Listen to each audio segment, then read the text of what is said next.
Grand rising, grand rising, grand rising.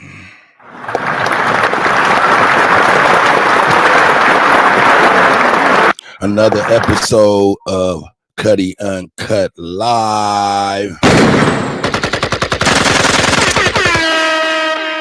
Yeah, man, let's warm it up. I see, realize my brother is the first one on the set.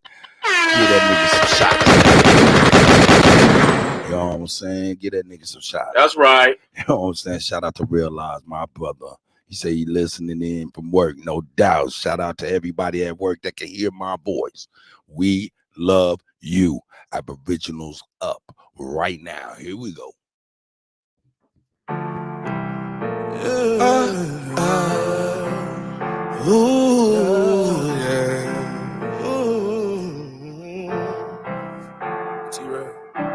I'm a soul survivor. You put I'm a soul survivor. I'm a soul, yeah. I'm a soul survivor. Salute. Quick walk. What you put in, baby, let these niggas know. And the problem that you're dealing with, please check them out the door. I ain't victim when you kill. I take the highs with all the lows. If you trust these new niggas, you're a new fool. If you trust these new niggas, you're a new fool. Trust these new niggas, you a new fool. If you trust these new niggas, you a new fool. I don't trust these niggas, what did you expect? All that buddy on the internet. Them niggas claim that they got love for me, yeah. But I ain't put my trust in a nigga, yeah. Mama, I made it out the central side. I could've been denied, cause I did shit I couldn't justify. Feeling sick inside, but when that shit was life or death, what did you expect? Cause now it ain't too many of my niggas left. Them niggas claim that they had love for me, yeah. But I ain't put my trust in a nigga, yeah. Now I ain't got no love in me. Just drum with me, nigga want me, gotta come get me. They coming with me, niggas say they want to smoke with me. But slugs in me, now I'm riding with the snug with me. My trust in it, nigga, I know ain't no love for me, yeah. Cause I ain't feel no love from a nigga, yeah. I know ain't no love for me, yeah. You read what you saw, you get it what you put in, baby. Yo, I see Jeremiah in the house. Michelle, I see you, sis. I see you, sis.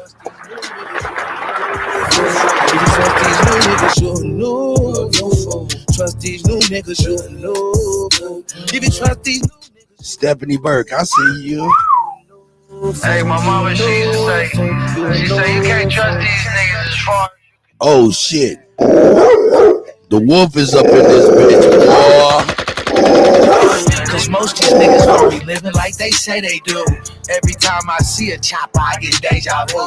Ain't nothing sweet about this game, I really made it through. Now my whole life. Oh shit, Wolf already had to get at somebody. Wolf, it is going to be a good day, nigga. That is a good day from this point on. You already done hit the hill early. Now it's downhill from there, my brother. No doubt. You already got yours off. Shout out to Wolf. Life of vacation, getting catered to. When I tip the waiter, he's taking off for a day or two. Say you gotta let it digest, it was motivational. But now I'm in a new school. I see you, Pierre. If you ain't got that blicky in your lap, then use a new food. Little mama, put that pussy on. Chief Serpentine, I see you, my guy, my guy. Street legend, bury me with the smack 11. They not gonna see me in the club if I don't have a section. She been ready, hopped in, don't ask questions. It feels good, touching money, she manifested. Hard times, I turn them bitches to hard time. I can't be trusting these niggas, I'm peeping all the time. I'm a soul survivor, you reaping what you sow. We gotta watch everything. We gotta watch everything. Hey. Give the energy to Wolf. Hey, we love you, boy. Hey, don't trust these new niggas. Hey, that's a fact. If you trust these new niggas, you a No fool. You are no fool. Shout out to my nephew T-Rail. Shout out to my nephew Paniac. You know what I'm saying? Shout out to my nephews, man, doing 18. Shout out to everybody out there too, man. You know what I'm saying? We about to get it in. I just got through talking to my brother JT, the bigger figure. I got a proposition. I got a proposition for all Pan Africans. My brother JT in Fillmore, Africa said he'll help you get on out there. Loving my life is so beautiful, look. All of this ice is so beautiful, look. All of my prices so beautiful. Everything is so nice and so beautiful. Beautiful, beautiful, beautiful, beautiful, beautiful nigga. Bitch, I'm a beautiful, beautiful, beautiful, beautiful, beautiful nigga. Hey, hey, look how I'm living so beautiful, look. Look how I spit it so beautiful, look. All of my kids are so beautiful. Look at my skin, it's so dark and so beautiful. Beautiful, beautiful, beautiful, beautiful, beautiful nigga. Bitch, I'm a beautiful, beautiful, beautiful, beautiful, beautiful nigga. Hey, hey. I spit that gaming with beautiful, look. I whipped the cane with beautiful look. I hit the Notre Dame when I was young, cause they saw that thing with beautiful, beautiful. Bitch, I'm so big and beautiful look. My bitch so big and beautiful look. I'm in the streets every day and we dealing nothing but them good from broadcasting live on all 3 channels. Reputation irrefutable. Lifestyle very suitable. Street cred very provable, beautiful. I don't give a fuck. Sports news and hip hop entertainment. DJ Kutty 1 and Supreme Chief Holiday. You know what a beautiful bitch in a booty for. Watch how many tricks her booty pull. Titty nipples looking chewable. Heads turning looking screwable. Selling coochie in the can, count cat cornered in a cubicle. Ain't no telling what I do to you. Know that I do to do. Round and round and round and round like a hula hoop. DD, I banging out hits on the fruity loop. Loving my life is so beautiful. Look. All of this ice is so beautiful. Look. All of my prices so beautiful. Everything is so nice and so beautiful. Beautiful, beautiful. That's right. Beautiful, beautiful nigga. That's right. Beautiful, That's right. Beautiful, beautiful nigga. Hey, hey. Look how I'm living so beautiful. Look how I spit it so beautiful. Look. All of my kids are so beautiful. Look at my skin, it's so dark and so beautiful. Beautiful, beautiful, beautiful, beautiful, beautiful nigga. Bitch, I'm a beautiful, beautiful, beautiful, beautiful, beautiful nigga.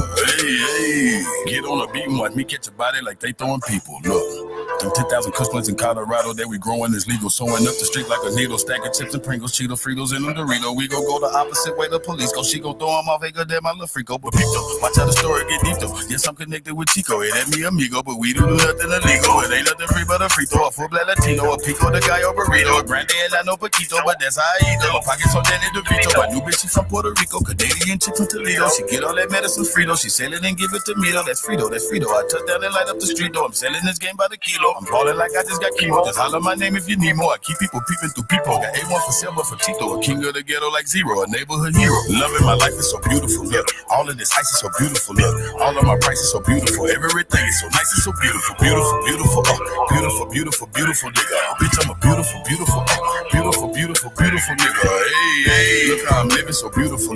Look how I spit it so beautiful. Look. All of my kids are so beautiful. Look at my skin, it's so dark and so beautiful. Beautiful, beautiful, beautiful, beautiful, beautiful nigga. Bitch, I'm a beautiful, beautiful, beautiful, beautiful, beautiful nigga. Hey, hey.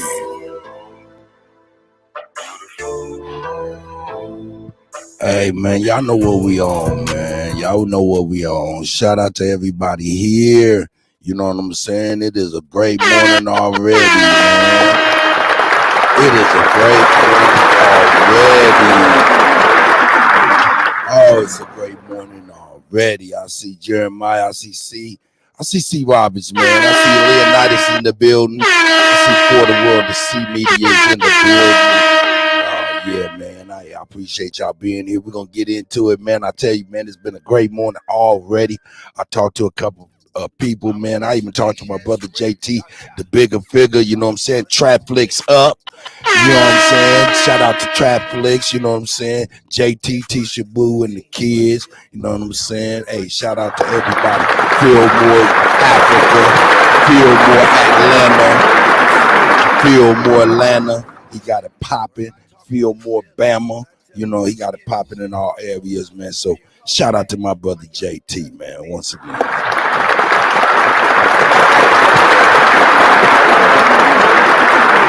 Not talking to him, you know what I'm saying, briefly, you know what I'm saying, got me thinking in my mind. I'm like, hold up, man. I don't know why I'm bullshitting, man. I'm over here, man. I'm hearing all these, you know what I'm saying, Pan-African brothers. Yeah, I got that shit popping on. I got all these Pan-African brothers, right? You know, they, you know, they out here, you know. Let me get into some beats, man. Let me get into some battle acts, man. Let me get into something like that. Yeah, let me get into this. Yeah, while I'm talking. Anyway, And I'm talking to JT, and I'm like, I know JT's efforts. I know what he's been doing for the last years, you know what I'm saying? Just been for a long time. The brother been back and forth from Burkina Faso, Kenya, all in places over in Africa and shit. And I'm like, man, nigga, why you sleeping, nigga? You got a direct line to Africa, nigga. If them niggas up in New York and all them places, them Pan-African brothers really and truly want to get to Africa, nigga, why ain't you been linking them up with JT so they can get on over there and help him, and he can actually help them buy land over there and actually do shit over there? Then that'll be like, you know what I'm saying, it'd be more respected than niggas just sitting up trying to just be like, conscious community travel agents and shit, just trying to usher motherfucker to different places. Nigga, you go first, nigga. Let us see you plant a motherfucking flag some goddamn well. You know what I'm saying? So hey, all you motherfuckers, hey, you talk to a Pan-African and shit like that, and you know what I'm saying, they talking all hard, just tell them get up at Kutty. Get at Kutty, man. I'll link them up with JT. JT will hook them right on up. They'll be able to acquire some land, you know what I'm saying, do all of that stuff, be a part of a tribe and do all of that stuff. So I wasn't thinking about that stuff until I talked to JT. Once again, shout out to JT, the bigger figure, and his wife Tisha Boo too.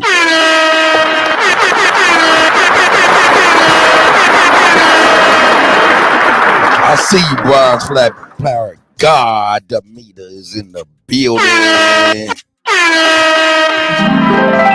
You know what I'm saying? A.B.Dots is in here, you know what I'm saying? So, hey, like I said, man, these motherfuckers want to go somewhere. Hey, I could be a tribal agent too. You know what I'm saying? I can hook you right up with my brother JT, the bigger figure. You can see all of his works on Fillmore Africa, Trapflix, what's the other one? Trapflix, Fillmore Africa, Fillmore Bama, you know what I'm saying? Trapflix Africa, something like that, you know what I'm saying? Hey, check him out, man. You'll see all his channels. JT the bigger figure, man. That's my guy. Now, hey, I got a slew of things I want to talk about today. Of course, I gotta get on niggas, man. Hey, check it out, man. I gotta get on biters. I gotta get on biters right now. And then I'll play some more here. Let me pause there. Let me put it over here. Yeah, man. Good morning to everybody, man. No doubt, man. Y'all in the motherfucking place to be. You know what I'm talking about? Because you're here with me. You know what I'm talking about? Grand motherfucking rising. Wake up. Wake up, wake up, wake up.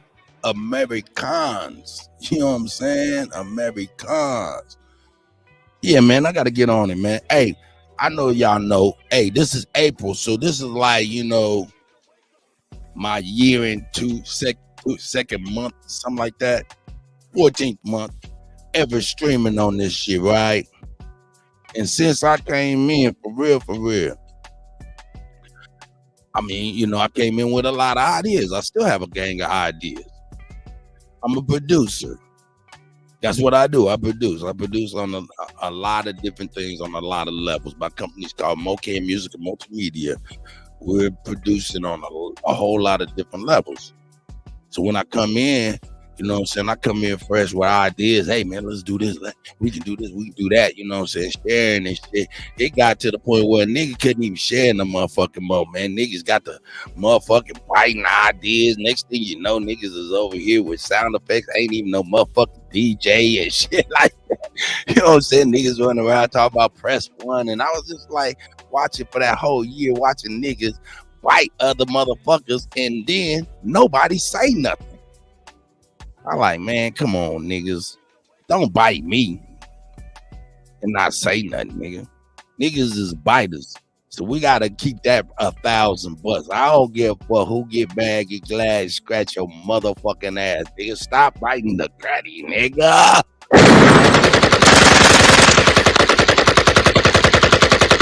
Yeah, stop biting Kutty. And while you're bullshitting, hey, man, we need to break down some real shit too, nigga. The scams that's going down.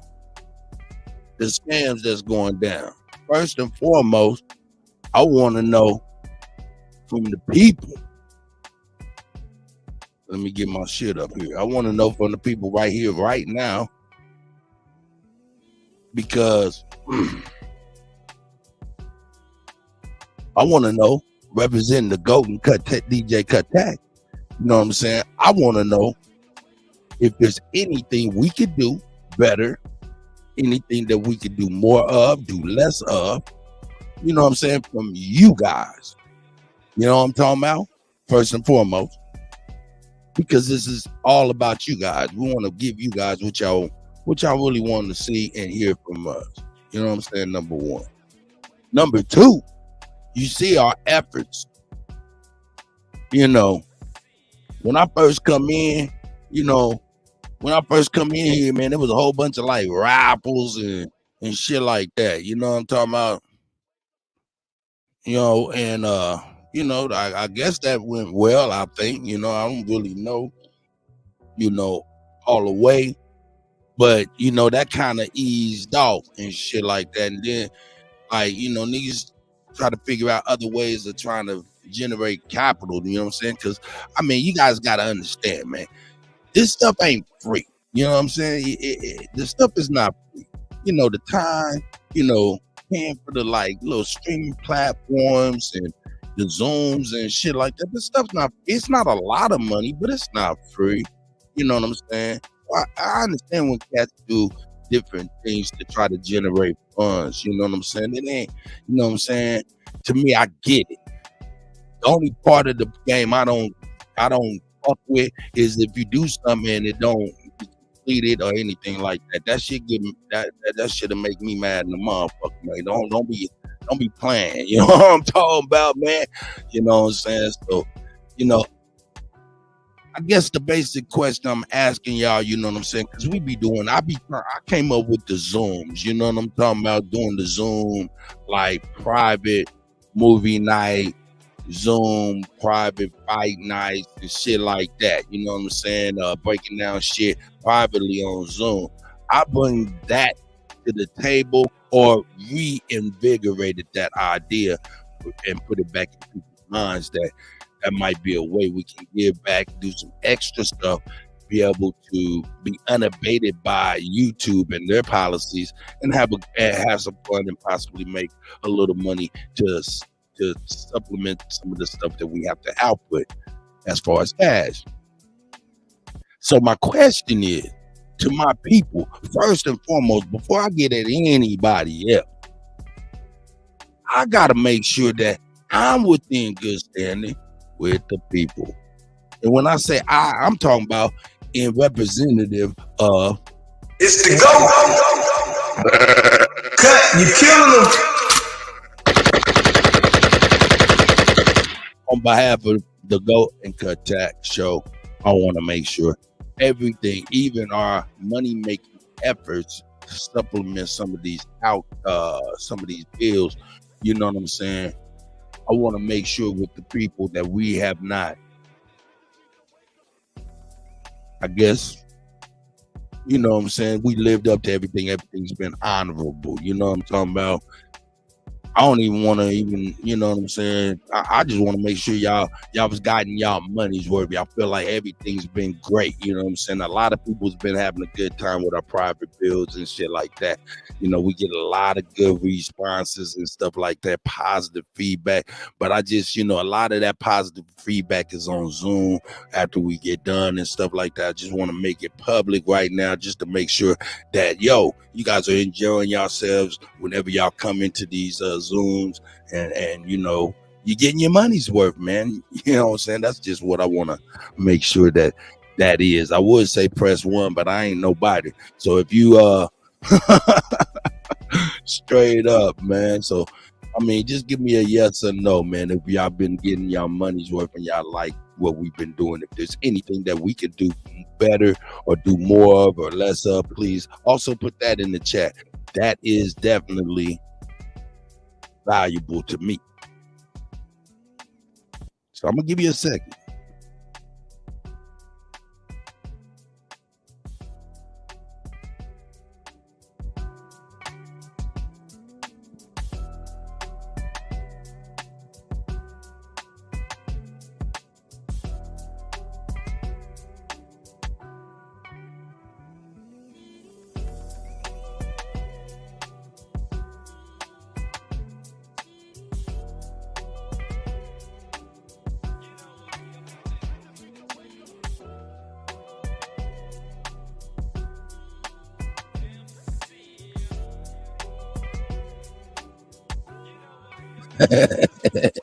My mom said one.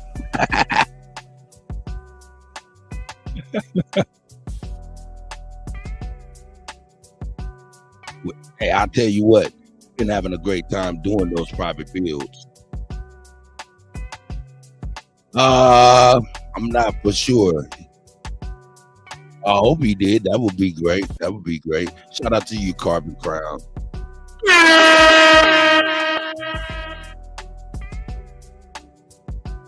That would be great. Get back on his main channel.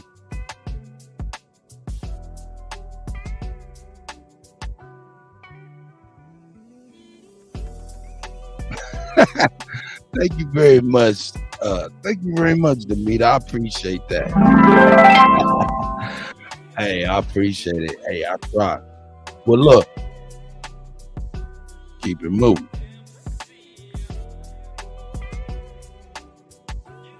Hey, man.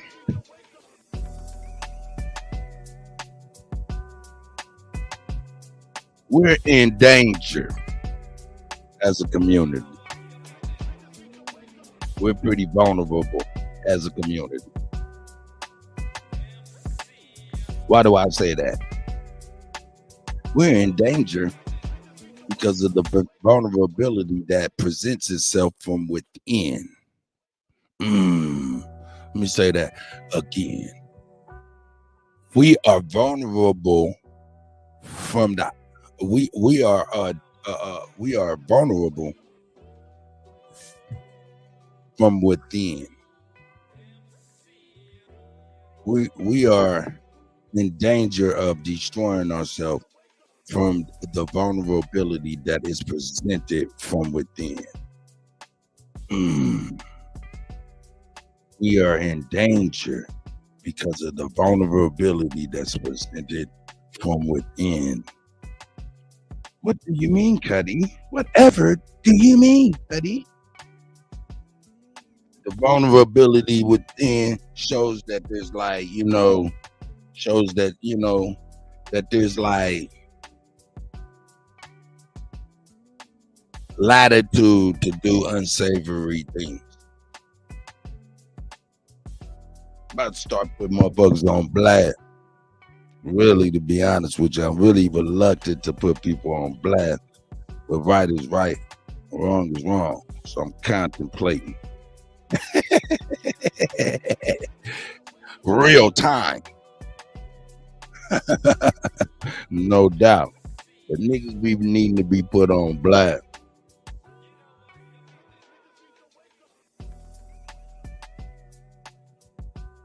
Since I've been here in this year and a half, I know, let me see, 1,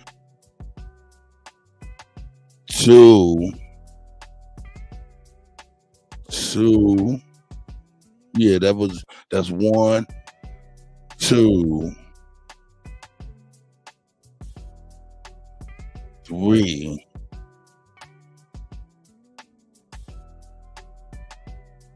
3 scams put on by 2.5 people. You know what I'm saying? Since I've been here, I witnessed 2.5 scans go down by 2.5 people. And didn't even realize it until I realized it. And I'm like, yo, what the fuck, man? I mean, I guess I'm naive. I'm like, yo, what is niggas doing, dog? I should have known when niggas was doing crazy stuff, you know what I'm saying? When I was saying crazy stuff. But I'm like, what's going on, man? It was weird. I'd have conversations with my guy. Yeah, man, he just be like, he'd be up in arms like, I don't know.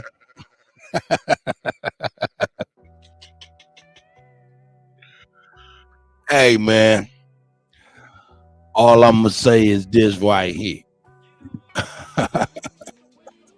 Nah, it ain't all I'm going to say. All I'm going to say right now is this right here.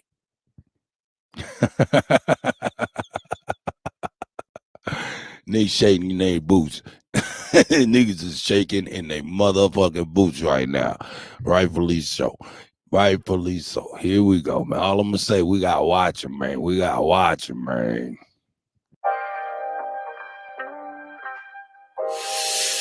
Hey, don't be in this goddamn chat no more from this day on and be watching shit go down, questioning in your head and not saying nothing. Don't be in this chat room questioning your head and not asking publicly, and you call this your community. A community is communication within unity. Without that, if there ain't transparency all the way around, it's not a goddamn community. And that's just real.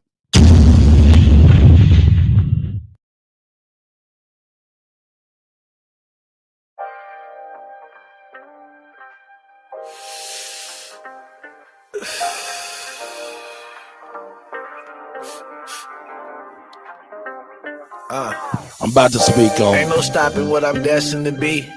They'd rather see me dead than catch me resting in peace. I can't even sleep without the tech in the sheets. Everywhere I go, I got a weapon in reach. My baby mama keep on calling, she be stressing the G. She wants some money for my baby that I never can see. And every new nigga she say better than me. But I just keep it G, that shit embedded in me. The rape crack in my leather, maybe under the seat. She don't wanna fight, but say she wanted to be free. She just wanna fuck, cause ain't no love in the streets. I did it for the love, how dumb could I be? I got caddy fiends, caviar dreams. Niggas want me dead, that's what the money brings. I don't play the wing, shooters on my team. Glocks and briefcases, chops. I'm watching these niggas, know they wanna see me dead. Riding with this Glock, bitch, I'm living on the edge. Hustling on the go, never sleeping in my bed. Money on my mind, all my prices on my head. Money on my mind, all my prices on my head. Riding with this chop, bitch, it's longer than my leg. My house is 4,000, no, I gotta make it stretch. You got it on your mind, get it off your chest. You got it on your mind, nigga, get it off your chest. Scratch it off your list, I will. living off your bitch. I'm not. Get it out your grind, nigga, this is not a test. Niggas take your life, you ain't got shit left. Take me to the king, tatted on my neck. I don't play no games, but you don't get no wreck. Heard you put in work, cuz you ain't get no check. I know too many niggas that'll die for respect. I just want the bread, but these suckers want me dead. I lost my nigga Dre, that shit be fucking with my head. You gotta watch these niggas that's close to you. Them niggas thinking about smoke. I'm watching these niggas, know they wanna see me dead. Riding with this Glock, bitch, I'm living on the edge. Hustling on the go, never sleeping in my bed. Money on my mind, all my prices on my head. Money on my mind, all my prices on my head. Riding with this chop, bitch, it's longer than my leg. My house is 4,000, no, I gotta make it stretch. You got it on your mind, get it off your chest. Alright, I'm gonna get it off my chest like my nephew recommended. He said get it up off your chest, He said get it up off your chest, Hey, yo, I don't want to knock people's hustle, right? But I can't have you hustling the people. That's just real. Can't not. I don't want to knock people's hustle, right? But I can't have your hustle be the people. What that mean? What that mean is, shout out to Digital Asset Lucky, man. Got love for my guy. Got love for the digital black dollar, all that shit. But fuck that shit. Don't invest in none of that shit. Period. Half you niggas don't even know what the fuck that shit is. And then you don't know what it ain't. Leave that shit alone. That's me saying it for real. Fuck that cryptocurrency. Hold up. Y'all know that crypt is where the dead be.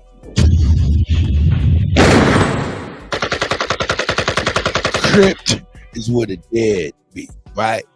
That's where the crypt be, right? Leave that shit the fuck alone. Nah, that's just what it is.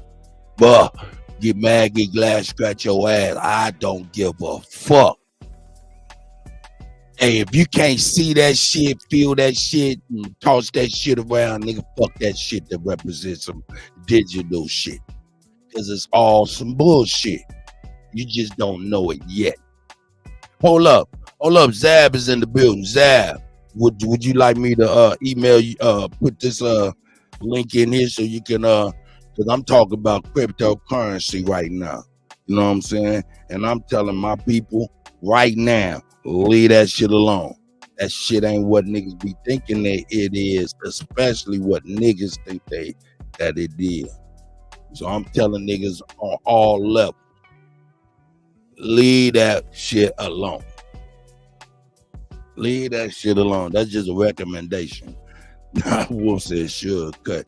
No, I ain't trying to Suge not anything. No, I come in and I try to do a lot of work. I don't bully nothing. But if I see something, I'm gonna call it out. I don't give a fuck. You know what I'm saying? And I'm telling my people, hey man, fuck that cryptocurrency bullshit, man. Leave that shit alone, man, before later on you be talking about, man, I thought. And yeah, you thought wrong, motherfucker. So, hey, that's just what I'm saying. And I don't even give a fuck, nigga. Niggas, I'm sorry if your hustle's in that goddamn lane. But, nigga, I'm telling you, that shit ain't shit. And if you don't believe me now, you definitely will in the very near future. And like I said, I'm gonna also say this. I got my resident white crypto guy coming through this week, so he can give us the analysis and education on how to look at this shit the way they look at it. You know what I'm talking about? My man Pat. You know what I'm saying? He gonna come through and show us, you know what I'm saying, what it is, and then we're gonna review some popular cryptocurrency out in the world and within our community too. And we're gonna break it all down and see what it is opposed to everything else. And y'all can go from there. But I'm telling you right now, leave that shit the fuck alone.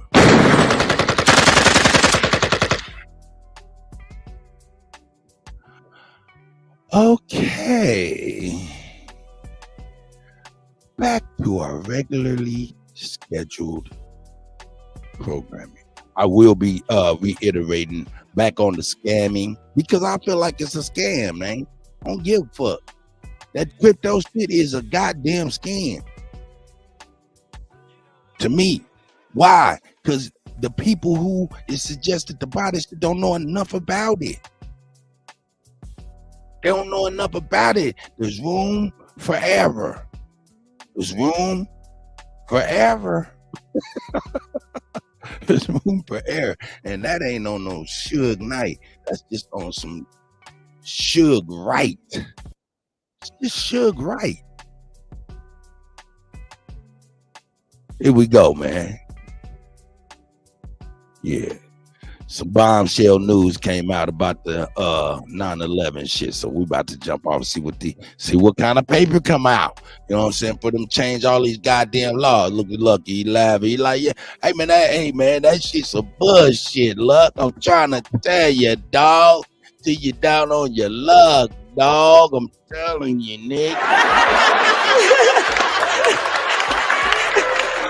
Hey, that shit's some bullshit.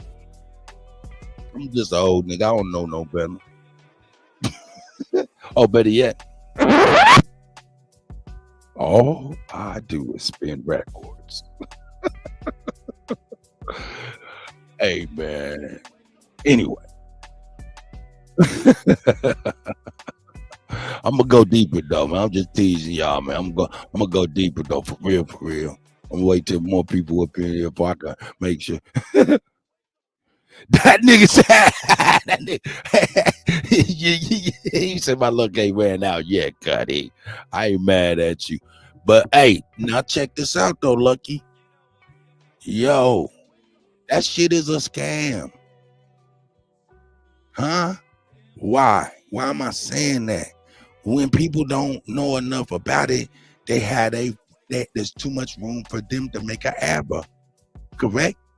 We can agree with that. And a lot of people is playing on people's ignorance towards that shit. And we already know how that type works out. So here we go. Talk about 9/11. I'ma go now, this deeper, is though. one of the stories that we know were I'ma we go deeper, living 20 years ago with the current rules of the internet. We may not be I'm able gonna go to talk deeper. about. You know, hey, like I said, man, I call that shit a scam. People don't know enough about it, and it's intentional. You know what I'm saying? For them to be spending their money on it and don't know what it's doing, don't know what's going on. You know what I'm saying? I looked into some shit with the resident white guy, man. He was just like, I asked him just kind of look around, and the motherfucker, man, came back with some shit, and I was just like blown away, man. I'm telling you, nigga, scam, nigga, because why? It's motherfuckers that's asked to buy into shit that they don't not know enough about, and right there is latitude, leeway, and a playground for motherfuckers to scam, and that's what's going down. For real. Saudi. We're going to talk about 9/11. Now, this is one of the stories that we know were we living 20 years ago with the current rules of the internet. We may not be able to talk about this story. As it is right now, we are going to talk about newly released documents, a new court filing about inside involvement with 9/11 hijackers. We are going to do this with the recently unredacted information. But again, it's interesting to note that, in this sort of authoritarian society that we're living in, we are going to talk about it under the rules we are still allowed to talk about, but we know that it would be different if this were a more recent story. Oh, for sure. Now, one of the most heavily redacted documents in American history, it turns out, has to do with the 9/11 hijackers. Who knew? Who knew, right? If you wanted information about this, it was heavily redacted, almost entirely blacked out. You couldn't read it. Maybe even more so than the JFK documents that we get dumped on us on a regular basis by the Biden administration. Why did the US government want to keep you in the dark, keep this information from you about 9/11? Well, it seems odd, right? Especially if they were all about transparency. I mean, they had a full-on events about 9/11 transparency on the Capitol steps. But let's be as transparent and open as we possibly can. What happened on 9/11? We want to know about it. The families are demanding answers. We want to know. And Congress said, yes, absolutely. That's what we want. So if they had been truthful on that day, then why all the redactions in documents? Well, that heavily redacted document has just been unredacted. And thanks to a court proceeding at the Guantanamo Bay Military Court. Again, what you're about to hear is not our opinion. These are unredacted documents that were just revealed as part of a military court proceeding, to be clear. Right now, no U.S. media organizations, none that I can find, are covering this story. It's total media silence in the United States on this, but we're going to hear in a moment. But first, I want to give you some context about how we got here, a little history about what we were told happened on that fateful day in 2001. Let's turn to one of the worst websites in the world, arguably one of the worst websites in the world. That website is called Wikipedia, which is state-run propaganda. Here's what Wikipedia allows you to know about that day. Let's roll this. So this is right from their website.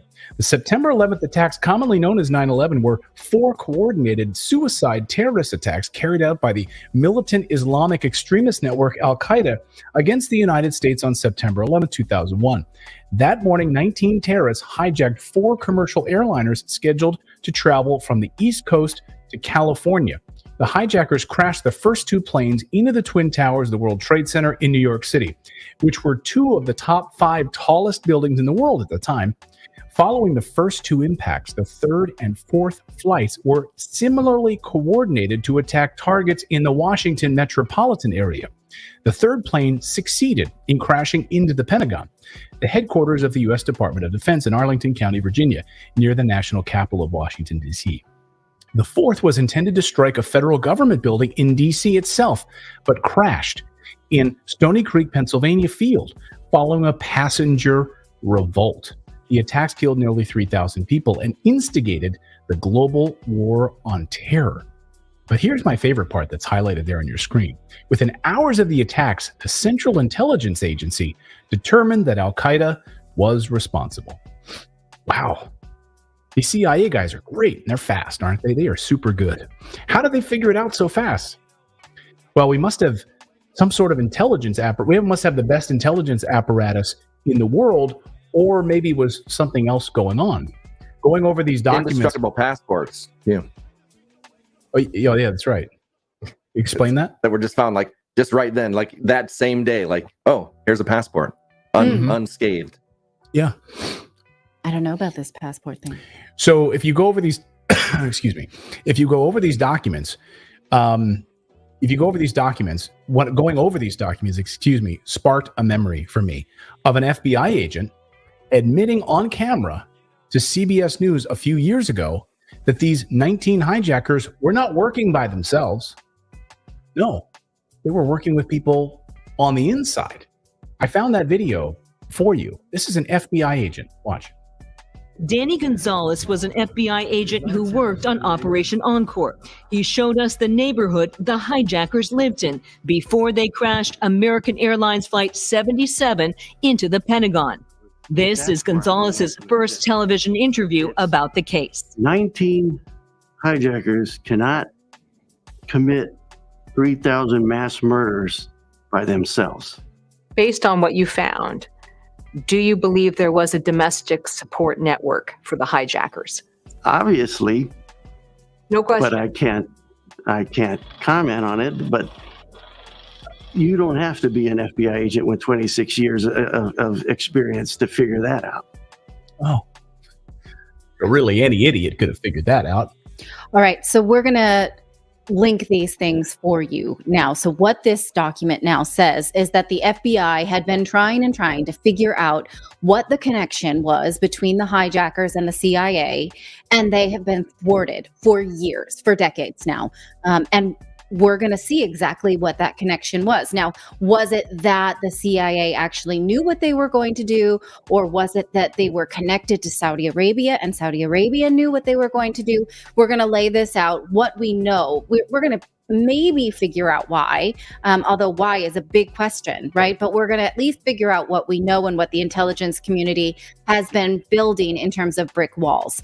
Now, this recent court filing that was unredacted suggests that the 9/11 hackers, that two of them at least, were working with the CIA. This comes from Donald Canestraro. He's a veteran of the DIA and an investigator for the Office of Military Commissions. The Office of Military Commissions is a court of law for military cases, such as war crimes. Here's where the document where Canestraro tells us what his job is and how he's been looking. He says during the July of 2016, he began this investigation into possible involvement of the Saudi Arabian government and the CIA in the events leading up to the 9/11 attacks. In support of this inquiry, he began to review a discovery provided by the government to the defense and open source materials about Omar al-Bayoumi, a suspected Saudi intelligence officer who had contact with the 9/11 hijackers. These are the two in question that we're going to refer to often, Nawaf al-Hazimi and Khalid al-Midhar. So he conducted these 9/11 interviews, and he noticed that there had been an FBI file on al-Bayoumi released by Judicial Watch, to Judicial Watch by the FBI, pursuant to a FOIA request using a 199 numerical designator followed by the letters SD. And he said, no, most of the time when you see these things, it indicates that the investigation was conducted by the San Diego field office and that there was already a file.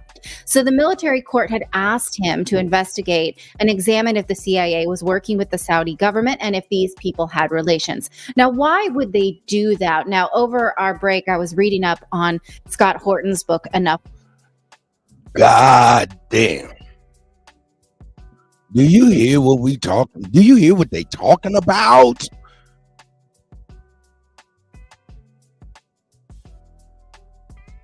Do you hear what they talking about? Keem, I see you, my guy. Who else I seen? I seen Miss Kelly's here. You know what I'm saying? Hey, shout out to everybody. For real. Bronze Black Power God is in the building. You know what I'm saying? But you hear what we talking about, man? Damn. The CIA, jeez Louise. God, they implicated in all kind of stuff. This is crazy. Out one opinion. Now, this is just an opinion. Why would the CIA and the Saudi government want some kind of 9/11 event? Why would this benefit anybody? He says that Osama bin Laden had been explaining for years before the 9/11 attacks that he had been trying to lure Americans into personally fighting the wars Al-Qaeda members believed the U.S. was already waging against them. They blamed America for the actions of these various proxy forces in the region, primarily the dictatorship in Saudi Arabia and Egypt, as well as the Israeli occupation of Palestine. He says this is just one possible explanation of why, and we're going to get into the nitty-gritty of what we know. So this is conjecture. By providing the American government a crisis to exploit, bin Laden guaranteed that the U.S. would set about accomplishing the terrorist goal for them. Among these were the destabilization of U.S.-supported regimes in the region, religious and political radicalization of populations in Middle Eastern countries, and most importantly, the bankruptcy of the American Treasury, with the ultimate goal of forcing the U.S. from the region entirely. So you see this shared goal of increased conflict in the Middle East, that this was Osama bin Laden's goal, and this was also the U.S. goal, and that these two things could be exploited by Saudi intelligence and by the CIA. Now, this is, again, just one possible why, but now let's go to the what.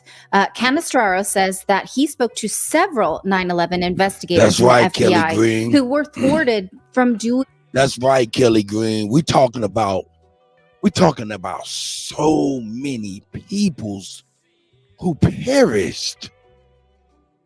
Man, I was alive. A lot of people wasn't. I mean, I granted it was 24 years ago. You know what I'm saying, or 23 years ago, or even 22 years ago, or 22 and a half years ago. We'll give it that. It's a spade's hand. You know what I'm saying? But you know, a lot of people wasn't alive doing that or remember doing that, but yo, I remember doing that as an adult, you know what I'm saying? So it's like, man, it was incredible. I mean, the people, man, may the universal God and the ancestors have received them well. May they continue to guide us all well. People jumping out. I'll never forget that. These people was not trying to show that. Yo, I mean, I understand people get to talking about, yo, man, it was this, there was that, you know what I'm saying? There was all kind of this involvement and stuff like this. I get all of that. But I just kind of stayed with my feet on the ground. And I remember the time where they were showing people, you know, just saying, hey, man, I just got to jump, you know, and people were jumping.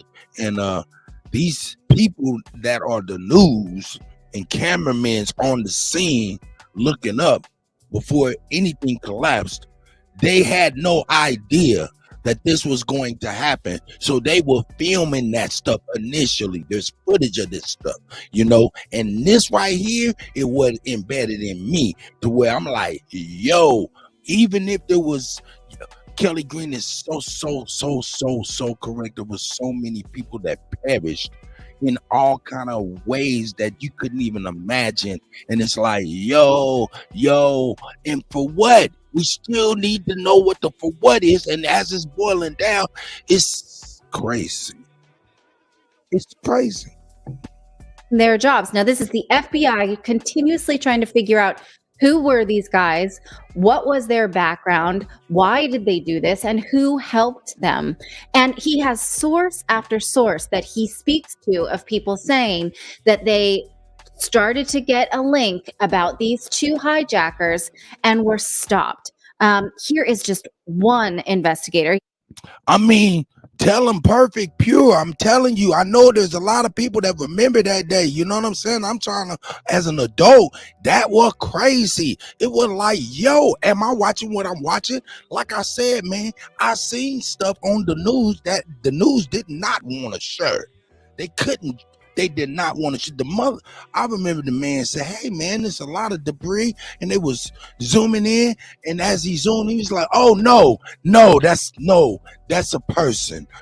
I remember him saying that like it's yesterday. I mean, like it just happened yesterday. So, yo, I mean, I understand, and you know what I'm saying, it's kind of like an event and stuff, and it's vague and stuff, man. But that ain't vague to me. That was impactful to me. A lot of people were shook. That's real, including our people, because we never seen nothing like that. This was crazy. You know, man, I tell you, man, it was some of the craziest shit I've ever seen before in my whole existence. And we're finding out why. And it's because of some bullshit. And people inside of our country had something to do with it. Man, come on, man. Y'all motherfuckers is playing. Y'all tripping, man. Where the fuck are we at, man? Hey, our people, real talk. Our people, hey, man, back against the wall. We got no friends, dog. They do this to their own, right? They do this to their own. We wasn't up in them goddamn towers. We wasn't up in them towers. They do this to their own. Says, I interviewed another 9/11 commissioner. He numbers his sources, CS1, CS2, all the way down to in the 20s of these people continuing to say the same thing. This second CS2 said that he or she was responsible for the 9/11 Commission's investigation into the possible link between the Saudi government and the 9/11 attacks. And this person noted that the staff director of the 9/11 Commission, Philip Zelikow, limited the number of witnesses that the commission could interview, and recalled that the FBI had Omar al-Bayoumi under investigation prior to the 9/11 attacks. Hey, And they good said morning, that it was their belief Dominique. that Omar al-Bayoumi was receiving substantial sums of money from the Cameron, Saudi watch embassy in Dub. I Washington, see y'all. D.C. prior to the attacks. This source, CS2, recalled that this money was being funneled from the bank accounts at Riggs Bank, belonging to this person, the wife of the Saudi ambassador to the U.S. Now, al-Bayoumi was associated with the Saudi diplomat who worked at the consulate in Los Angeles. Why was he receiving money from the consulate? Well, he says because he was a Saudi intelligence officer who was linked to these two hijackers that we talked about, And phone Nawaf calls. al-Hazimi and Khalid al-Mihdhar. It's more than phone calls. It's also like, where did he live? What were his jobs? He had several no-show jobs where he was getting paid for jobs that he never did. And the intelligence community knew this. Well, and yeah, but the phone calls with the hijackers. So, like, if you don't, I see you have no Bap is connection in the with them, building. why did this then turn up in Operation Encore? Phone calls, as well as dinners in restaurants where they sort of came, went by and sort of looked like a movie, sort of shady reports where it's like, here's a paper and keep going, Jason Bourne style. Yeah, and this all came out, not all of it. Pieces of this came out in Operation Encore, just like a scraping of it came out in Operation This shit Encore, which crazy. was a decades-long investigation Yes. by the FBI into any sort of homegrown affiliation or involvement in this attack. This is what, of course, the 9/11 victims' families were demanding for years, was an investigation. And they found, all the Saudis were also involved in this. Yes. Now, this CS2 source, this is, again, just one of over 20, stated that because of finding this information, they were fired from this Philip Zelikow, who was the head of the 9/11 Commission. The Zelikow in this document that I'm showing you here says that, what they did was a minor security violation, but it was used as a scapegoat to fire them. And CS2 noted, look towards the bottom, that sometime before this termination, Zelikow had blocked the request to conduct interviews and obtain documents pertaining to this inquiry. And then Zelikow seized the index from this person at the time and did not let anyone else on the commission see it. And that CS2, this source, stated that the former deputy staff director of the 9/11 Commission may know where it is currently located. So they're hidden documents. Another source tells Canestraro that they had notified the CIA of the presence of these two hijackers in the US and stated that they were possibly terrorists, and they were told to stand down. And they were told this was not their jurisdiction. In fact, CS3, another source, says that they were told by the CIA not to cooperate in any congressional hearings about the 9/11 Commission. So here is that statement from CS3, stated that before he and his colleagues were interviewed by the 9/11 Commission, they were told by Hold up, hold up, hold up, hold up. 9/11. Now we talking about the goddamn chat room and the YouTube and motherfucking Black Pan Africans and shit like this. Man, what the fuck?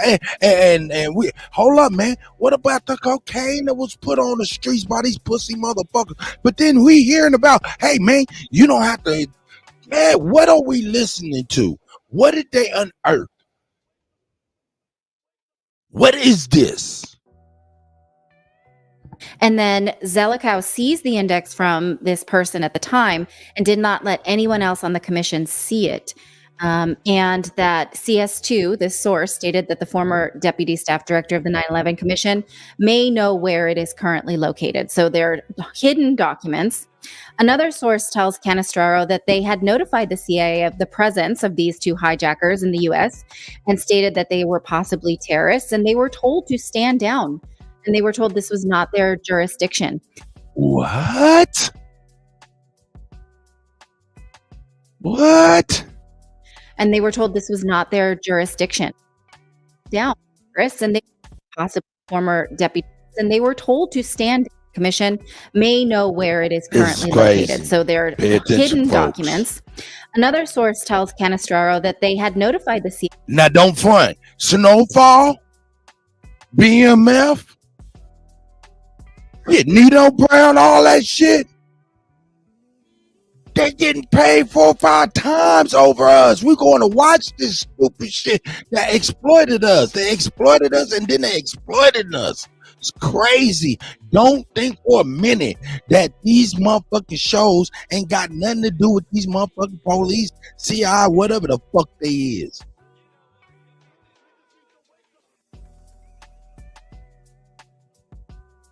Man, what are we hearing? By the CIA of the presence of these two hijackers in the US and stated that they were possibly terrorists, and they were told to stand down. And they were told this was not their jurisdiction. In fact, CS3, another source, says that they were told by the CIA not to cooperate in any congressional hearings about the 9/11 Commission. So here is that. Okay, so how can they tell anybody? Look, that's somebody saying, yo, don't participate in Congress. Somebody said that to somebody. What? Who? They should be locked up, I would think. Isn't that a jailable offense?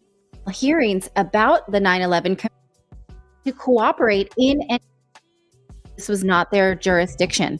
In fact, CS3, another source, says that they were told by the CIA not to cooperate in any congressional hearings about the 9/11 Commission. So here is that statement from CS3, stated that before he and his colleagues were interviewed by the 9/11 Commission, they were told by CIA officials that they were not to cooperate fully with congressional investigators.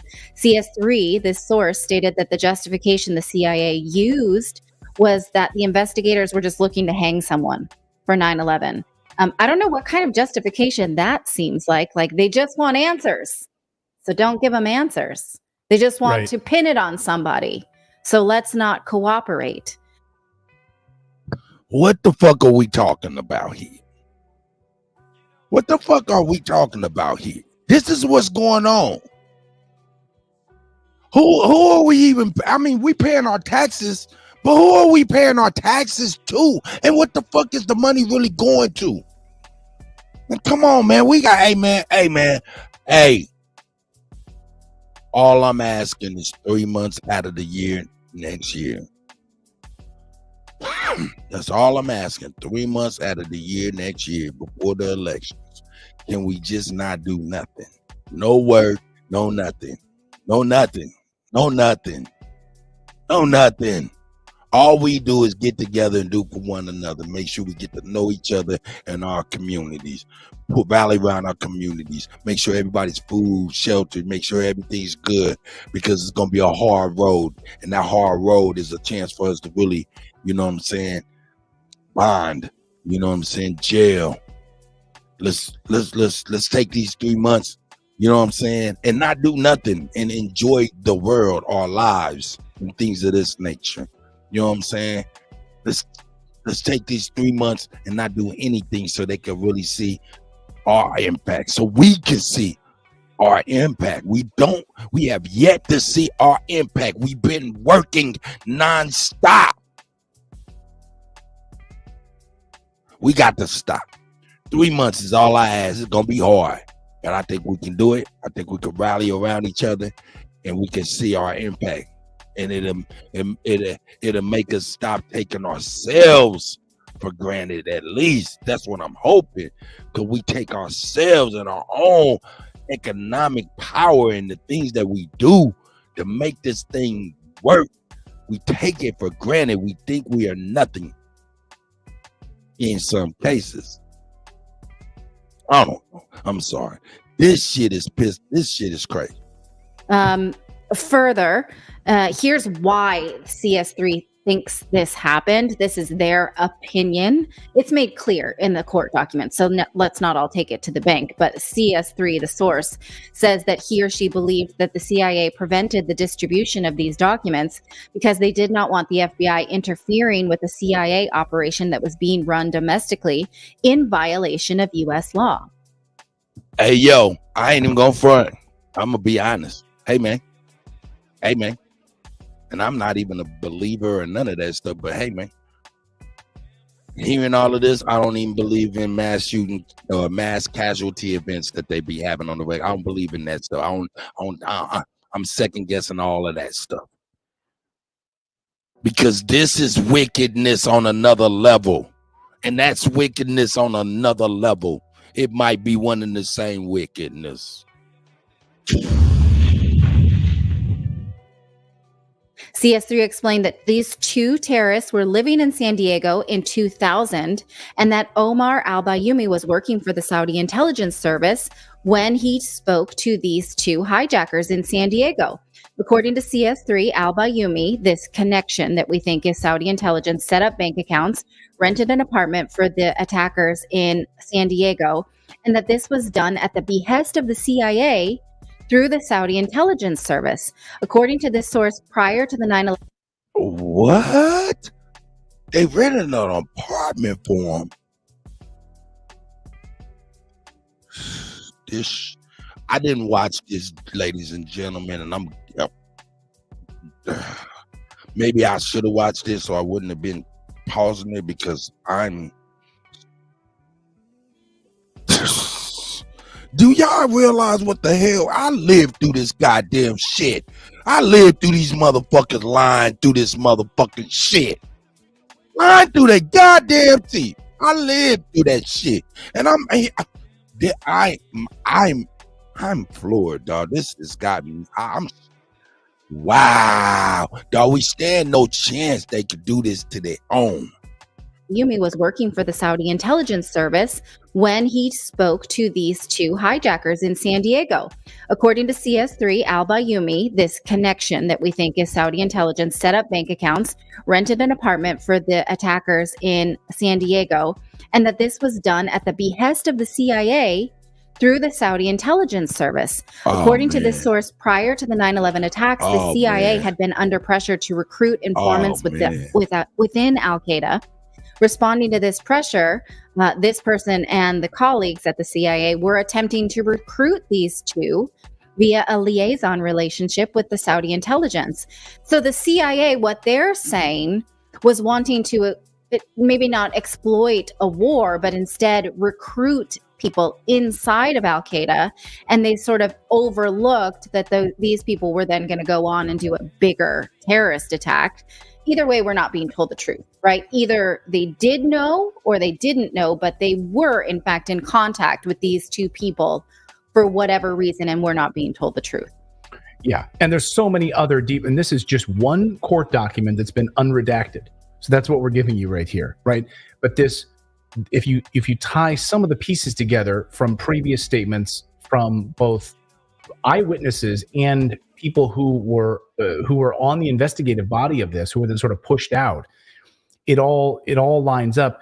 But it does raise the question, right? We shouldn't be naive. Is this just some sort of a limited hangout, a piece of information to throw us off the track, right? Anytime stories like this come out, I'm always wondering the deeper story here. Like, we're going to get to the Ukraine leaks in just a moment, but what is the deeper thing that we're being led away from? Or is this the Holy Grail? Because there's a lot here that we still haven't touched on. We're not going to talk about it in this episode. I have a whole video that I've been working on, deep research on Flight 93, totally separate from this topic. There's all sorts of discussions, of course, about the buildings in Manhattan and all of that, and what happened at the Pentagon, and all sorts of things. So, again, is there something that we're supposed to be being led away from? Like, it's a good question to ask, right? Are we being led by, we give you this, but the main, see, when I pull back on that, and here's why. No one in the United States media is covering this. Yeah. No one. And normally, if they wanted us to be led away from something, the New York Times would have this as a front page story. The Washington Post would be covering it. It would be everywhere, right? But there's media silence in the United States on that. So they would be doing the bidding of the deep state. Yes, and I was gonna say, I think it's like parallels. It's like you have so many people, like you have so many of these things that have happened throughout history, and you have people that still are focused on JFK, still are focused on 9/11, still are focused on these things, and they're still doing the fight, and they're bringing out more information. We've already moved past it because we're way up here now. So I think we're just seeing, because I'm seeing a lot of these narratives start to fall apart. Hey, man,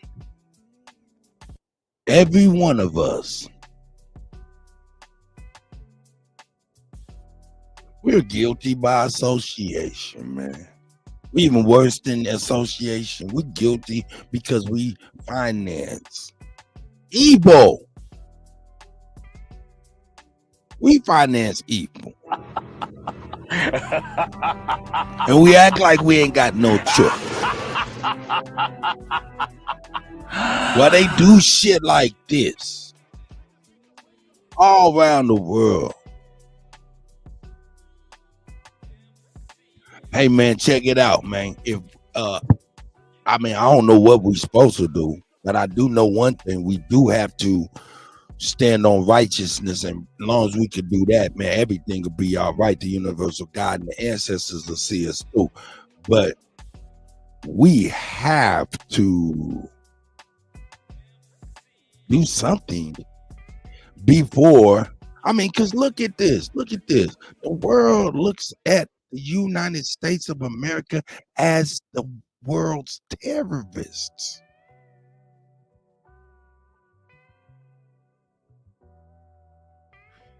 And from a lot of this information that is being shared and via the Freedom of Information Act and all of this stuff, people unearthing different segments of the stuff and unearthing stuff. And man,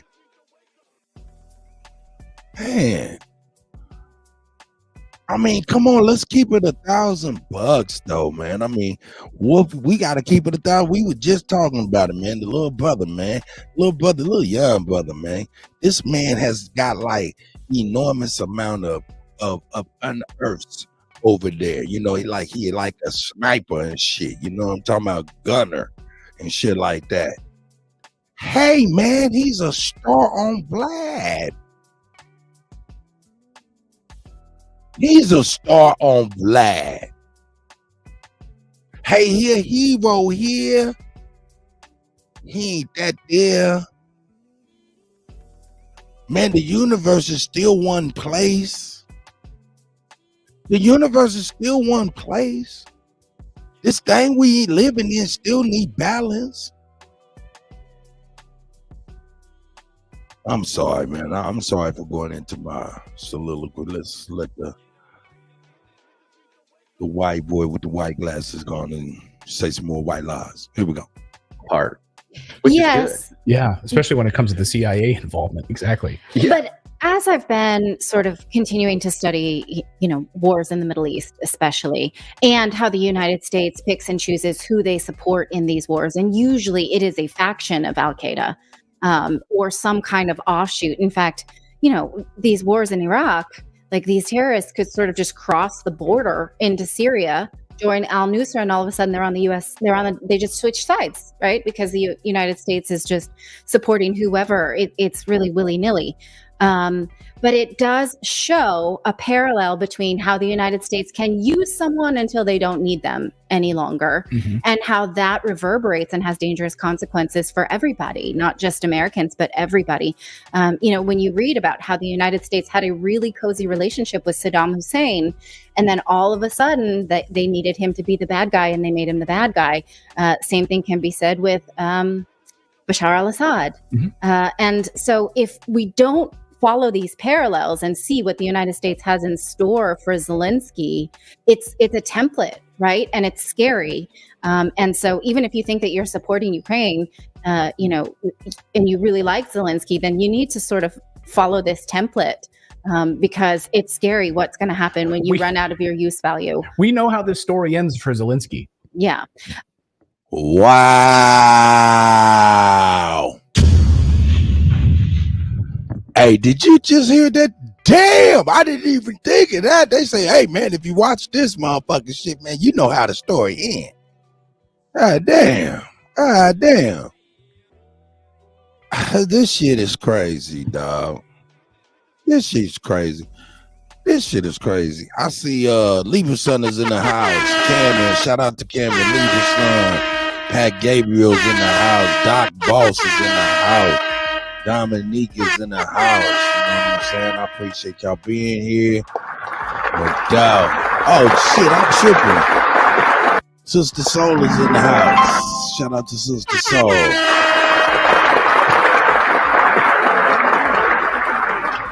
My man said if you follow this template, we know exactly what's going to happen to the president of Ukraine. That's crazy, man.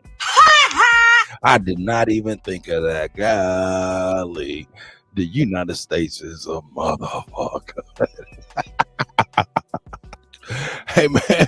Well, hey, yo. All right. So now check this out. All right. They just broke down Saddam, the other dude from Syria. Then they broke down what's possible for Zelensky. Now you see all of this, right? Boom, boom, boom, boom. Hey man, you see this shit in this? That's a macrocosm of a microcosm that I can point out right now, like the record business. Artists get done like this all the time, get knocked down, and next thing you know, publishing and all that shit ain't even in their kids' name, shit like that. You know what I'm talking about? This is a play that goes down from top to bottom if you look at it. Man, I can see so many parallels. This is crazy. This is crazy, man. This is nuts, man. I'm blown away. Now, I want to go back to the document because in this same vein of U.S. involvement and sort of exploiting the governments that it needs when it can't do so directly, there's this source that's CS7. CS7 is an unnamed investigative journalist for CNN who stated that Israel and Saudi Arabia have acted as proxies for the CIA since the 70s and 80s. CS7 says that there was a group called the Safari Club that was used to block Soviet influence in the Middle East by exchanging intelligence between member nations and engaging in covert action. CS7 stated that the club included... Hey, man, I'm telling you right now, the thing Chief been putting down for real, man. It's the go. Has been, why ain't nobody talking about the Pan-African influence by these people, the Central Intelligence Agents? I'm telling you, I'm bringing something. I didn't know what this was going to say. And God damn it, look at this. It's crazy, man. Here we go. Bap, I see you, Bap. I see you, Bap. I see you, Bap. Ooh. We out here, we shooting. Make sure you call me and let me know what's supposed to be happening, man, with A1 and yourself and stuff like that. So we are coordinated correctly. You know, I know what to do. Governments of Israel, Saudi Arabia, and other states in the Middle East and North Africa, and that they used this bank to do so. What they were basically doing was doing CIA operations in areas where the CIA could not operate. CS7 told me that Osama Bassan was an informant for the Saudi General Intelligence Directorate. And according to the CNN source CS7, investigation by the FBI immediately following the 9/11 attacks showed that this person was associated with these two hijackers we told you about, Al-Hazmi and Al-Mindar. And so this goes on and on, like I said, through source CS23, admitting that they had knowledge of suspects and links to the CIA and continuously were being told to stop looking where they're looking. Mostly it's the FBI looking into something and the CIA telling them to stop. Now, Senator Robert Graham is also a source, but he is a named source in this report. He says that when he interviewed him in 2016, Ali Senator is in Graham the said house. this about Ali, his I time seen as the your co-chair email, my of the guy. Senate Intelligence Committee. He said he's personally familiar with the workings of both the Senate and House joint inquiry into the events of 9/11, and he acknowledged that the investigation inquiry conducted by the 9/11 Let me Commission put out the link. Let me put out the it link was here. apparent Let me put neither out the the link joint for y'all. inquiry nor the 9/11 Commission had fully explored the involvement of the government of Saudi Arabia in the events leading up to the 9/11 attacks, as in they just left it on the floor. They left it on the cutting room floor. Now, this was, of course, congressional investigation. We've learned now that we don't expect much. Congress doesn't have much power except to go on TV and hold hearings that maybe impress you and drop, sort of whatever it is they want us to see. But it does continue to lead to the question, why? Why was the FBI thwarted when they were trying to follow this breadcrumb trail? Why was Congress stopped in its tracks? And what is the CIA not wanting us to see? Yeah. And so we're forced to draw our own conclusions, which is why I gave you sort of these alternate versions of why, but we still really don't know why because we're being told nothing. Right. And why were they thwarted later? It seems like the narrative was unfolding and certain things were allowed to proliferate. They were allowed to go and detain people for hours in solitary confinement. Remember the 5 Israelis who were caught on camera with I love how they described it, with puzzling behavior after the attacks happened. Puzzling behavior, huh? How did you describe it? Neighbors described it as joy and dancing, but they described it as puzzling behavior, and they were put in solitary confinement by the FBI, and they were questioned for hours upon hours. Like, why were they allowed to do that, right? There's all sorts of weird things that they're allowed to investigate. They're not thwarted at this stuff. If there's certainly involvement from these different governments, there was also questions and reports about Saudi aircraft, Saudi state aircraft being allowed to leave when the entire airspace was shut down. So many more questions, but I love any little nugget of information that pulls a thread that allows us to see a little bit more information here. Well, it's extremely uncomfortable because it's comfortable to say like, oh, these 9/11, conspiracy theorists, they think this or that or the other. I want to hear what you have to say, Philip, but I just want to say this quickly. On the 20th anniversary of September I don't want to 11th, hear what Philip got to say for real. Shout out to Redacted, though. Shout out to Redacted, though. I don't want to hear Philip. I done heard enough. Sister Soul, yeah, she might have dropped out. She jumped right back in. Ali, how you doing, my guy? Juan Truth, I see you, guys. Y'all need it. Yeah, I see you, y'all. Grand Rising. Pat Gabriel, that's my nigga. Ron's Flat Power God. Lick shots. We look up shots. Yo.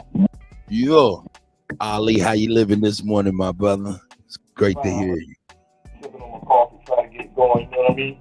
I can dig it. Yeah, your phone sound crazy as shit. You hold on. Yeah, but hey, yeah, you might have to leave and come back real quick so your mic so your phone sound right. How about that?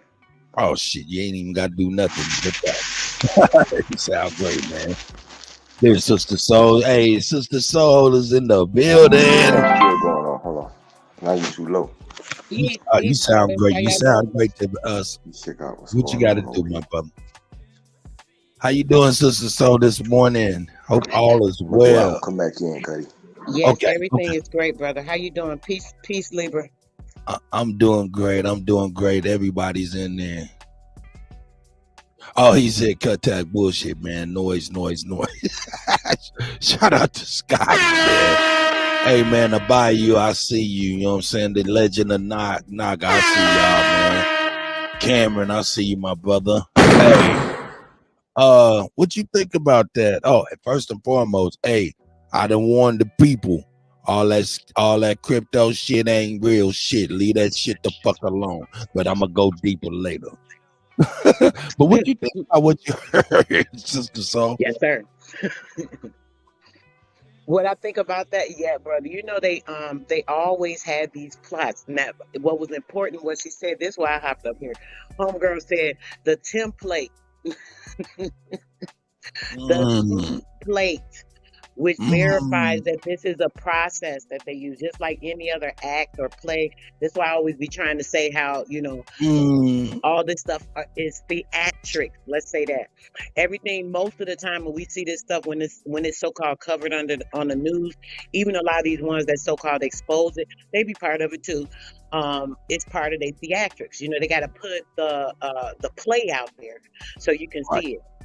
Kind of like how these the athletes do. They have a play set up and it's like, okay, y'all know how to run the field. We're going to go this way. So they kind of do that with the politics and keeping all this stuff so that they can be able to reform it whatever way they want to put out a story or put out the play or put out, the main play based off of the theatric that they perform. So I just see that as more confirmation on what they be doing, showing us that and her just confirming that, hey, here's another stage play that was kind of like the other story. Hey, didn't y'all see that story that kind of played out the same way? It'd be the same type of thing.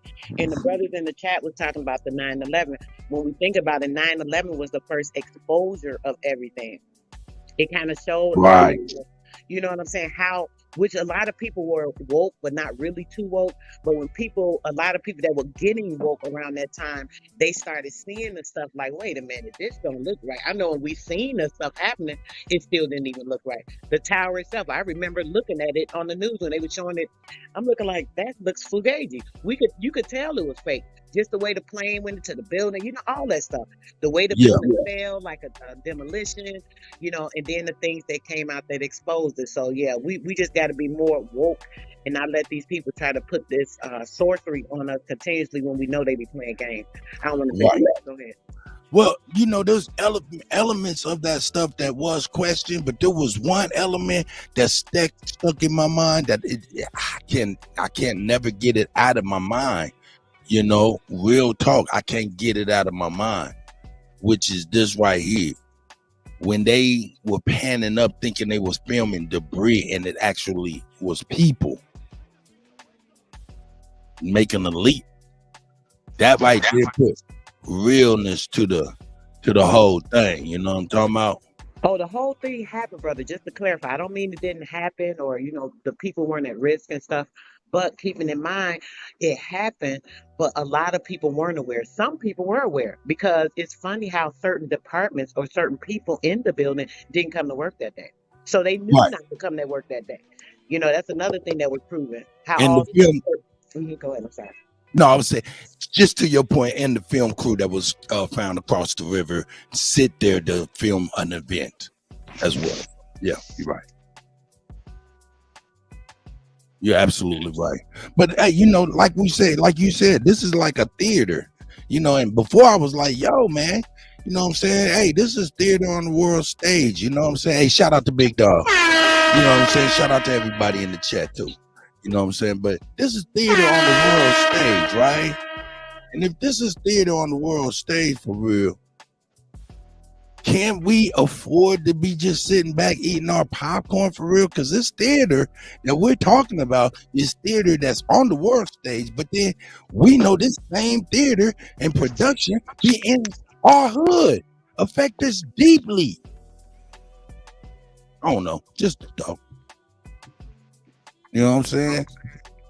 This is crazy because these same players, man, they fucked up generations of our people. So like, man, This is deep, man. This shit go deep. This shit go deep. Yeah, I seen something pop up, Pat. I seen something pop up. But yeah, man, you know what I'm saying? Hey, I just wanted to bring that right there. That's the beginning. You know what I'm saying? I wanted to show that stuff like that. You know what I'm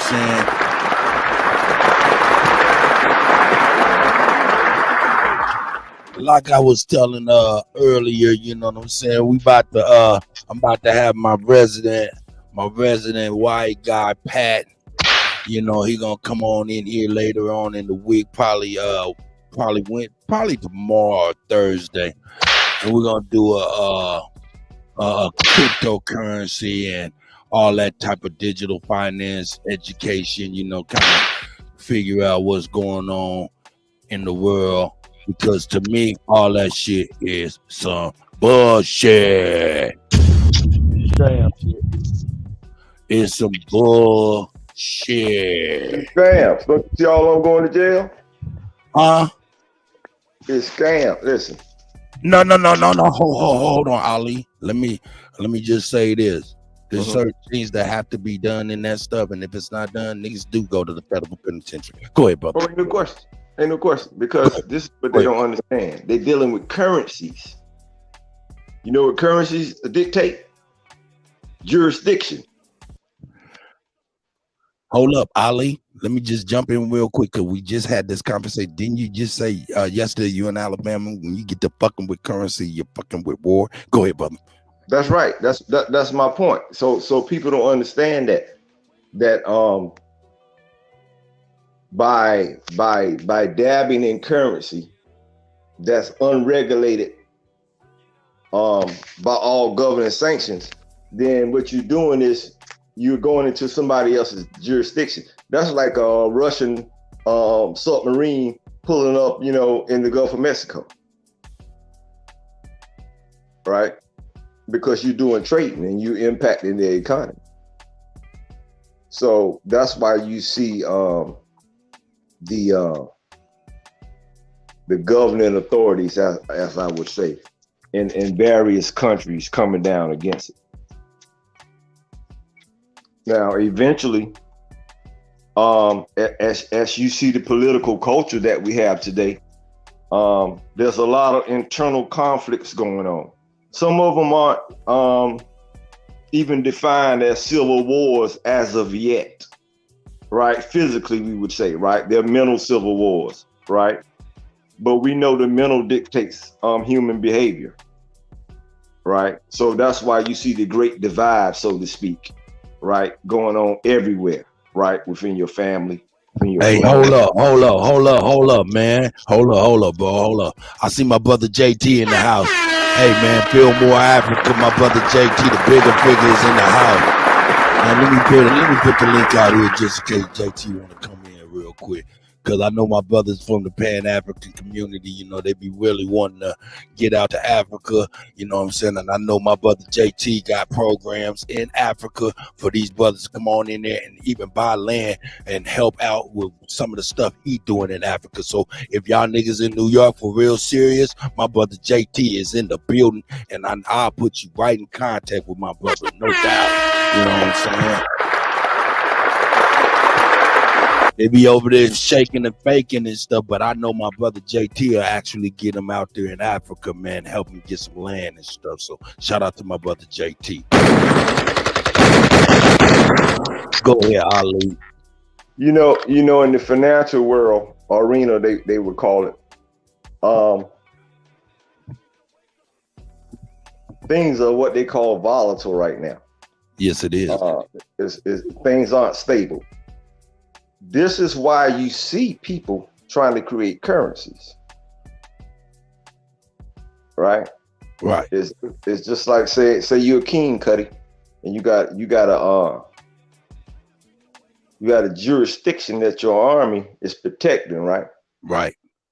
As soon as they become unstable, what happens? Shit. You get invaded. Yeah.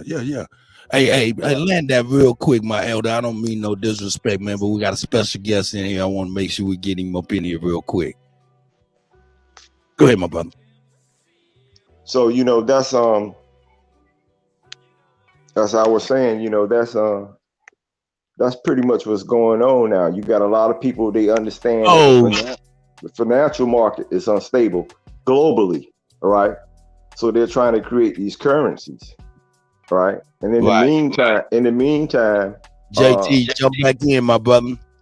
They're ahead of the game because the reason they create these digital currencies because they know that the global market is trying to go digital, right? Right.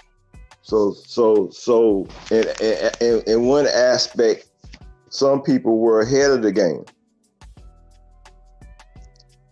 as far as going digital, but they don't realize how they're gonna lose doing that. Yeah, sometimes you got to leave and come right back in, JT. As soon as you come back in, it'll probably be fixed, my brother, if you can. I know your time is limited, man. I appreciate you for sure. Man. And y'all see that? That's JT, the bigger figure, my brother, man. Feel more African rap blitz. You know what I'm saying? That's an OG in the game. If you don't know the name, I'm telling you right now, that's JT, the motherfucking bigger figure, man. Put some respect on his name. You know what I'm saying? Feel more trap. What you think about the possibility of us taking on some more refugees shortly? I know we taking on more refugees. I know Sudan. I know from the Sudan. Right, correct. Oh yeah, I mean, and then you know what's gonna happen. See, this is what's happening right now. As these people come in, they are getting grants. They're getting at least $250,000 in write-offs and credit off top. Soon as they get off the boat, they being filled with, hey, if you do certain things, you'll get this shit yanked from you, and you'll be designated niggas, and shit like that.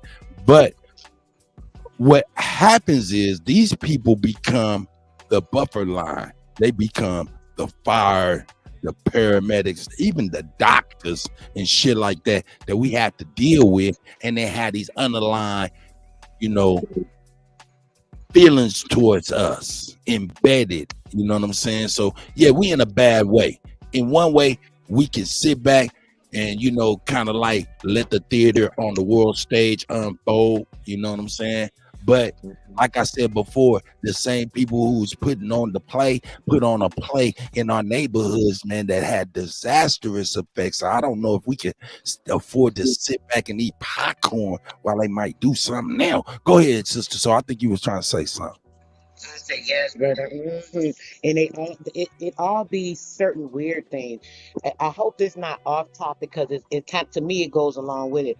Now they're having a thing right where they're saying that these genealogists state that it hinders them with their research into ancestry because of what happened with the COV, right? So because of the COV, the pandemic, the Department of Health says that it could take them years to dig up death or birth records that are sought by family tree searchers. Now, my question is, why? What does that have to do with people's ancestry or being able to pull up the records of their ancestry through the Department of State? Even when this so-called pandemic hit, everything supposedly shut down. It didn't get a computer virus. There was no virus in the system that we heard about as far as the corona. I know that a human virus and a computer virus are very similar, in context, but it's strange that this so-called death virus didn't affect the computers because it couldn't affect it the same way. It's not the same compound or system for viruses. So why is it that the State Department would be affected by this with the records and people's DNA and finding out, their ancestry and digging up death records and things of that nature? I think that's real strange. So it's like they'll do things too, and then on the side they'll do some other stuff, and later it's like, oh yeah, somebody will look into this. Well, why is this the problem? Oh yeah, the pandemic affected it. Not thinking or realizing, like, well, damn, how did the pandemic affect it? So I just want to put that out there. I think that's something important for people to understand. If you're digging up records and stuff, you need to be trying to really get on that now, because they're trying to find ways to say they can't find records, they're missing, all this other nonsense. Just want to put that out there, brother. Seems like it's all part of the game to me. That's right. That's right. Good morning to you too. Go ahead, brother. I was Like, actually speaking to you earlier. I thought you were Libra son because I heard DJ say Libra son in the house. I just assumed you was Libra son. I didn't see a name, but nah, greatest he to was you. in the chat. Shout out to Libra. Shay Pink, I see you, girl. Good morning, girlie. Big Dog Philly OG in the building as usual. You know what I'm saying? Big Dog, hit me up and let me know what I need to do. You know what I'm saying? So I can do it correctly. But Ali, yeah, like I was saying, as y'all can see, my brother JT, the bigger figure, may still be in there. He gonna get his audio together or whatnot, or he may not even have time. I know he's a very busy man, but I know all these brothers from the Pan-African community be whooping all this shit about Africa, and I know some of them really want to go. So if y'all is JT the guy that be doing the documentaries? Yeah, trap flicks. You talking about all the movies and shit, right? Hood movies, yeah. He okay. From Fillmore, Sacramento, the Bay Area. He OG. You know, put on a lot of people like The Game, Master P, Rich the Factor, man. It goes on and on and on. All the people he put on, Young Thug, it don't make it. Man, it's crazy. 40 peoples. Huh? E40 yeah, Mac Dre and them, all of that, man. Shout out to motherfucking JT, man. That's a real OG, man. Shout out to JT. What'd you say, man? So I said, yeah, shout out to the OG. That's a whole motherfucking fact. You know what I'm saying? Hey, like I said, the shit he been doing for Africa been ridiculous over the last 5 years. He been going back and forth. You know what I'm saying? You know, collecting donations and all of that, putting water wells in and shit, and being tribes, and elder statement over there and stuff. So we got all these brothers over here, you know, coming over here telling us what we ain't and who we is, and they talking about who they is, but they ain't even got no connection to Africa. Well, hey, we could provide a connection to Africa, and we could see the fruits of what you do first and foremost. Maybe that is busy. They need to be trading with Africa. That's what they need to be doing. Yeah, they need to work with the brother, you know, since they're work with the brother. African, you know, then maybe they need to jump in with him, start volunteering while you're so worried about what's going on and what the minds of the American people are thinking about, right? Instead of thinking about the minds of us or trying to contort our minds to something, a belief that they have, they could focus on trying to work with the brother. Go over there, do something beneficial in the area that they promote. Try to help there, build up over there, do something over there, basically. Yeah, they even can find out where they from because they claim they're from Africa. Go get with your people. A direct line via OG, you know what I'm saying? And JT treat them right, get them together, you know what I'm saying? Help them to where they could be feeling like, yo, man, I'm really doing something over there. But real talk, my brother JT is in there, and this is a real serious offer. I knew y'all was going to see where I was going with this. Man, salute to you, Sister Soul and Ali, you know what I'm saying, and everybody in chat understand where I'm going with this. But I do know they ain't going to take advantage of that because that's not what they're there for. They're here for us. They're not here to do anything. They're here to tear something down. So I'm going to put that on full display. I got a real OG. Nigga don't need your motherfucking money at all. Nigga rich than a motherfucker. Don't need your shit. You know what I'm saying? And a direct line gets you right to help in Africa if you are Pan-Africanist.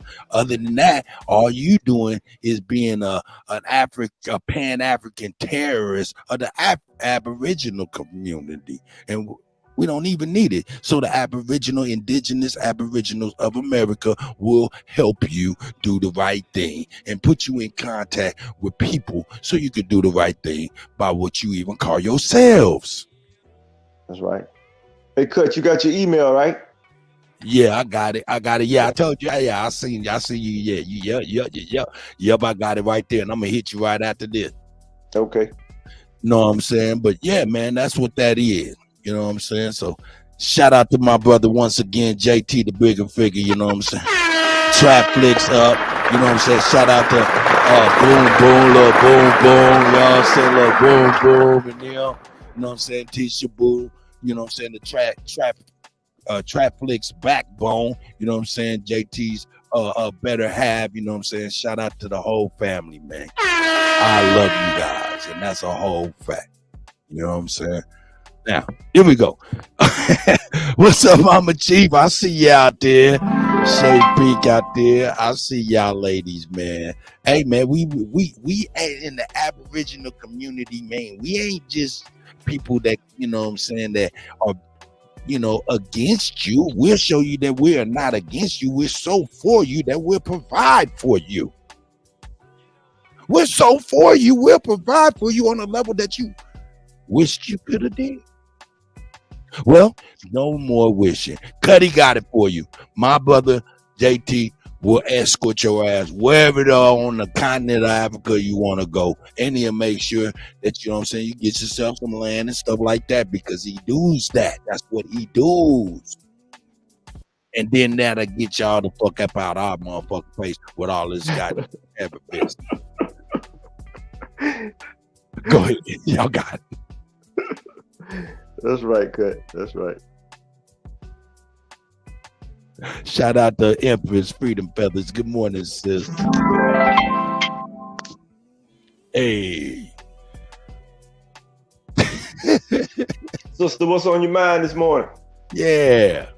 I'm about to get ready to make a left turn. I made a right turn yesterday, and we went silly on some P. Diddy shit. I'm making a left turn, so we're going towards the law. What's the guy name? What's the young boy name that came in yesterday talking crazy?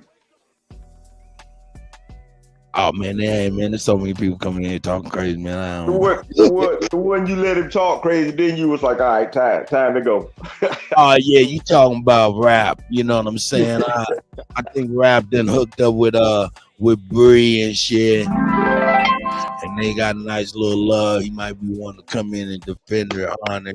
I ain't mad at him, man. Shout out to rap, man. I made me want to sing that one song by Buckwheat. You remember that song by Buckwheat? Working for wealth and all the wall faces.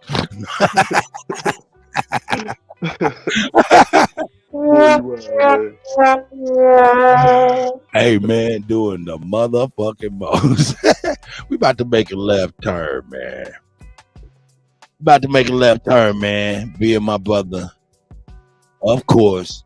Cold Figure, man. Cold Figure been going through it, man, and we about to have to get behind the brother Cold Figure, man. I'm going down to Galveston County, man. I'm going to Houston, man. Next week, I'll be broadcasting live from Houston and shit, nigga. I'm gonna be out that motherfucker, man. Linking up with You gonna check in with Top Cats when you down there? Oh, you know what, man? I'm glad you said that. I may just do the hell the fuck yeah, man. Shout out to man. Top Cat. That's my nigga. Yeah, check in with Top. I'm showing up here for hit him up and let him know I'm in the place to motherfucking be. Yeah, and link up and because that's what it's about, man. As a matter of fact, right? I don't want to get the dates wrong. I think sometime in June or either July, they supposed to be having a get together in Galveston.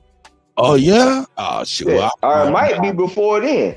Cause like I said, I'm not sure of the date, but I heard Top talking about it. No shit. So I wanted to go, but I'm going through something personal now with one of my sisters, man. She got cancer, so I'm kind of, Hey man, hold up, man. May the universal God and the ancestors see her through, man. For real. Yeah, that's tough, man. She going, she my boon coon too, you know what I'm talking about? So see you through too, my brother, man. If you need anything, man, you about to have my direct line, man. You know what I'm saying? I'll move for y'all, man. I'll move for y'all. You know what I'm saying? Yeah.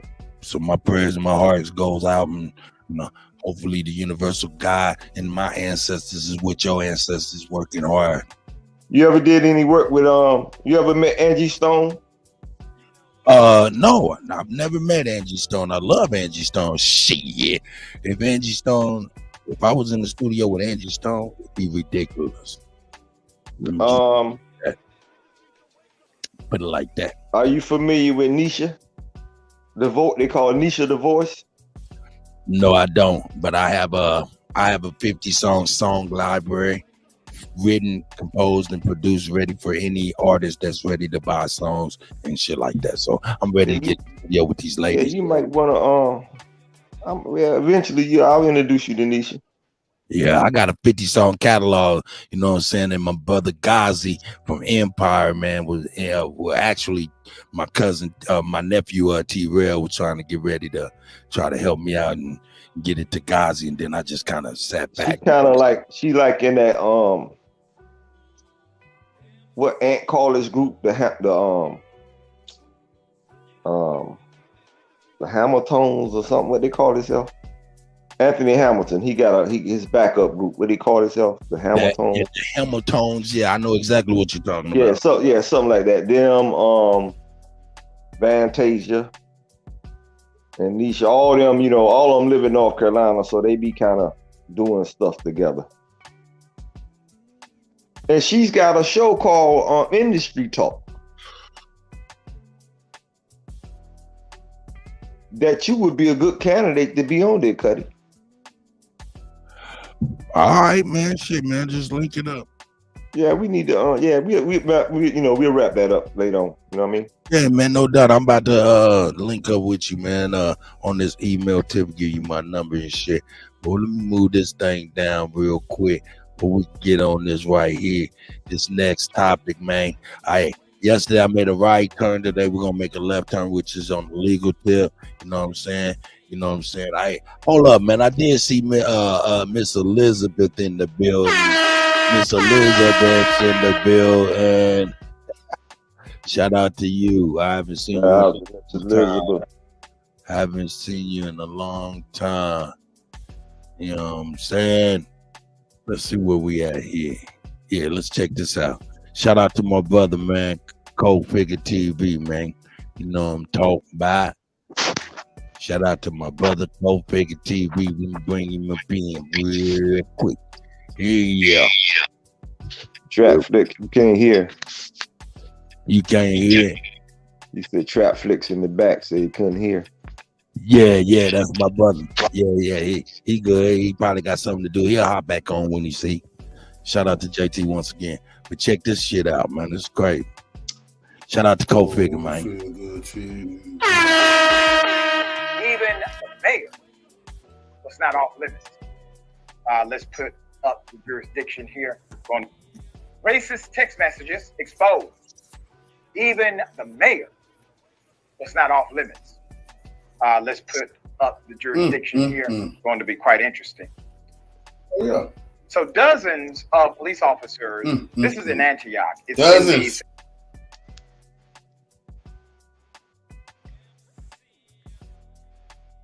It's the go.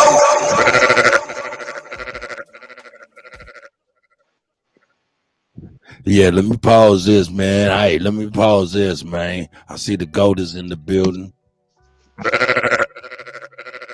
Check your mic, God.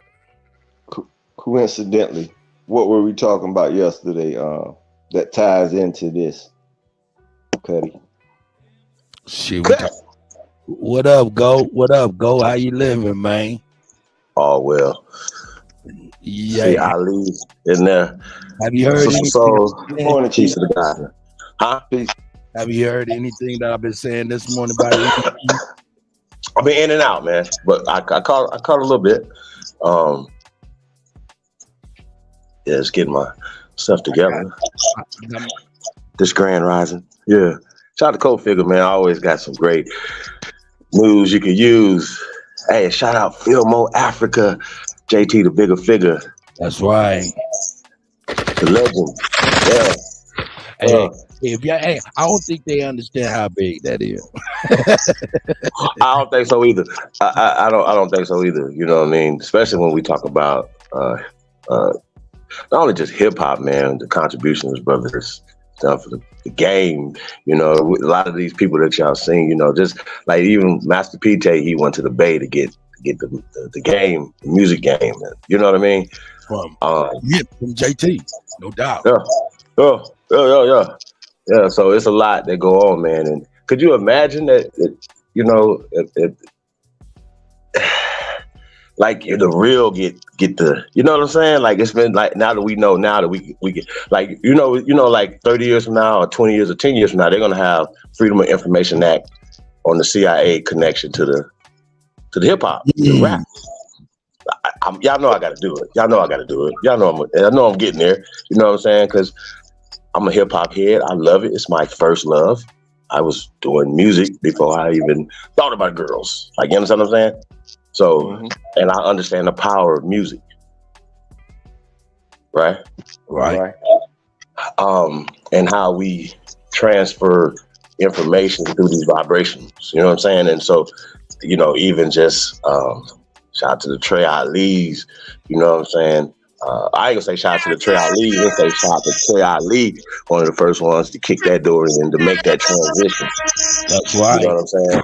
Real talk. Shout out to Threads, 3000, shout out to Job Briggs. You know what I'm saying? 'Cause y'all gotta understand this, you know, making that transition to consciousness. You know what I'm saying? Shout out to Drake Cobbs, Rap God, man. Just, you know, just you're raising a level, raising the vibrational pitch. You know what I'm saying? So that's what's going on, man. So it's not making another genre of music or none of that. It's just, you know, because I tell y'all this all the time. All American music is Aboriginal music. You know what I'm saying? It comes from America. You know what I mean? So it's really shout out to my man Guru from Game So yeah, peace everybody, man. Hey, yo, now, Chief, Paradise now. I don't want to gloss over something that I really want to. I really think is profound, and I think it's awesome for real. Think about this from this perspective for 1 second. All right, if we're able to help some of them Pan-African brothers who find time to come over here and harass us, help them link up with the brother JT, which is somebody who is respectable, to help them actually make gains in Africa, to actually make a true Pan-African connection before someone of the likes of a Sonetta or anybody else like that. And I think that would be a supreme feather in our motherfucking kids' app. Well, I say this though. Shout out to JT once again. You got to have a track record of doing something at home first. Have a foundation home. That's right. You know what I'm saying? My bad. JT be like, man, niggas be all over everywhere else trying to do something else. But I got to say this though, right? I've talked to a lot of these guys, right? And we've already offered to send them back to Africa. They don't want to go to Africa. They say that they're here in America. They've been here for hundreds of years. We never came here. We've been here, and this information is getting out more and more and more, because y'all got to understand, the more they push back on this, the more they're exposing it to people, because people are curious. Why are they talking about these Aborigines every day? Abos every day? Why did my grandma, this is your ancestors are screaming, wake up and fucking fight. You know what I'm saying? That's what they saying, yo. So y'all got to get together, man. Real talk. And you do have a responsibility. If you put a mic in front of your fucking face, whether you're a rapper or a podcast or whatever the fuck, you have a responsibility to your people, to our people, to your ancestors. If you're not honoring that first, then I don't know what we're doing around here. Real talk. You know what I'm saying? Because we could be Aborigines to this land, know we from here, but still networking the Caribbean islands, still networking on the continent of Africa, still networking Asia, India, Europe, because we're Americans. Now, don't confuse that with the U.S. corporation that has been taken over by foreign occupiers. Let's talk about it. Hey, but you said something earlier. I did catch when you said that this was connected. That the clip you was running earlier, they were talking about literally how the CIA. It's all connected, you guys. It's all connected. I swear to God. It's all connected. Bring that up. Go ahead and elaborate. Hey, man, we know we're gonna get back on that. I call it. I mean, it goes to the Baby Boulay series. Like, we just took it a step further. Like, you know, not just going after the gatekeepers. You know what I'm saying? The John Hope Franklins and them. You know what I'm saying? And all those characters. You know, these guys were actively working against our people, yo. They're still actively working against our people. Now, here's the thing. We pull a coattail to it, and they're still doing it. Hey, guess what? What are we saying? Like, you know what I mean? Hold up, Chief. What do you mean when you say we pulled a coattail? What do you mean we pulled a coattail? But if you show somebody the evidence that what they're pushing was started, funded, and still been funded by COINTELPRO operatives that's connected to front organizations that are connected to the CIA. It is still happening in the Pan-African, Pan-Boo-Boo community today. Has nothing to do with people going and networking and doing that. Nah, you can do that right here in America. But just know that when you're doing that, you're dealing with the State Department, you're dealing with the Department of Defense, doing all these other things. So you are directly dealing with the people that have been actively working not only against us here, but actively working against the people on the continent of Africa. Okay, now shout out to the people, shout out to the continent of Africa, shout out to the people over there, man, because a lot of times we don't get the right representation. That's right. We don't, and they don't get the right representation of us. So salute to the brother JT, the bigger figure, for going over there being a representative of real ones, man, real ones, yo. That's what it's about. Salute.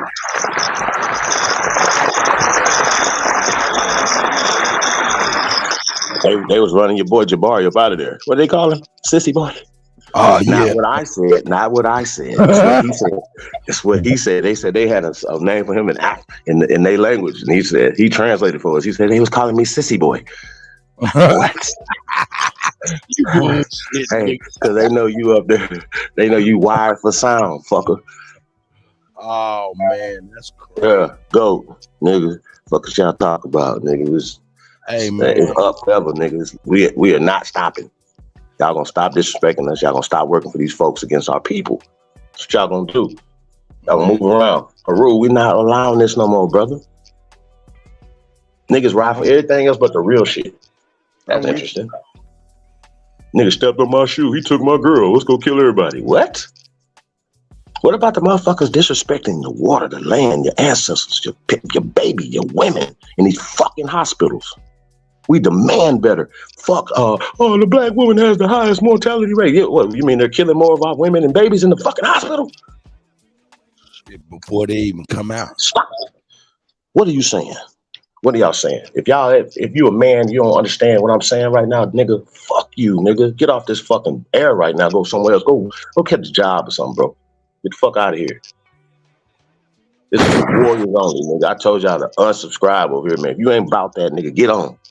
Go over there. It's a lot of fake motherfuckers out here for y'all to be listening to every day. Real talk. Hey, Chief, you know, real shit, bro. You know, yes, sir. A great mother can raise a great man. You know, a lot of people don't think that. And unfortunately in our society, when they removed a lot of the fathers, and then a lot of the fathers followed suit by making that decision to remove themselves, that's when we lost the warrior spirit, so to speak. Wait. So you just said that, right? That a woman, hold on, I'm just trying to get somewhere with you, right? You said that a woman can raise a great man, right? Where I'm from, you ain't a warrior, you ain't great in warrior and non-warrior don't go together. Sorry, everybody's a goddamn, every man is a fucking warrior. I don't give a fuck if you're, whatever you're doing, you're supposed to be a warrior. That's my point. Yeah. That's my point. But see, No, I'm talking about, hey, Cut, hold on, I got a video for you. Cut, did you play the video yesterday I sent you? Yeah, no, I didn't do it. You want me to play it? Did you get it though? Yeah, because I think this definitely segues into what the elders talking about right now. As far as we know that when they say they took the man out the house, whatever, that's not a high percentage. But let's just say it's too high of a percentage. My point is this though, Chief, because the men wasn't around, right, to raise the men. See, it used to be made up because uncle was there, granddaddy was there, big bro was there. The male figure was still there. You feel what I'm saying? In society, period. So when they demasculated entire society, you started having generation of men where the older men was like, man, what's wrong with the young boys? I mean, it's several behaviors that we attributed to them, something going, as we say, left, right? Before it went left, right? So, when I think about, warriors, That's why it's so hard for us to get people to really fight. Are we watching Dr. Phil, brother? Yes, sir. All right, got you. Let me get it together. Hey, keep going, Elder. You cooking? Yeah, I apologize. You know, it's a mental block that they have. And then the nature of a man comes out, right? But it comes out, as we would say, out of fury, right? This is what creates all this violence of human against human. That's like saying in a circuit, right? You have energy that's directed, right? If the energy's not directed, you may create a fire or a spark. So this is what humans do with their energy when it's not directed properly. So the spirit, so as we would say, is actually there, but it's hidden and it's not directed. The key is being able to redirect the spirit of the youth, because the youth are going to be the future, so that they become warriors in spirit again. When you're a warrior in spirit, it doesn't mean just war. It means in everyday behavior. Because when you're a warrior in spirit, your intention is to win, which is a better life. That means you want the best fruits. You want the best soul. You want the best for your family. You want the best relationships. Mm-hmm. That's warrior spirit. Warrior spirit is not going to accept no low standards.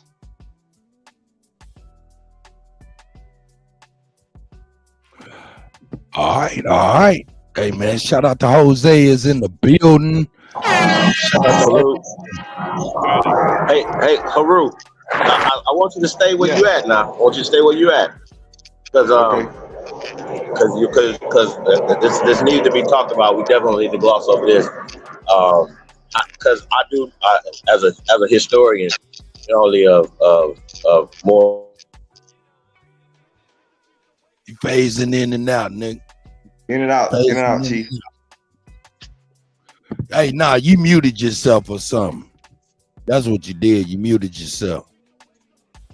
What up, Jose? How you living, God? You can hear me?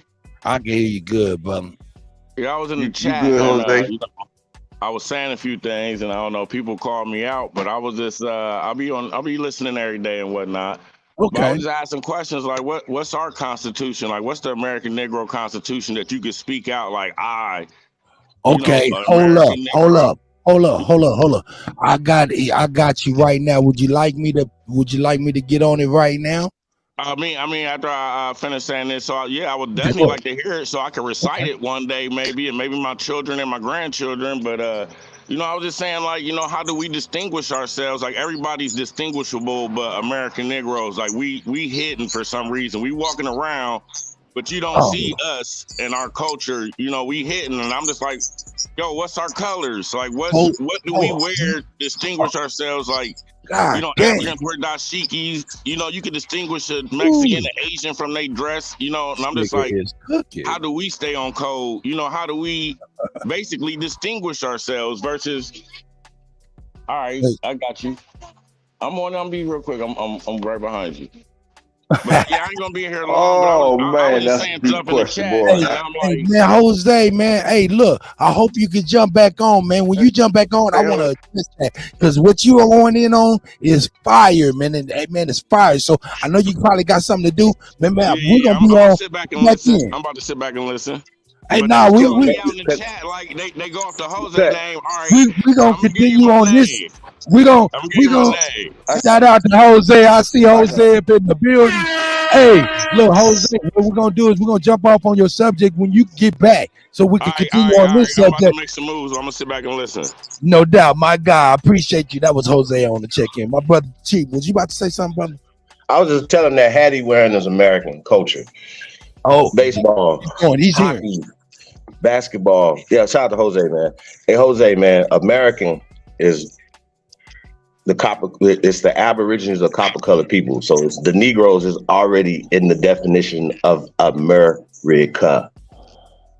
The land of the Negroes, bro. This is just all that it means. I'm sorry.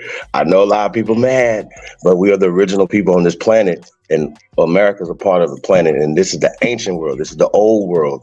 We gave civilization to the world. You know what the word American spells? It's Inca princess. That's what America says. Inca princess. Amir means prince. Well, and then you got I say this, that any of these descriptive terms are still describing the original people of this land. Right? So when we talking about America, they say, oh, you guys don't have any culture. Okay, well, did you watch LeBron and them last night? Yeah, that's American culture. Are you watching TV? Oh, that's American culture. You have a car? That's Aborigine culture. You have electricity? We created everything that the world is using. Refrigerator, elevator, stop sign. So when people say we don't have culture, just go to the inventions. Go to everything. Clothing, shoes. That's our culture. Barbecue. I just think this is crazy. Music. The birthplace of music is where? Mississippi. Not the birthplace of blues, the birthplace of music is America. The birthplace of mathematics, science is America. Listen, on that particular note, Chief. Now you know, I lived in DC for 40 years, and the homies up there, they don't even know that go-go music came from Mississippi. That's right. Or even house music. You know, I mean, you know, hey, that's real. Hey, music. Chuck them brought that sound up with them. All right, we got Alabama, the elder is in the building. We got Mama Chief is in the building as well. Hey, well, now we can get the party started now. Elders in the building. Shout out to the guys. Well, good morning, gentlemen. At the risk of sounding triggered, since Mama Chief is here, I don't necessarily need to defend her as I choose. I'm going to bow to her first and then go in. Mama Chief, you got the floor. Wow. How y'all doing? Good morning, Mama Chief. Coming back up in here. Y'all, I said I was going to just be ghost, but I can't help it. I know, because you love us. I love y'all so much. And it's like magnetic. You know what I'm saying? It draws me in. I saw Sister Soul jump up. Yeah. You know she had to drop down. She might have something to do, but hey, I'm glad you guys are here. Well, I'm glad to be here. It's good to be alive. It's very good to see the sun, the trees here, and everything still in place where it was when I went to sleep last night. Y'all, come on. It is a good time to be alive. It sure is. Waking up to Kutty just opening up old wounds, just letting us see stuff. Because some people ain't never even known about that tower. Some people don't know what happened over there at 911. So, Kutty, I appreciate waking up to that because I remember where I was as well. But what I wanted to do, I jumped on particularly for Jose. What's up, my brother? Mama T was messing with you in the chat because I'm suspect with names when folks jump in on us and asking questions like they don't know.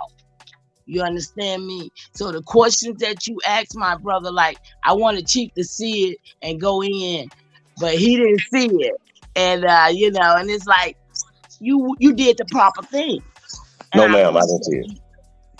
But I'm talking about Jose. I appreciate you, Jose, jumping up there, showing us because I got some Mexicans in my family, not so much as Mexicans, what they call Mexicans, but the fact that they are the Mingo tribe from over there in that part of the land. I got my people, so it's no racistness to nobody. as even the Africans. Shout out to JT. Help us help him. Hold on, wait. Hey, so Mama Chief, I gotta say something though. I didn't see that. I would have definitely spoke on it. So, but I gotta. This, I think this, the ancestors say give it to y'all, right? Jose is American. Yeah. Latin comes from America. The Spaniards didn't bring Spanish to America. We took Spain to Spain. I know it hurt. But think about it. This is the source of their conquest. That's why they make all these Viking movies and all these other things to put these images in your head that they were ruling the world 1,000, 2,000 years ago. Even this Cleopatra conversation is stupid, y'all. I'm gonna keep bringing this up to somebody. I'm gonna keep bringing this up. But Jose comes from America, right? Aborigines. This is our language. So we can't.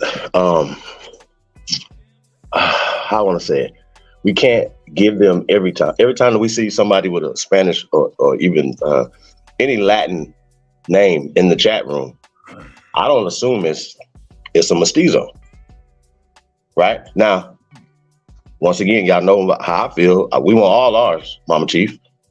That's right. I don't think that you, as a great grandmother, you don't look at any of your great grandchildren or grandchildren, if they're mixed, any different than the ones that are full blooded. Am I correct? Yeah. Kind of sort of. I'll tell you because I'll tell you the truth. I ain't gonna hide. I ain't hiding behind that shit. I told my boys, my grandsons, when they was little boys, 6 and 4. I said, listen, don't bring me no mixed babies. Okay, don't bring me no mixed grandbabies. I told them that growing up from that age. Now my oldest one, he remember what I told him to this day, and his 2 children look like me. But my baby one, he went and got him a little Mexican girl. When I met her, he said, "Grandma, you think she white, don't you?" I said, "She is." He told Grandma she Mexican. No, baby, I'm looking at her. No, she ain't Mexican. Her mama is white. Her dad is Mexican. She what her mama is. You know, but my baby, I don't look at him no different. He's my baby. You understand what I'm saying? But he's still his mama's child. And that's one thing my great-grandmama taught us a long time ago, that the children are always in the mama's family, basically. And that's what happened to him, because she took him. When she got mad with him, she take him that way. You see what I'm saying? So she'll never know his culture. She'll always know hers. So that's the difference with children with me. So I land right there. Damn it. Well, I gotta say this. Y'all know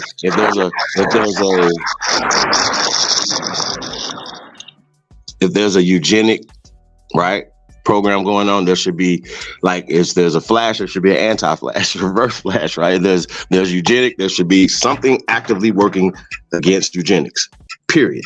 Right? Now that pale skin chose to darken, instead of going, I call it the Blake Griffin effect, going in the opposite direction. She chose to go in right now. Of course, she already has that mentality. Now that wasn't given to her because she's living in a eugenic world, y'all. You understand what I'm saying? So she has a reverse eugenic by meeting your grandson, right? So if your great grandson now applies his seed, right, into fertile Aboriginal ground. Absolutely. Are y'all following me? I'm going. There has to be a reverse eugenic concept going on. We have to understand that, y'all. I know it's hard to swallow, but we can't regulate people who they sleeping with, who they interacting with. A lot of times we're so self-righteous, but we'll put our children in that situation. I want them to live in a nice neighborhood. I want them to go to the better schools and blah blah blah blah blah blah. And then guess what? He's going to prom with LeBron and him. Son. Okay, and not wearing a pink skirt and an actual purse. But I have to say this. So whether I sound as a joke or in jest, this is what I mean about I saw you and him walking in the pain of our existence. But go ahead, Mama Chief. I'm intrigued to see a little bit further that you'll reveal the feminine point of view on procreation? I mean, that's just it. I mean, in a nutshell, I ain't gonna go too far because there's another elder on here, and he had another perspective on that the other day. And I mean, like I said, when I was raised, in the time that I was raised, we knew our cousins. We knew all our first, seconds, and third cousins because we all stayed in the same community. When we moved, when they bombed us or messed up our community and made us live like we was in third world countries in Georgia, we were moved wherever we were moved to.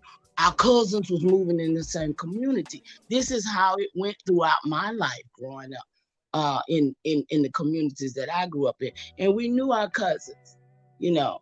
We knew we weren't looking in love or no sexual way with our cousins.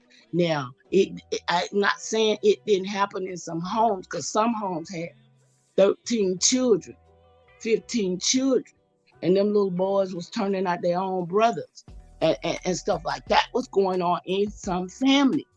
So, not saying that nobody wasn't having sex, but we wasn't looking at our first, second, and third cousins to marry or to put seed in to procreate. We knew that was, they told us it would bring in retarded children. My elders taught us that no, you don't sleep with your cousins, you know. Yeah, for real. That was, man. I'll land right there. Yeah, man. But see, this is what I mean about the pain. Okay. So not to sound triggered or not, but anytime you going back and forth with an elder woman in our community, I'm wondering how you were reared. Now, Jose, I really cannot concern myself culturally with whether you're a Mexican or Central or South American. But thank you, Chief, for making that enlightening statement, which is not said enough on where the origins of these languages, the Latin, and the manner in which Noah Webster compiled about over 24 Aboriginal tribal languages and created what we understand to be American English. And why is it not the English spoken in Britain? You feel me? But that's not being said enough, and it doesn't get said repetitively enough because we got new ignorant people coming in, I would argue, almost daily to a conversation that's already confused. You feel me? So I wanted to take, if you remember any of the particular questions, Mama Chief, we can do a little ping pong here now, but Chief, you answered some of that about what's the flag, and I can circle back to what we tried to do yesterday, Kutty, about understanding this was not a flag, it's a military banner, banner. That's right. You know, what is culture is us. Why is that hard to understand? On a simple response, if it comes from us, it is culture, right? Or do we need to define what is culture? Would you want to do that, Cut? You want to go etymologically, or what? Because you and him are music men. You and Chief. You are music men. What are music men from our cultural ancient origins? Was it uttering the word first or humming a tune? Humming a tune. Okay. So then what is music? Music is internal. It's rhythm. It's frequency. It's sound. Some we created innately. And ultimately communication. Exactly. Now, do you know the mythology we were taught with the slave narrative, that it took the cracker, this redneck white trash, 150 years to understand and comprehend that we spoke by drum? They would tell us that we're African drums, right? I'm sure you and Chief are music men. What would you say is that historically, whether factual, inaccurate, or not? Well, it was definitely accurate once they realized that it was a means of military communication, definitely. But before, when they was just thinking it was just nigga shit in a sense. Look at the slaves; they happy, they dancing and singing. We heard that mythological narrative too, right? No doubt, no doubt. Okay, then let's go with another example. What's smoke signal? And I'm not calling you out, Smoke. You know I love you, brother. I need wild nigga Indians turned loose. That's right. But what is smoke signal? Elder, can I? Yes, Mama Chief. Go ahead. right there when y'all said something about when niggas was jumping and dancing around. I just wanted to bring a thought to a people's mind because they don't know about some stuff. Back in the 60s, because my elder asked me this. He said, what was niggas dancing and jumping around for? And I just want you to go in because you might know more about that, because that was during the time when selling to the Negro and all of this, buy this, and because they know who the seller. Oh, you talking about the video, the YouTube video that popped up about how to sell to the Negro? Yes, that one. But that. Okay, well, I thought you were talking about. Hey, okay, let me stop it. I don't want to sound like I'm diminishing something. When they had the Negroes, like we had them arrive, and they had them all up. Right, but remember, we're dealing with delusion and image making. Okay, vaudeville and burlesque. I don't want to necessarily date myself and get people bored listening in the audience. What was the soft shoe? Do you remember that, Mama Chief? The ballerina. No. The tap dancing and putting sawdust on the ground. They call it the soft shoe. Oh, okay. I didn't know. So you weren't hip to that? No. You remember? How about the Nicholas brothers? Yes, I know the Nicholas brothers. Okay, how about you, Kutt?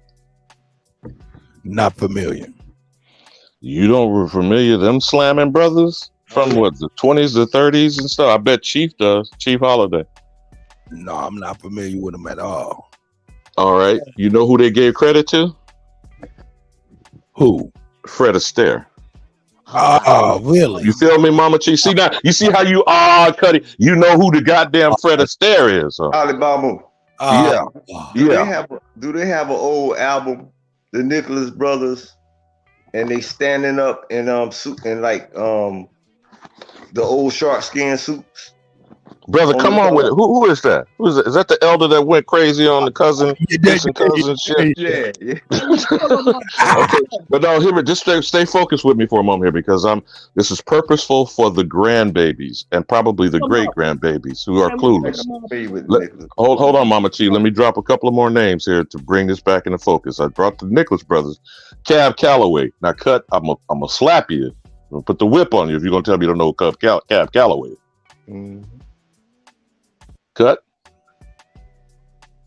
Did he drop on us? No, he there. He needs to pull him up. Pull him up. Yeah, because we talking to music men. These are our contemporary young guns, right? These are our music men of the 21st century, right?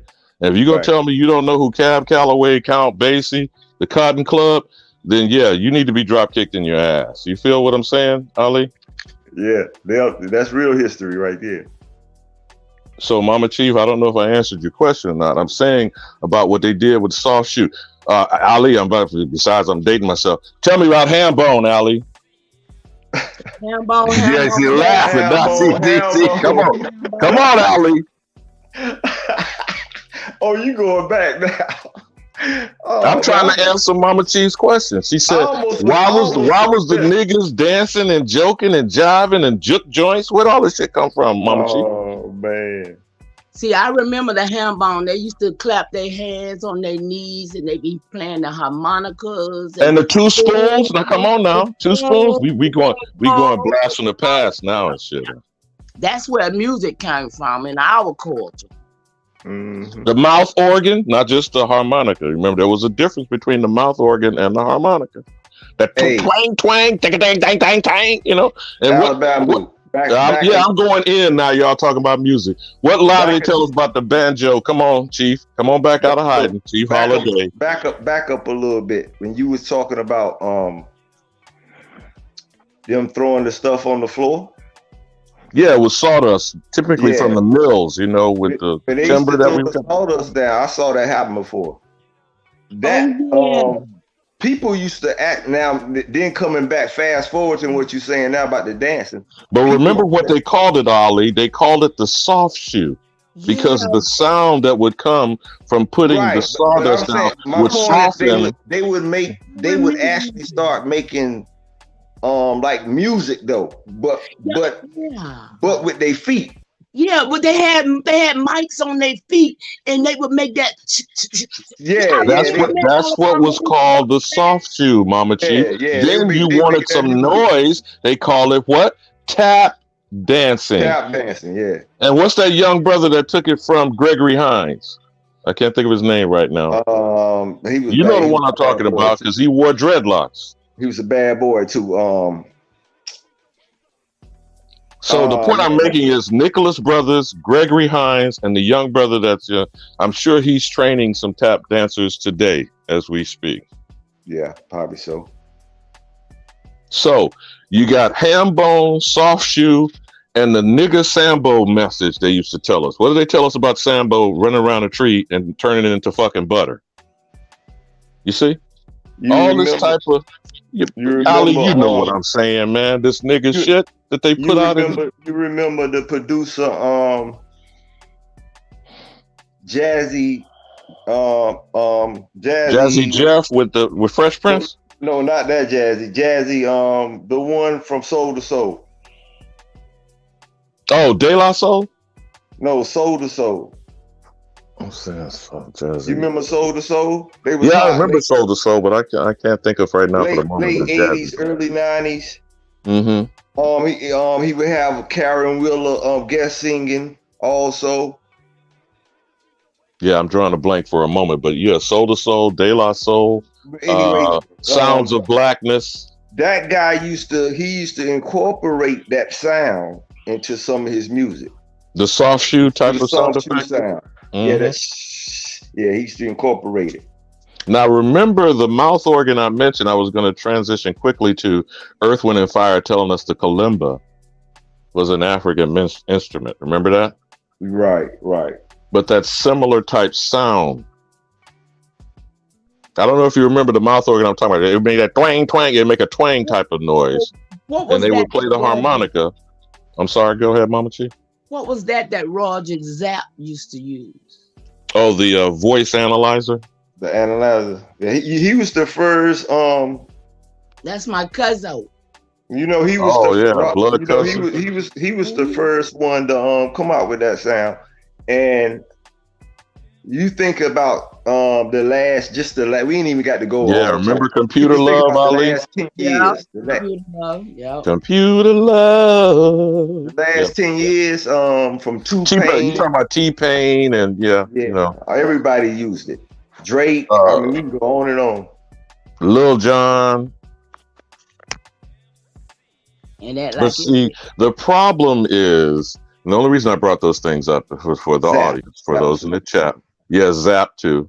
Roger Troutman. Roger Troutman is that. The reason of bringing those things up is for the young generation who are born in the 21st century. They're 23 and under as we're speaking right now. They are out of time when they're out of context. This is the purpose of history, not his story, your story, our story. That has to become a priority, Jose. So not whether you were trolling or not, what intrigued me about the questions you were asking, it either implied one of two things. Whether you were dissing your people that you're saying your name confuses the audience that you are a product of, as opposed to, why don't you do what me, Ali, and Mama Chief just did? You feel what I'm saying, Ali? Correct. See, if you speak into existence what it is that makes up you, that's the point. We have too many people from around the planet trying to exterminate us. This is what I need the trolls, the pan-boo-boos, whoever it is that feels the desperate need to attach themselves to the existing narrative, matrix, indoctrination. You need to check yourself. And I don't mean about check yourself before you wreck yourself. I mean, look in the mirror, fool. What's looking back at you? You know, what are you carrying within you? Go ahead, Ali. They used to say a long time ago, Alabama, that a lot of people like to ask questions about life, right? So the elders would always tell them, When you sitting up in here asking me about the question, you got to go live the answer.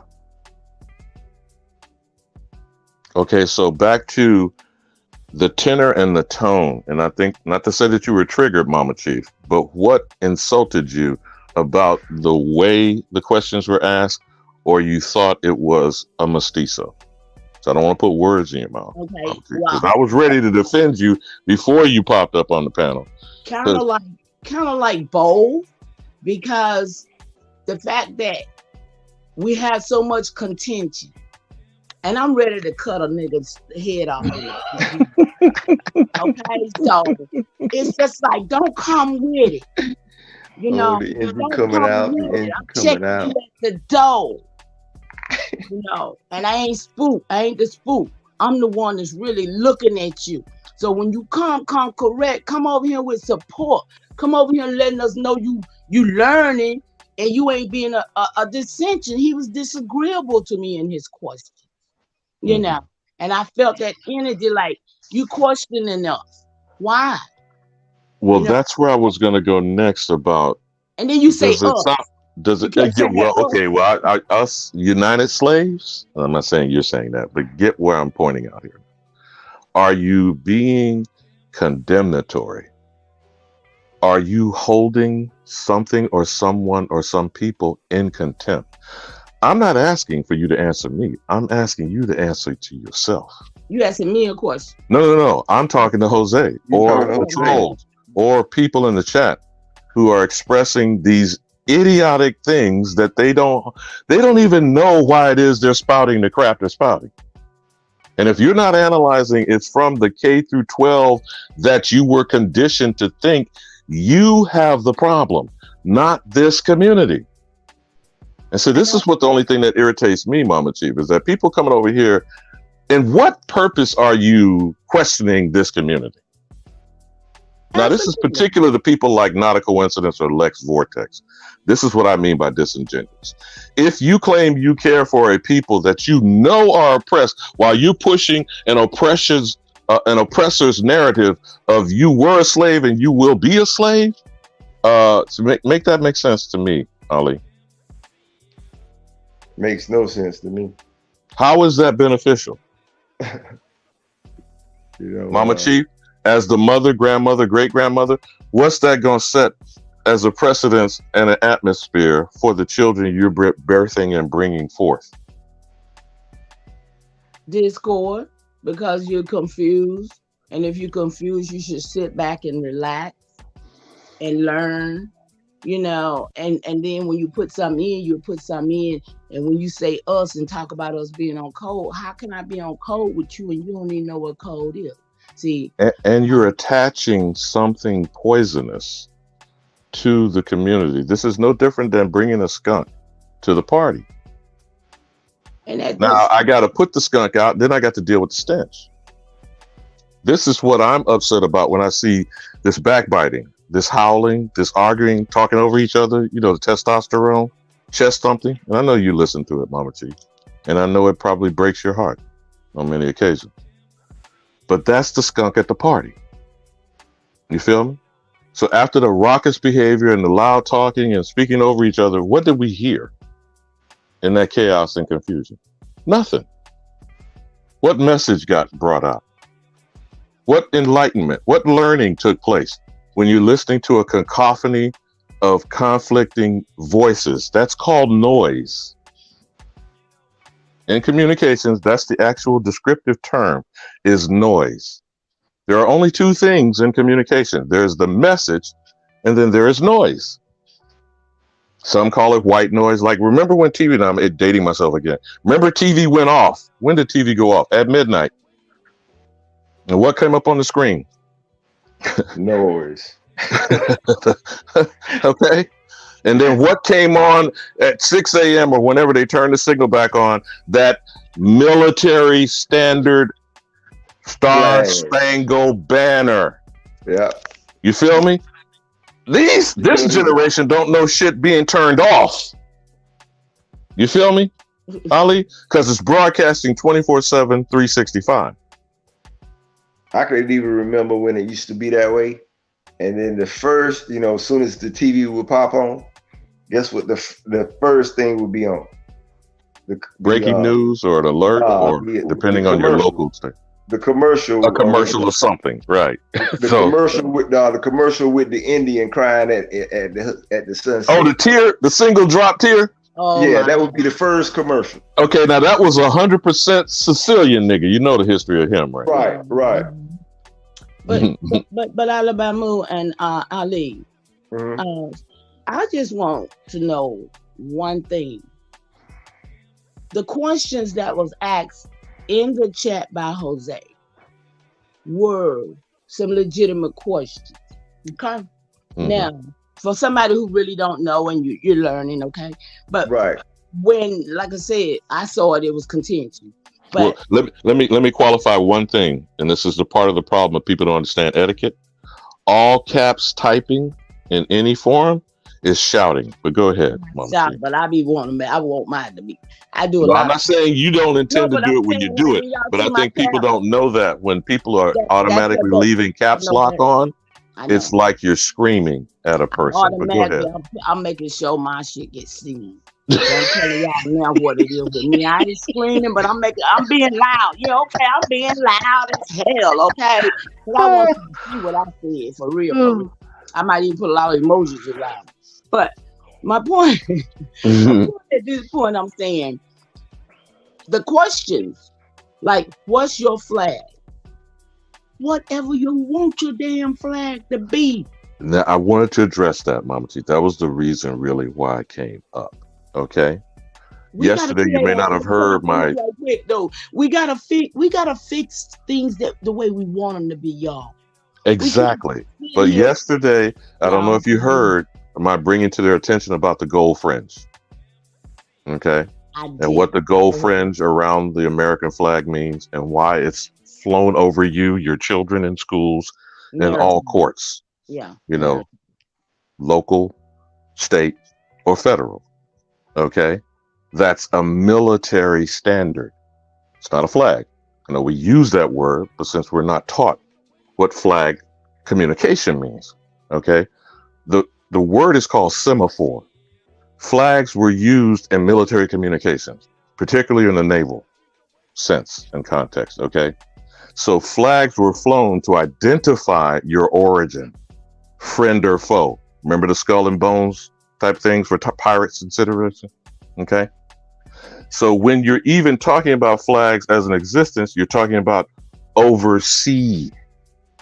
You feel me? Now, when you got back on land, that's where we heard of the thing called coats of arms. Now, I'm sure you're familiar with that, Mama Chi. Yes, and in my records, my ancestors had what they call totems and stuff like that. Okay. So then we have a thing we've been taught as Native American culture. You have the totem pole. And then something we have been taught as European culture, you have clans, and then you have the coloring. Like, for example, you know how kilts work in Scotland, right? So maybe here we would call it quilts instead of kilts, like blankets, quilts, comforters, etc. But what would be the color, the motif, and the design that would come from your family, your clan, your tribe? You see what I'm saying? Absolutely. Now, when we analyze this thing that's called the United States flag of America, which it's not a flag, but just for the sake of what we're discussing here, the 50 stripes represent the 50 nation states, right? The 13 red and white stripes, 7 in blood, 6 in purity. I don't agree with it. I'm just talking about how to use the words to define it. They're telling you the red represents blood, the white represents purity, and the blue, some might think it's the sky, but it's actually the sea.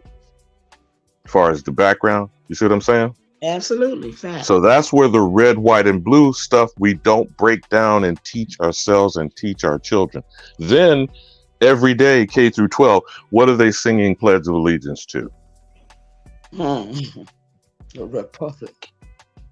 No, they say it's for the republic which it stands, but they pledge allegiance to the flag. Oh yeah, the flag. Not to the people, Yeah. Oh yeah. not to their clan, not to their family, not to themselves. I did hear that you was talking about the bomb rushing and all. Okay, so now that's the Star Spangled Banner national anthem, which was a battle cry, not a national hymn. You feel me? Now, if we're on the battlefield and we're constantly singing the battle anthem, even as babies, do you feel what I'm saying, Mama Chi? Super Bowl.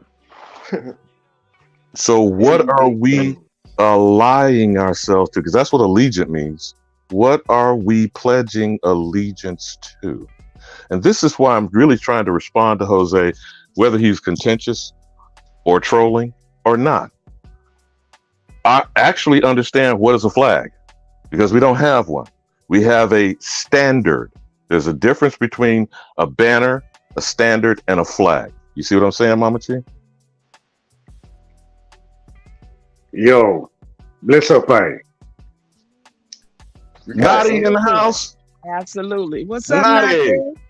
Yo, I see it's an old folks party, so I come cut the rug one time for you. Come on, cut the rug. Don't be a body boy. Since I mentioned that, no disrespect, you got to throw some shade on Don Lemon. Come on, body boy. How you doing? I'm good, sister. I'm good. Bati boy is a bati, like a bati, like a person's bati. It's a man that loves to rub up on body. Yeah, like a chichi. Yeah. Or an ant, you know. But let me do we know about the Cahokia? What we know about the Cahokia? Anyone? I know something about Cahokia. Well, you can spit some wisdom, but Jose claimed when he was starting and triggering Mama Chi that he represents Alabama, Tennessee, and Mississippian culture. That was one of the next questions I was going to address. So you got it, Naughty. Well, Cahokia, the original Cahokia right outside of St. Louis. The original, one of the original establishments of America, and it established in 10 AD. It flew the American flag. It's the first site of America that flew the American flag. Yo, shout out to Ross, man. I'm sorry, family. I was in a conference call with Chief and a couple other people, you know what I'm saying? Hey, man, and not only that, I had a call from my guy, you know what I'm saying? The resident crypto white guy. He researched that shit for us and tell us what shit he is. Yeah, he'll be in tomorrow. So shout out to the resident white guy that we got him to behave.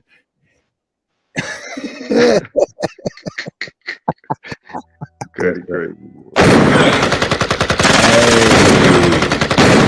dope. I got Mama Chief up in here. I got Alabama. I got Ali up in here. Elders up in here. I got Ross up in here. Elders up in here. When Chief get in here, I'm going to unveil my new segment. You know, of course, I'm going to go ahead and, you know what I'm saying? Hey, man, I do shit motherfuckers follow behind. You'll see they with all these whips and chains. Oh, man, I'm over here being facetious, rap. But, you'll see, man. Hey, like, I'm a producer, man. I'm not gonna stop coming up with ideas and things of like this nature. So when people bite my shit, I don't give a fuck because I'm always innovative. So hey, man, it's just for y'all to be able to recognize. Okay, I'll be looking at people around like, man, y'all don't see this. Okay, well, I don't see it neither. Let's move on. You know what I'm saying? But yeah, questions. I'm sorry. You missed a couple of good questions from Alabama. Did I? Directed towards me? Oh, I'm sorry. You the music man, but you ran in the middle of us discussing music. Yeah, you and Chief missed that. Yeah, I got into a conference. We had to get into a little conference call. But go ahead, my brother.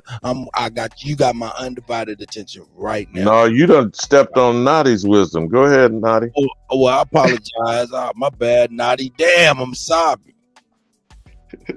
We got to chastise you, young blood. But go ahead, Nadi. Hey man, hey man, hey man, not me. stand with Not back. me. Hey, old Not me, nigga, Kut, hey, not get me. up off of me, old nigga. I'm behind this whip, and I'm gonna hit the old nigga back. Get up off of me, old nigga. I ain't playing with you, nigga. Alabama like, nigga, cause you a retarded ass old nigga. Oh yeah. Go ahead, Ross. Oh, Mama Chief, I'm sorry. I'm goofy in the motherfucker, man. No, not me. I ain't gonna check. Not me. I love you. Thank you. Get that belt away from that boy. That nigga snatch the belt. Nigga, give me that motherfucking fat old nigga. Shit, nigga. Your pants falling off, boy. I'm sorry, Ross. Please, I'm sorry for my ignorance. Please continue where you was at, and I'm with you guys. Oh no, go on. Yeah, he threw you off, Nadi, from Cahokia. Nah, he told me, you know, not to stay on point. I can't stay on point, but I'm good. I'm good. Man, I appreciate you. I see Smoke out there. Smoke, let me put this out here just in case Smoke trying to get in. Look, they go, oh yeah, man. What? Hey, yeah, what he say? Lemon sacrificed his sister for nothing. Whoa, god damn. Oh. Well, see, that's when he introduced it. I teased him about bringing on about Nadi, Bati Boy. But if you want to circle back to Don Lemon, Nadi, or stay on your Cahokia roll, you got it, bro.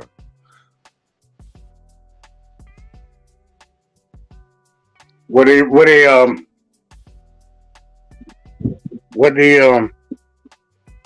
Bati boy do now? What he do? Talking about when he get fired? What are you talking about?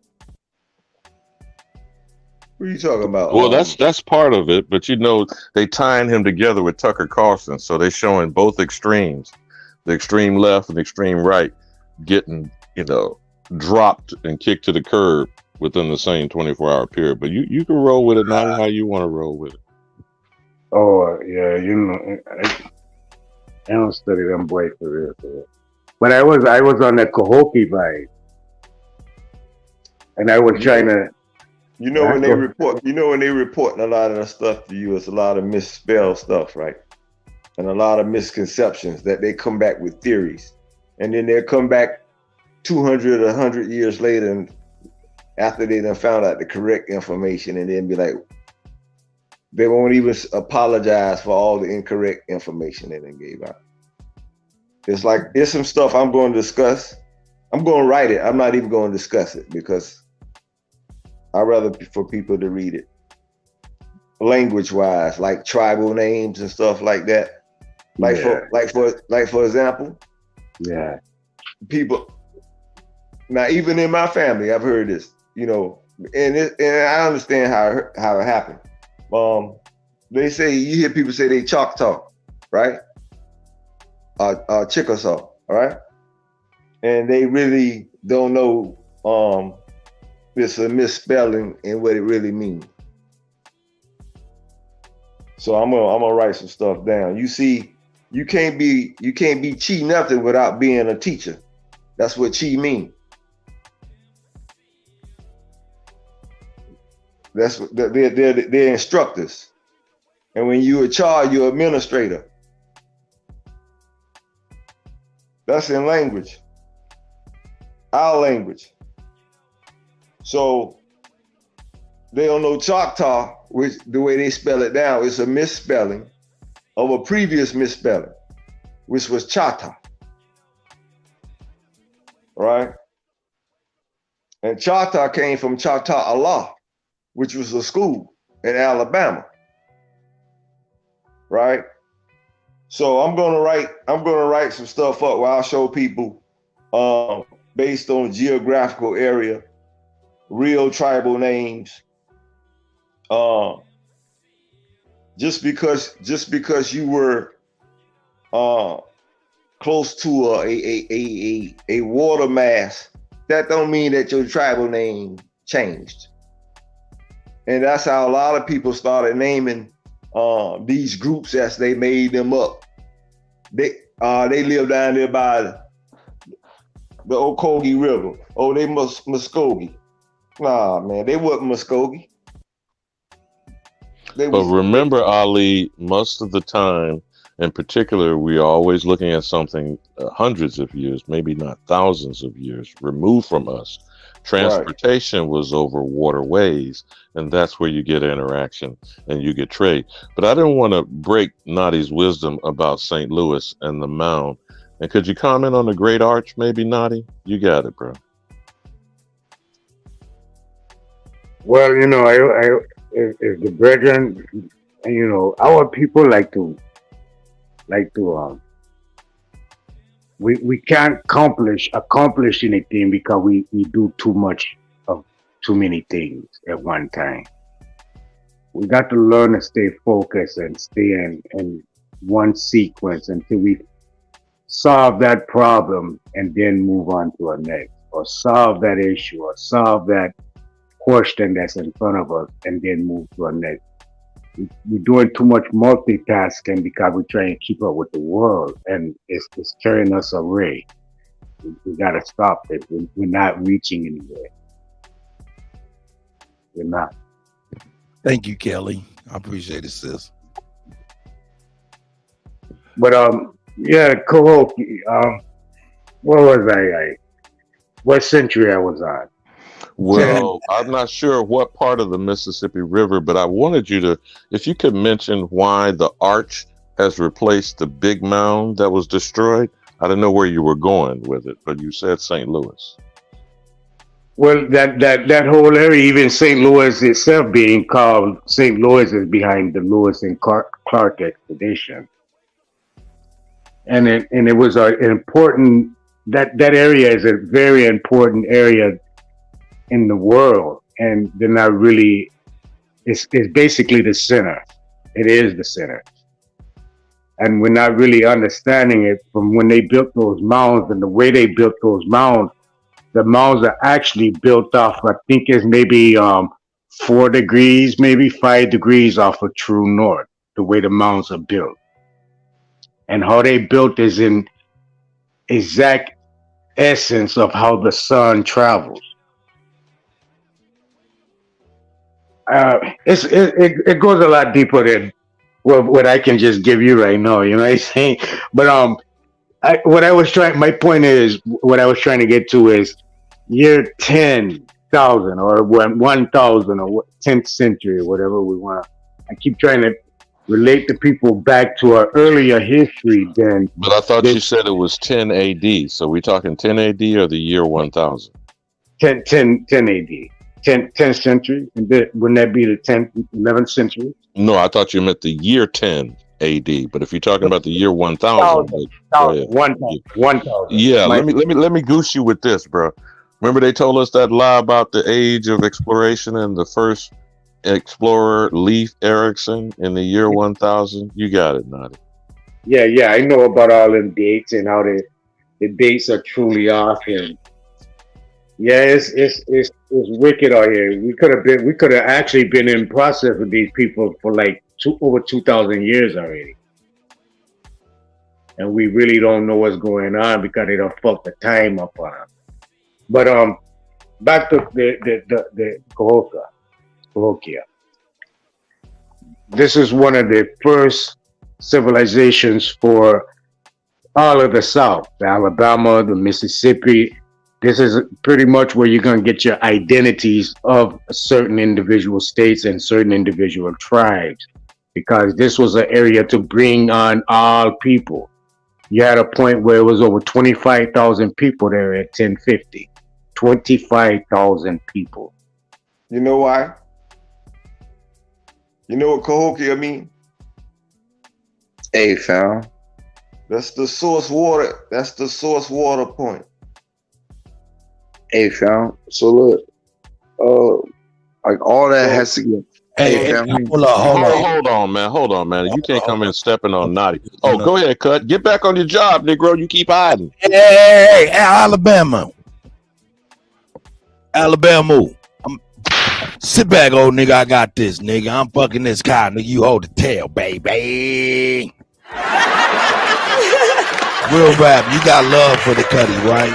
And I do. Yeah, I do. Okay. So Ross, they created whales. Hold on. Let me finish this. Rap. Hold on, that's not real rap talking. No, I know that was Ali. What I'm saying is to you, rap. Please have a little bit of more respect for my panel and my panelists. Please don't cut the wisdom of these elders, please. Okay, mute up and then until talk to you, brother. Yeah, I'll bring you in. I promise. Go ahead, Ali. Go ahead, elders. Y'all go ahead and continue building, please. Thank you, rap. I appreciate it. Yeah. So in reference to what Ross was saying in Cahokia, the word Cahokia means the source water point, right? So it was the source water point also for what they call Missouri, right? That's where the word Missouri comes from, right? Because they used to train so-called what y'all call Yama, which is like Navy, the seamen.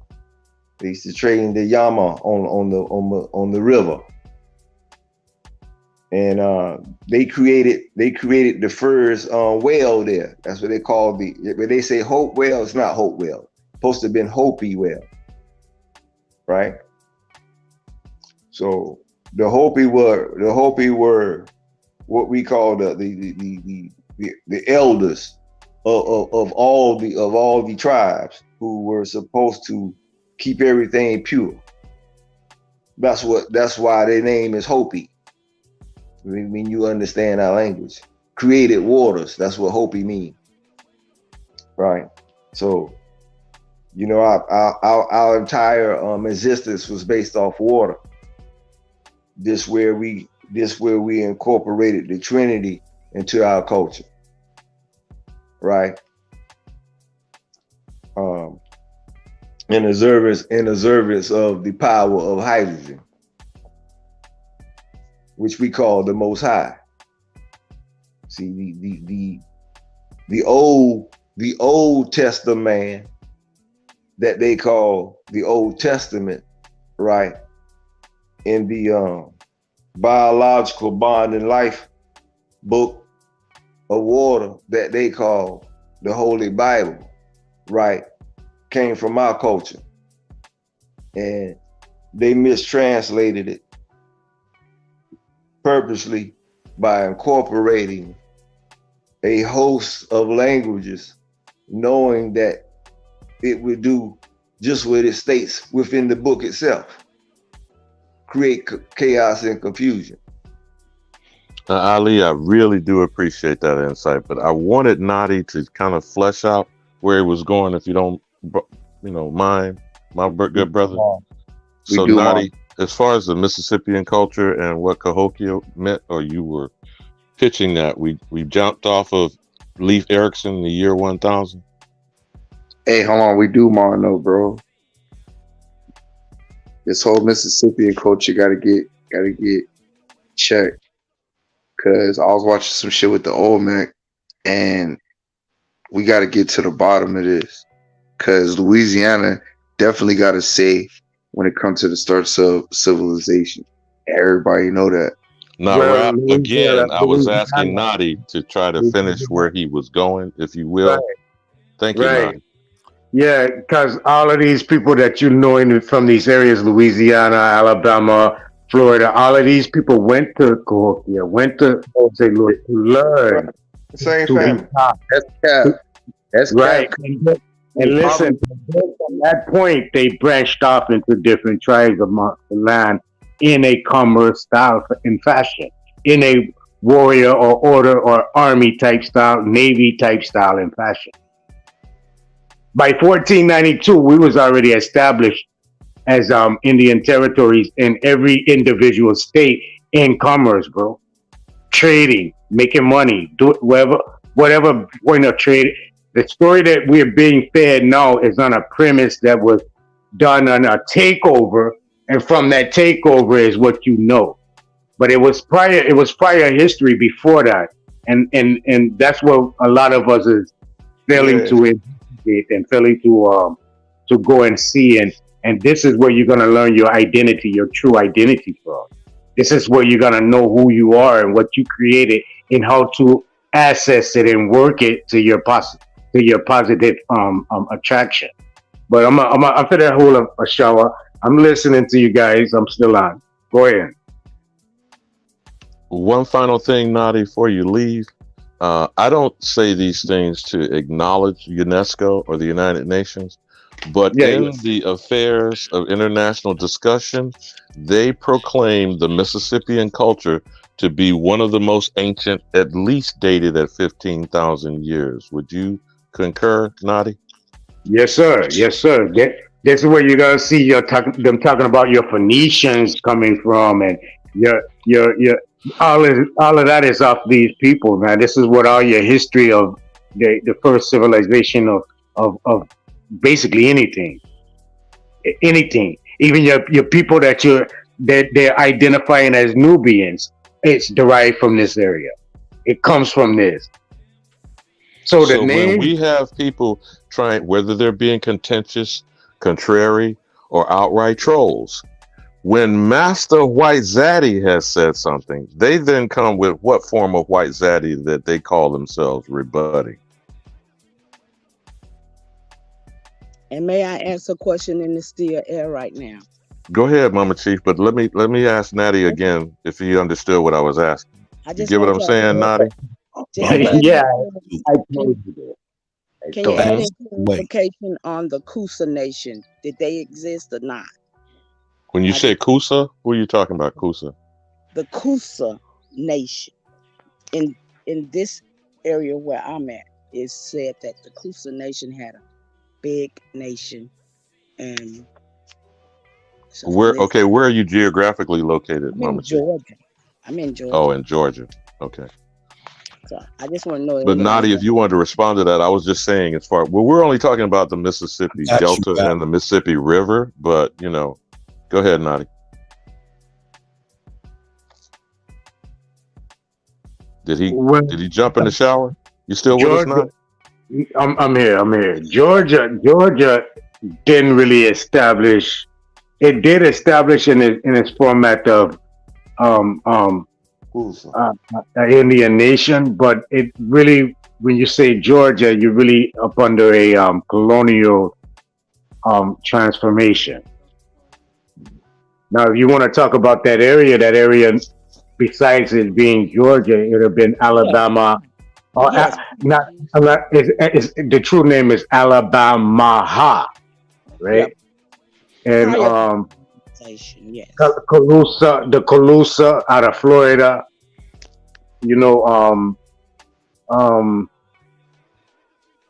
Basically that's what we're running in the South. You're part of them tribe there, and it get divided or separated in the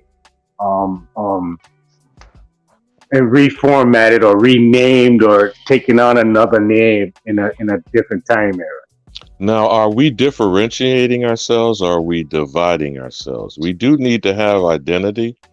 I don't know if that's what you're asking, Mama Chief, but you're saying the Calusas, right? Is what you're saying? No, it was Kusa. I thought you said Kusa. I was just asking because it was a lot of nations prior to any, and all of us still have big places in Listen. So that's all I was asking. You know where Kusa come from? No. Right.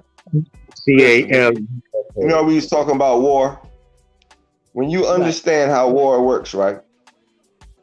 I'm talking about a national, I'm talking about a global war where they replace one empire with another. Right? Then I'm gonna give you an example of what I'm saying. We're gonna talk about today. We're not even gonna go back in time, right? If we got invaded right now, right? Then by hostile, I'm talking about where we was actually losing, taking over, right? Then that means anybody, I don't care where you from, you're not flying out of here. You're not getting on no boat leaving up out of here. You understand what I'm saying? So you're stuck there in that area. So you can later on you can get misidentified. Hey man, hey, I'm gonna take this time real quick to say shout out my brother Juice. Hey Juice, man, hit me up, man, on the email, man. So my point is prior to hold on, Ali, please. Juice, hit me up on the email, man, so I can hit you with my phone number so I can rap with you. Not only that, hey, Rain, man, you got my email, man. Hit me up on the email so I can start bumping your music, man. I seen you hit the panel, man. How you doing, Rain? Shout out to Rain, man.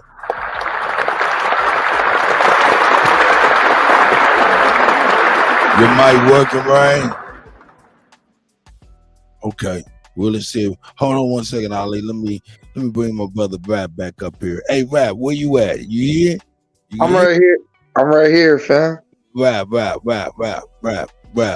Look, check this Right out. here, bro. You can't manipulate our relationship so you can disrespect people. I'm not gonna allow that. You understand? Hey, Yeah. I'm not manipulating nothing, bro. I'm holding you to a standard. Hold on. I'm speaking from my perspective. So, hey, man, that favoritism shit don't work around here, bro. What do you mean favoritism, man? Hey, man. I was all that, bro. Like that, bro. I'm not gonna have you arguing with the elders. I'm not arguing with nobody. These niggas talking in absolutes, bro. These are regular Negroes. These niggas ain't special. Were they actually talking in absolutes as far as they know themselves? Well, look, bro. To say Cahokia was the end all be all, that's bullshit, bro. Like you got a lot of starts of civilization in America, bro. That's cap. Rap, get your ass out of here, you retarded ass nigga. Get the fuck out of here, Rap. This nigga Rap is crazy in the motherfucker, nigga. See, I understand some young niggas, man, got a problem with elders, man. You know what I'm saying? He just need to have lunch with an elder one time. Just get out of here. Come on with that. I ain't trying to hear all that shit. These brand new ass baby ass niggas come up in here talking like, you know what I'm saying? I watched something on TV and it says, so man, get the fuck out of here with that. And pronounce it to be the be all and the end all, and ironically arguing against whether we're claiming from an older generation whether it be all or end all. That's not what we're doing. What we're trying to do is impart information that predates you, the person. And all young generations don't consider history pertinent before their birth. That's the problem. And when we don't impart information, you know the quote, Kutty, those who fail to know their history, your history, are doomed to repeat it. But I wanted to circle back to the Constitution when we can. But go ahead, Ali, or Cut, whichever one is responding. I'm finished answering your question about the Kusa. So prior to us losing power, which was the fall of our empire, which was the Kutopian Empire, right? It was common for us to trade and travel amongst those countries that were a part of our empire, right? So this is how the so-called original foreigners got to America. They were friendly tribes that were foreigners that we were trading with. Some of them were intermarrying. The Kusa tribe in particular, right? Once again, they're showing you that they're part of the Kutopian nation because it was common for us to either be named after a trinity or if you what they call a visiting tribe, you would name yourself after your cat, because we were Kutopians and certain people were lions, certain were Bengals, certain were, jaguars, etc., etc. So they were Kusa. So Kusa mean that they are also what we call East Asian, right? So Southeast Asian to be particular. Right? So where's the Kusa found? You find the Kusa, you find your family. It's real simple. You're in Madagascar. So your roots come from Madagascar because you Kusa.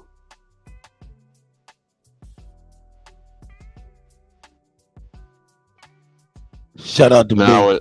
Now in this pause, Kutty, I don't know if Nadi had completed or he might have jumped in the shower. He said he was going, but go ahead, Cut. You got some advertisements pushing. Yeah, man. You know what I'm saying. I'm about to get into this real quick. Hey, man. Hey, yo, y'all already know. Where's that link at? I ain't even got the link. Let me grab the link real quick for everybody. Pan-Africanism is dead, goddammit. A paid initiative by the young arrowhead Chief Brown Wolf. You know what I'm saying? Shout out to Brown Wolf. Let me copy this real quick. Shout out to Brown Wolf, man. This is the paid initiative.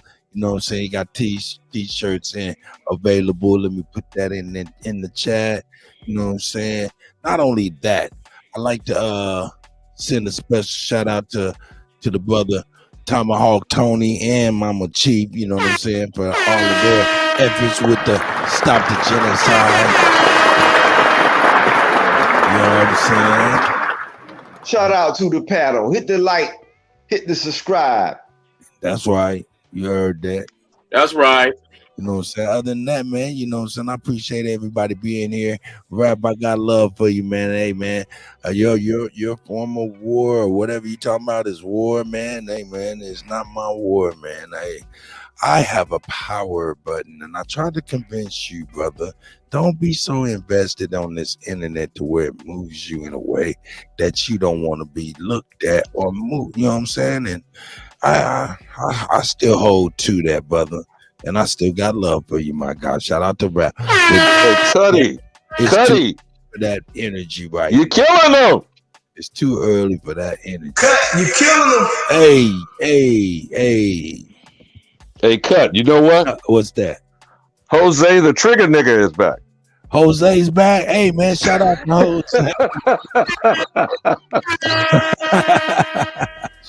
Shout out to Alabama for even not showing a ripple when they drop one drop of water. Here my nigga Rain is, Rain. You can hear me now. He said he has some echo issues with his phone. I don't know. Yeah, hey, unmute your mic real quick, Rain, to see if that's working real quick.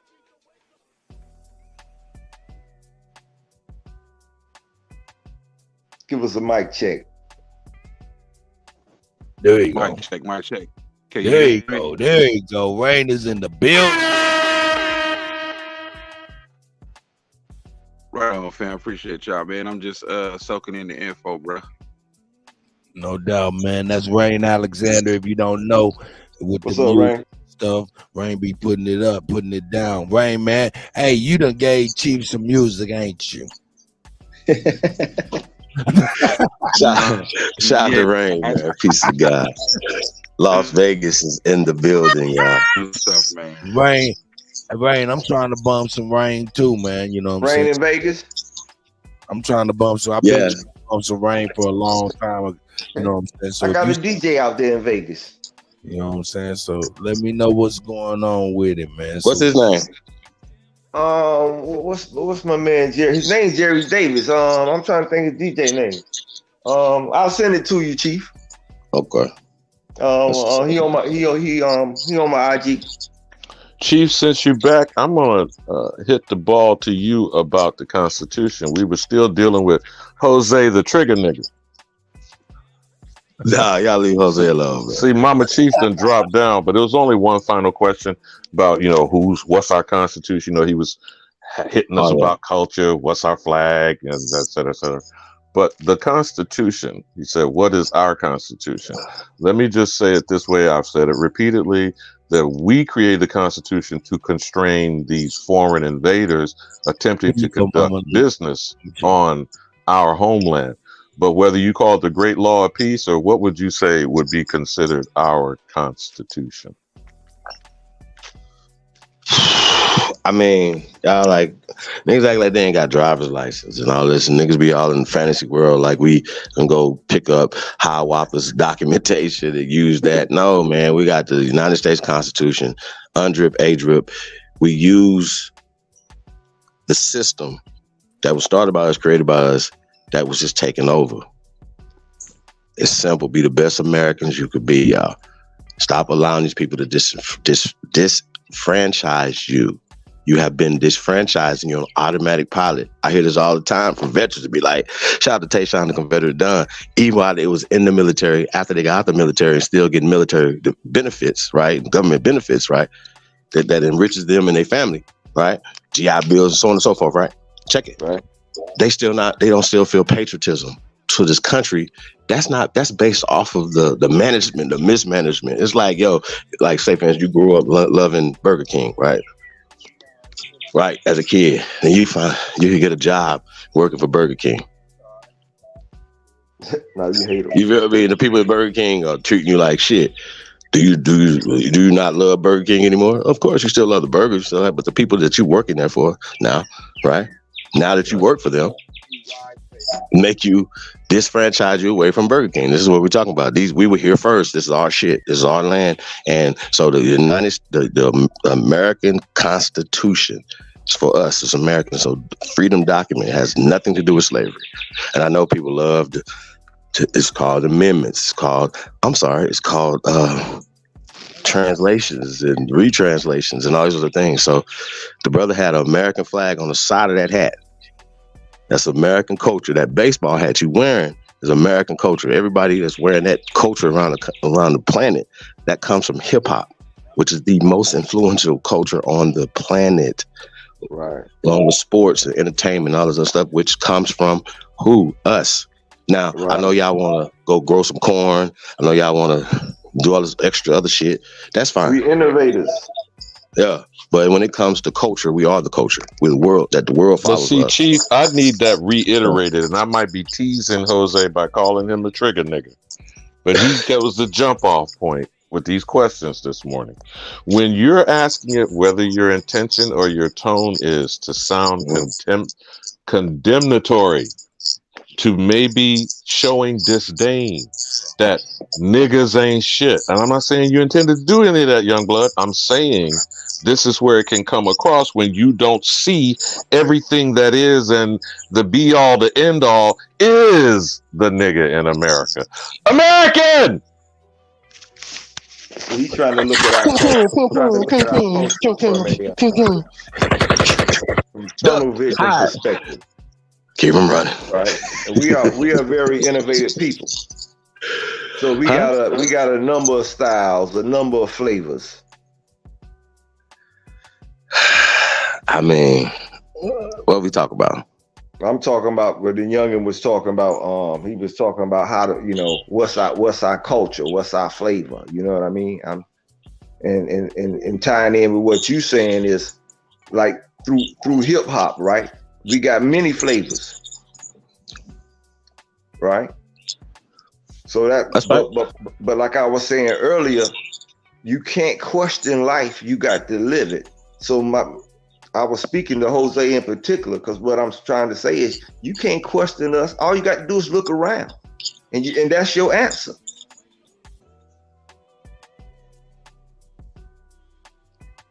You can't look at one thing. We are a collection of all.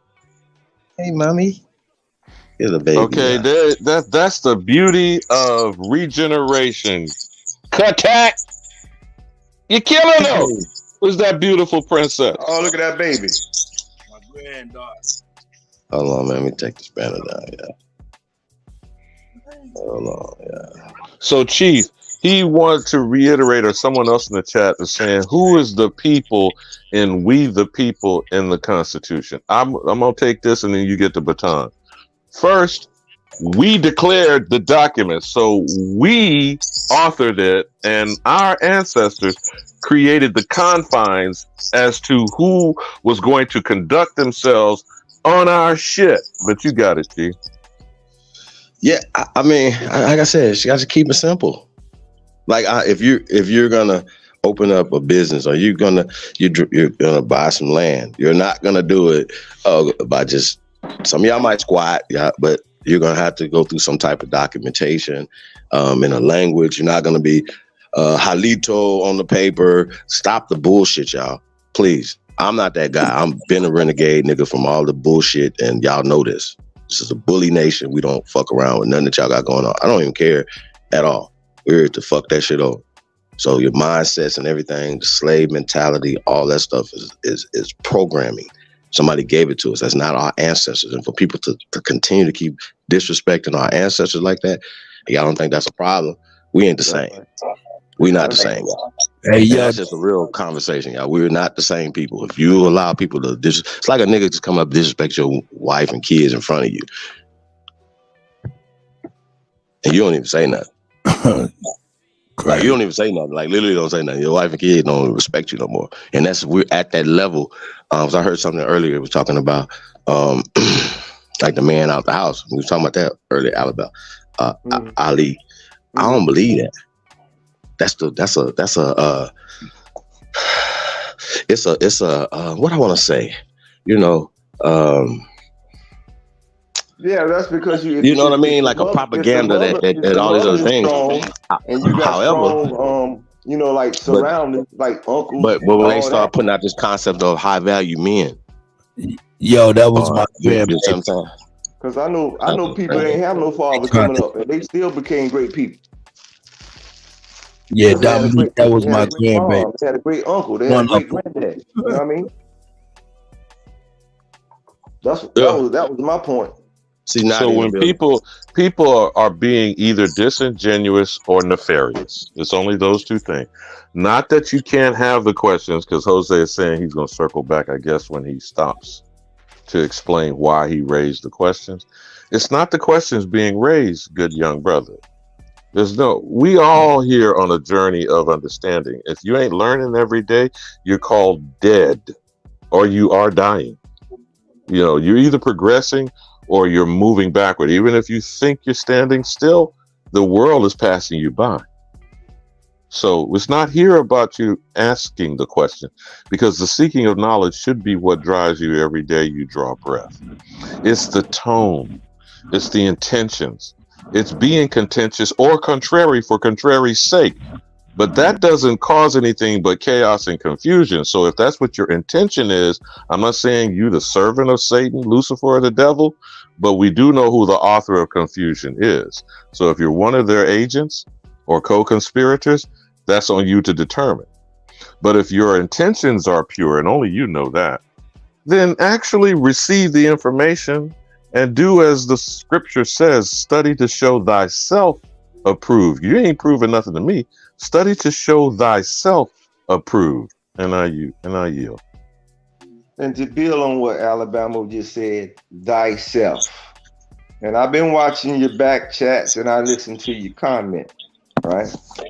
So based on what he's saying, thyself, you want to be seen. You want to be identified. You want to be known that you are important. That is thyself. Because I see you keep talking about the importance of Louisiana. Louisiana geographically is family. So if you want to identify something that the family did of importance in Louisiana, then that's what you should be bringing to us. Not being in contention, as Alabama said. And I yield. Wait, Harry Belafonte pass y'all? What? I was going to ask that next, Chief. Somebody said RIP in the chat. If that elder left us after 9 decades, what do we uphold from his message of sharing? Most people didn't know. Sharing that Martin Luther King lamented integrating his people into a burning house. That, to me, became the legacy of Harry Belafonte. I know all older about him. years. He's a great guy, man. A man of high standards is the best way to say. If he left here, that's the best thing I could say. He was a man of high standards. May the universal God and the ancestors have received him well, and may they continue to guide us all well. Hey, man. Yeah, I remember, man. Just the views and opinions expressed over here may or may not necessarily be the views and opinions of myself. Cut tag. So I if know. both of you brothers could bring up not just the banana boat, but why he had integrity in what he did, and they compared him to Sidney Poitier. Now, some people might have lifted him up more on holding strong black manhood and refusing to play coons, buffoons, and other sellout niggas like Steven the Coon and Django. And no disrespect, Samuel L. Jackson. I'm saying, you feel what I'm saying, Chief? Cut that. Yeah. Maybe you can bring up the Banana Boat or some other song from our elder and blessing, and I yield. Yo, That's can what's you up. that guy? Hey, peace. Who's that? Jose? It's Ray. Oh yeah, hey man, hey, that's Rain. Jose. Jose is back, man. I think he wanted to. You got time? Now you know I'm gonna bestow the nickname Trigger Nigga. Now you gonna have to take it if you don't. You don't have to take it if you don't want to. Hey, I'm gonna take it. Alabama. He said he gonna wear it well. But Alabama. I was asking the questions like, what's our flag? I mean, it's literally because if y'all tell me what our flag is, I'm gonna have that bitch. I mean, You y'all tell me already what our flying the colors flag is. upside your head right now, sir. Yeah, no doubt. But Say less. That answers your question, bro. they got Britain flags, they got American flags. Hey, bro, you are an American. That's the flag is on your head. Pay attention. You have a driver's license? Yeah. What state you from? Ohio? Well, we the ancient people of Ohio, brother.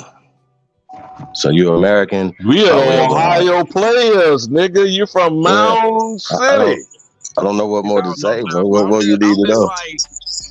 Like you know, well, I was asking a question like, if we decided that we all gonna wear a coat of arms or whatever, right? That'll show we in unity. You know, like how do we show the act that we are in unity? If Hey, you shout out fuck to with Chief. one of us, Shout out to Rest in Paradise to Chief Z, right? Y'all remember him for the Washington Rudy Skins, Red Skins, Brown Skins, right? That changed to the Commanders.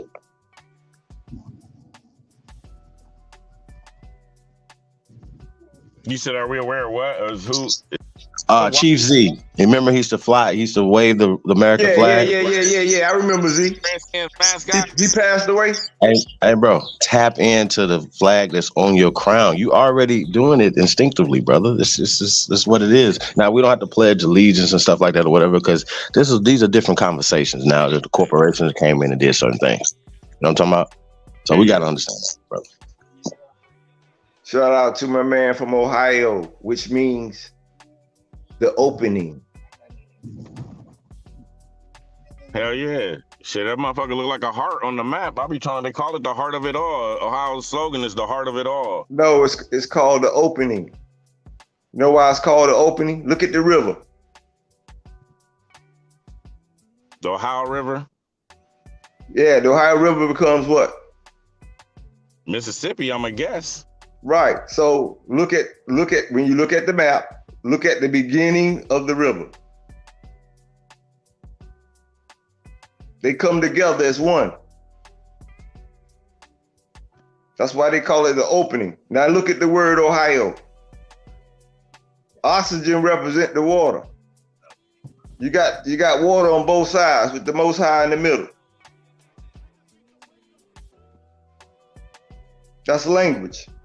And start playing Ohio players more, man. And don't be slave. And I'm rocking that Young Dolph crazy right now. I can't stop rocking Dolph, man. So I don't know. But don't forget the Lakeside. Don't forget the OJs. You know what you got there, man. Yeah, Come on, man. Come on now. I use them too, but I was just saying that because like I was talking with my girl really, and I was like, they made us do the Pledge of Allegiance to the flag, right? When Singing Levert. Hold on. I just jumping in. I don't mean to interrupt you, but the guy said Ohio. If you go down in Columbus, Ohio area, that's actually where your Fountain of Youth is supposed to be located. Everybody mute for a minute. Let's get the baby some time. Let's get the young princess some time, Kutty. Oh hell no. Accident. Hey, she over here jumping on my chest. She love to jump on my chest. Y'all good? Go ahead, Bill. Nah, but I was asking them questions because it was like identifying. Like I just feel like I get what you're saying. Like I'm wearing my crown and everything. You know what I mean? I feel that spiritually. You know what I mean? But I'm just like, to put it on display though, you know, like just the unity part. Like if we all, I don't know how to put us under an umbrella, but I'm like, if we say this our flag and everybody that is a American Aboriginal got this flag, and you know who you can fuck with and who you can't fuck with, like it's hard to Okay, distinguish let me put it to you this niggas way. between bad niggas. Like Jose, let me put it to you this way. Okay, let's not go in Crips and Bloods with this colors thing. Okay, I'm not saying you are, but just hear me out for a second. Okay, that shit was real. all right, but hear me out though for a second, bro. I said this, well, I guess when you dropped off, you didn't hear me saying it with Mama Chief earlier. You know about the format and design of it, right? You understand the 50 stars represents the nation states, or what we call the states, like Alabama, like Alaska, like Ohio. Okay? That's the stars, right? The blue background, some think maybe is the sky, and I believe for us, if we want to keep it on the land, refer to that, but the translation of the blue sea is what this military standard was used by the invaders. You feel me? That's trying to keep things under admiralty and maritime law. The 13 stripes, 7 red, 6 white. That blood is your blood that was shed. You feel me? But they want to try to convince you the white means purity or white supremacy. Are you feeling me now about the conflict and contrast that goes on with this imagery? They also imply that the stars are white. You know how white can be used as a color and as an image. Now imagine if now I'm not saying we're going to defame or deface it, but imagine if we changed everything that was white and put the color black in there. Stay with the other colors, blue and red, but imagine what it would be if we left the stripes red and made the stars and those white stripes black. You see what I'm saying? Now, some people have done that. Some in the hip hop community have actually turned the flag black, quote unquote. I don't agree with black as a notion. I'm sure you understand that because we're here in the Aboriginal community and we understand black is dead in consciousness and in law. I'm brown as hell. But if you have a standard or coat of arms or what your clan or family puts together as a design, that's what you rocking, and all of us are rocking under, as Chief told you, our flag as a nation that would unify us when we embrace it in truth. You feel what I'm saying, Jose? So some people have referred to as, you know what coats of arms are? I heard you mention. That's like you know what? Crest. Yes, family crest. You took that from me. So, but then if it comes from you, your big mama, your grandparents, and you design it, that makes it yours, right? Right, and that's what I'm really on, like making shit. Now let me finish this one thing. So I'll land my plane on this.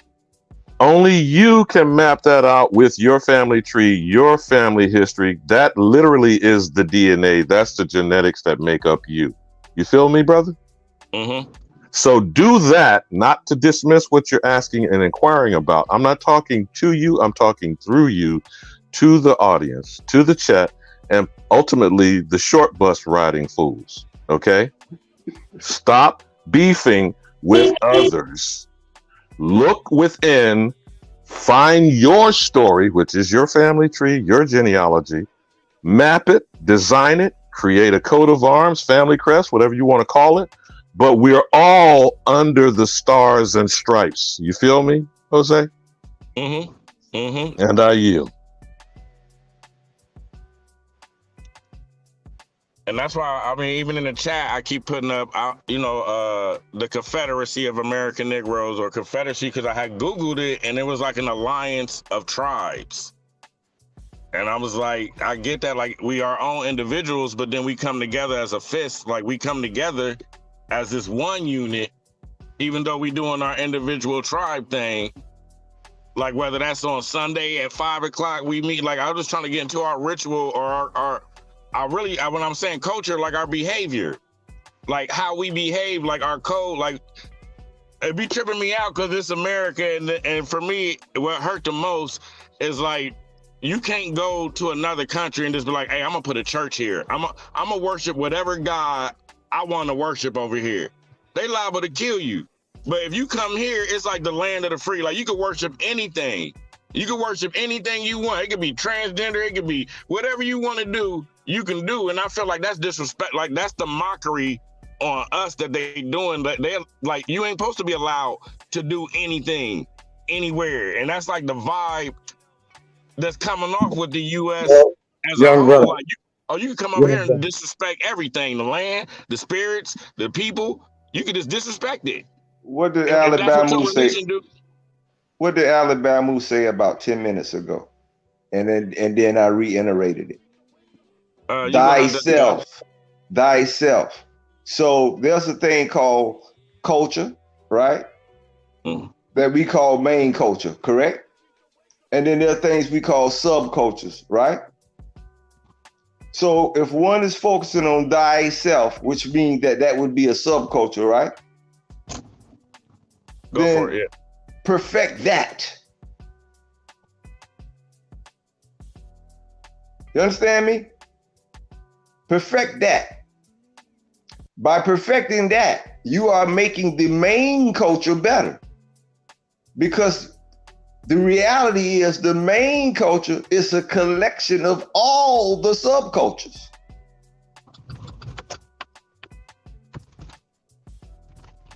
You understand that? So just perfect your life, perfect your family, perfect your associates, perfect your situations. Don't be afraid And not only of the that, word Ali, perfection. remember the way that people are able to behave and function here is because of the character of our ancestors and our current behavior. Because we don't have lynch mobs. We're not out killing and marauding and mayhem. So remember, these people have been allowed to come here and be because we accepted the refugees in. Correct. And I yield. See, when we were young, one of the most important conversations that anyone close to my age ever had in their life is with one of their elders. Before, maybe the first time you went out in public. More than likely, you get ready to go to school or kindergarten. Somewhere where the general surroundings is not the immediate family. Right? Right on, So right on. Listening. so you had to have a conversation. What was the main focus on it? Thyself. How did the elder define thyself? You know what the elders call thyself? They call it my name. Because my name represents how we do things. Not the next house, not around the corner, not people who got the same skin tone in another town. My name. So grandpa say, boy, come here. Now I want you to have a good time, you hear me? And don't mess them pants up. You go to school in them pants. Don't be out there playing in them pants. Change clothes if you want to play. But more importantly, let me tell you something, boy. Don't you have nobody calling me talking about you acting some kind of way. You understand me? Don't you disrespect my name. That ties into that class that Alabama was talking about. A high standard. That's how you identify us. A high standard. No, I got you, Ali. Sorry, I didn't want to step on your wisdom, but because you're here and Mama Chief has dropped down. So, Jose, why do you think she was triggered, and what was your intention? And I want to discuss that with you for a brief moment. Why you're here? Was your question why am I here, or why do I think she was triggered? Yeah, whichever way you want to approach it, because again, I'm not chastising you. I know Kutt likes to joke and kick it with me with the whipping sound. I got a purpose because this information is key for me. So the questions I'm asking, it's just it's an identity question. I feel like we have an identity crisis with Black Americans. Like I know y'all saying we gotta. It's like y'all basically saying you see it, you see our culture, you see what it is, but it's like, all right, do I? Because everybody taking it like it's basically like it's everybody's. Okay, hold on, Jose. I was waiting for you to say that. So you do see there is theft going on. Yes. Okay. Like, it's driving me crazy. Like, bro, this art, like, this. So if you know that you're being stolen, the thieves. I want to say we wrote the concept, like we Right. made the Constitution, right? We made the idea, the concept of it, but they Right. put the words in it that changed it from ours. No, hold on. I want to, in the moment, not necessarily correct you, but just enlighten you. Okay. None of these foreigners did jack. You use one example. You understand culture that you see it, whether it's hip hop or whatever. Currently, you see it being appropriated. You hear the term culture vulture and other types of nice new contemporary phrases, right? But that represents thievery. That represents thievery, right? We're trendsetters, so you can have it. Yeah, that's another nice flowery way of referring to somebody stole your shit. Okay. Now they like to use the other term. There's a colloquial cliche phrase: imitation is the sincerest form of flattery. It's still stealing. If you don't acknowledge you taking somebody else's shit, right? If you do it in writing, it's called plagiarism. Nice, flowery, big word, but you stole somebody else's ideas and didn't attribute it to them. That's theft, right? You feel what I'm getting at here, Jose? So we see thieving behavior. That's their culture, in answering what Ali was pointing out. You feel me? So if you have thieves among you, how do you expect them to culturally behave? Stealing people's shit. You feel me? Right on. So do not attribute anything to thieves. That's the only point I'm making here, Jose. I told you, and I'll reiterate, and even the thieves acknowledged in 1988 that the Organic Constitution and the Articles of Confederation were based on the Iroquois Confederacy, which is our Aboriginal ancestors, right? Mm-hmm. So why would you then turn around and say they designed, wrote any shit? You feel what I'm getting at, Jose? I said we did, but to me, like the trick, like even with the Bible, let's say, not to get off subject, I still want to stay on subject, but we're saying that they leaving out stuff or they switching stuff around to benefit That's them. reverse theft. That's reverse theft. I'm into why don't we just rewrite? Why don't we in this time, let's say we need a constitution, why don't we on this panel write one? Well, actually, we don't, Jose. I hear what you're saying, but now you're not listening to what Chief. But you're not listening to what Chief advised you. It's already our shit. Okay, we don't have to construct something. We don't have to redesign. We don't have to rewrite. We have to own what is ours. And part of it, I'm gonna circle back to you're agreeing there is an identity. Because if you don't know, I bang simply one message: identity crisis is a thing. Now, can we be in agreement on that? Hell yeah, I love the fact Okay, that then. I know that they stole my last name. I ain't get that shit from them. Like, I love all this shit. I love it. I feel you on it. Do you prefer Jose or Ray? Because I don't want to call you out your name. You already said people triggered you by thinking you're Mexican. Okay, but I'm here. gonna give you my name one time. It's Dorado Vassar. Okay, so do you prefer Ray? Because I want to call you how you want to be called. Okay, Ray, so you Ray. call me Ray. I got you. So Ray, do you understand what I'm saying? Because I want us to stay on point here, not just for you, but for people who are listening, because this will be heard and maybe replayed so that we be on the one accord. You follow me? Mm-hmm. Identity is being stolen. We agree. Yes. Identity. Whose fraud. identity is it? The people that keep being called a nigga in America. And I'm saying this for hood rats, by the way. So you agree with that too? Yes. Now, those niggas in America are being misidentified and having their name changed. And we know this when we bring it up because we can speak on it person to person in private. And we all are one accord on that point, right? Right on. And we don't have to keep repeating the number of names. You know the bullshit going on now with BIPOC, FBA, ADOS, fill in the blank. But who is that targeting? Only one people. Can we agree on that? Right. So if we've agreed on those points, and I'm not saying you're doing that, Ray, What the fuck are we arguing about? Are we arguing on which name we want to choose, which is not ours, no matter which one it is? Are we arguing over which group we're going to attach ourselves to? Crips, Bloods, Democrat, Republican, Jew, Islam, Christianity? You feel what I'm saying, Ray? Mm-hmm. And does that not call division and confusion?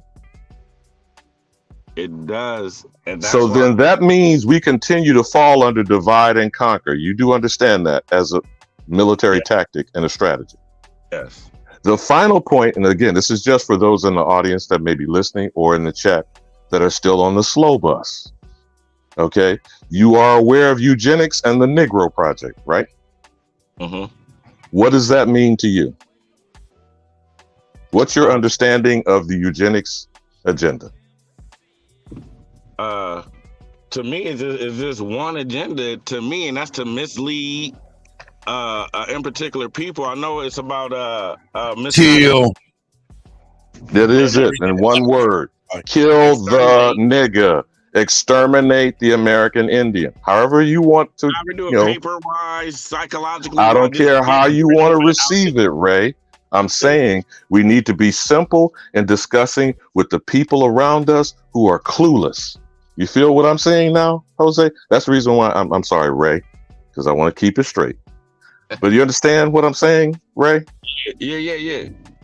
So when you're talking with others in your family, your immediate family, your loved ones, your friends, your associates, your relations, you see why we got the problem we have? Yeah. So let's try to stay focused and be effective, not willy-nilly all over the place. And then we're doing what is for entertainment purposes. Ray, this ain't some funny shit. Literally, not to be melodramatic or hyperbolic, this is life. And reiterate or be redundant, but that's why I'm like, what is our code? I'm just like, if we supposed to be wearing black and yellow, Ellie to Cali should be wearing black to say we like, what's the unity action? I hear about the division. We hear all the division tactics.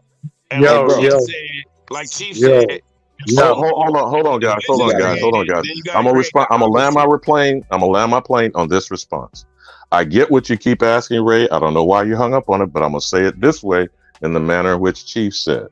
That flag on your baseball cap is ours. We all operate under it. All that other stuff that you're talking about is in. I stole it and put it on my children born here, calling them native born.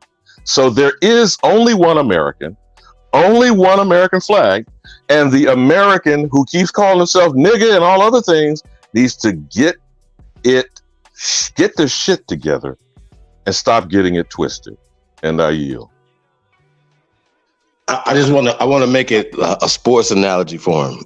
Shout out to Ray. Ray, Ohio, so Big Ten, right? What's your Big Ten team? Know what it is, my nerve Buckeyes. What is you talking about? Okay. So it's 10 other teams in the Big Ten though. Maybe they added a couple more in the Big Ten, correct? And everybody got different colors, right? Right. But they still under the Big Ten umbrella. Right. They're conference or confederate. Right. Now the Big Ten is a part of it's not a part of the SEC, right? But it's still under the NCAA umbrella, correct? Yeah. See what I'm saying? It's just the same concept, bro. We had all of us had our different teams and different colors that they took from us. They took our colors, they took our teams and trade and made these colors. These colors are identifiers of your house, of your people, you know what I'm saying? Of the culture and stuff. You know what I mean? Right. Yeah. So we were very competitive people. Keep in mind, we've been playing ball for thousands of years, brother. We've been balling for thousands of years. That's why we the best. Hey, we invented it. I know, Chief, and that's what I'm saying. What I'm alluding to is like we are the guys. Like we could just create, not just hear me out. Like we can make a new team that's like, all right, we the new team. Y'all stole bro, that but you act like you got to create some new colors though. You don't have to. I got you. You can't create a new color, right? Right on. These are our colors. Our ancestors bled. What the brother told you first, that's our blood, red, white, and blue. in the flag. That's our blood.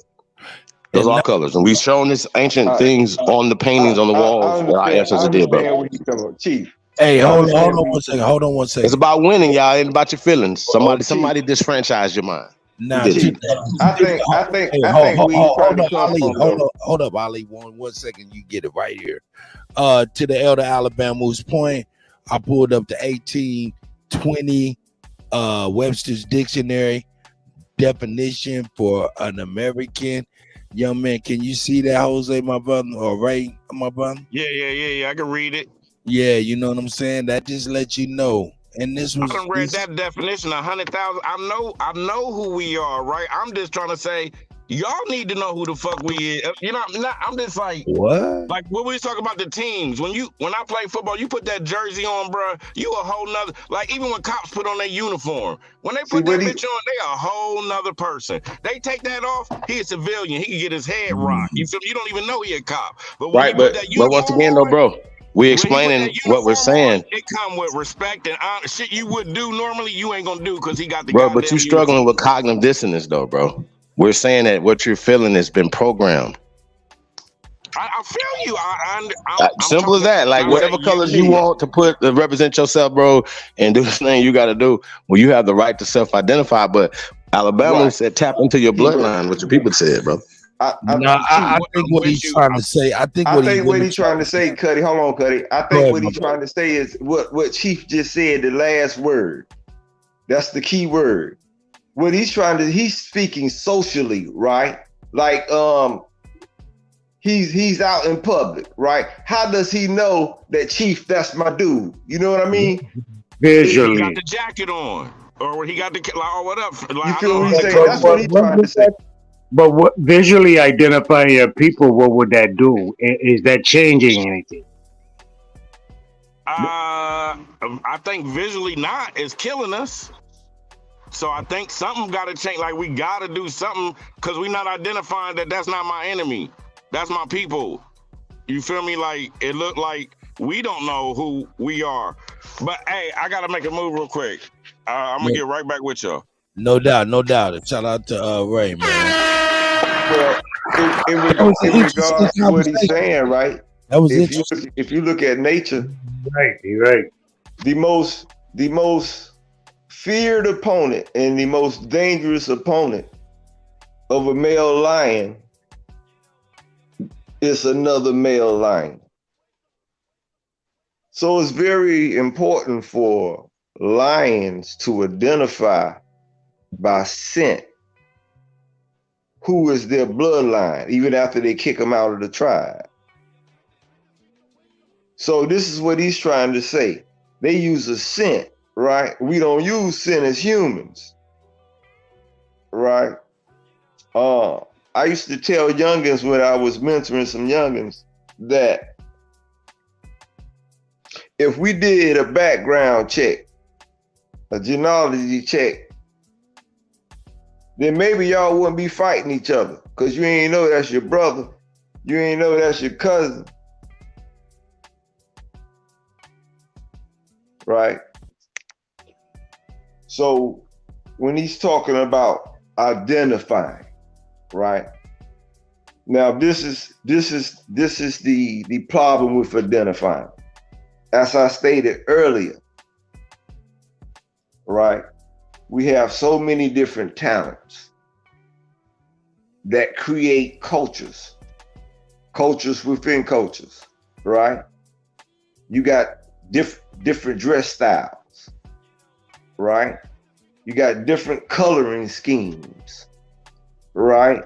Now, I'm gonna show you how, just by nature, without even knowing it, how this answers a part of your question, right? If we go into neighborhoods anywhere in America, Cali, Chicago, Baltimore, DC, Miami, Louisiana, Houston, right? You know what's common in every hood?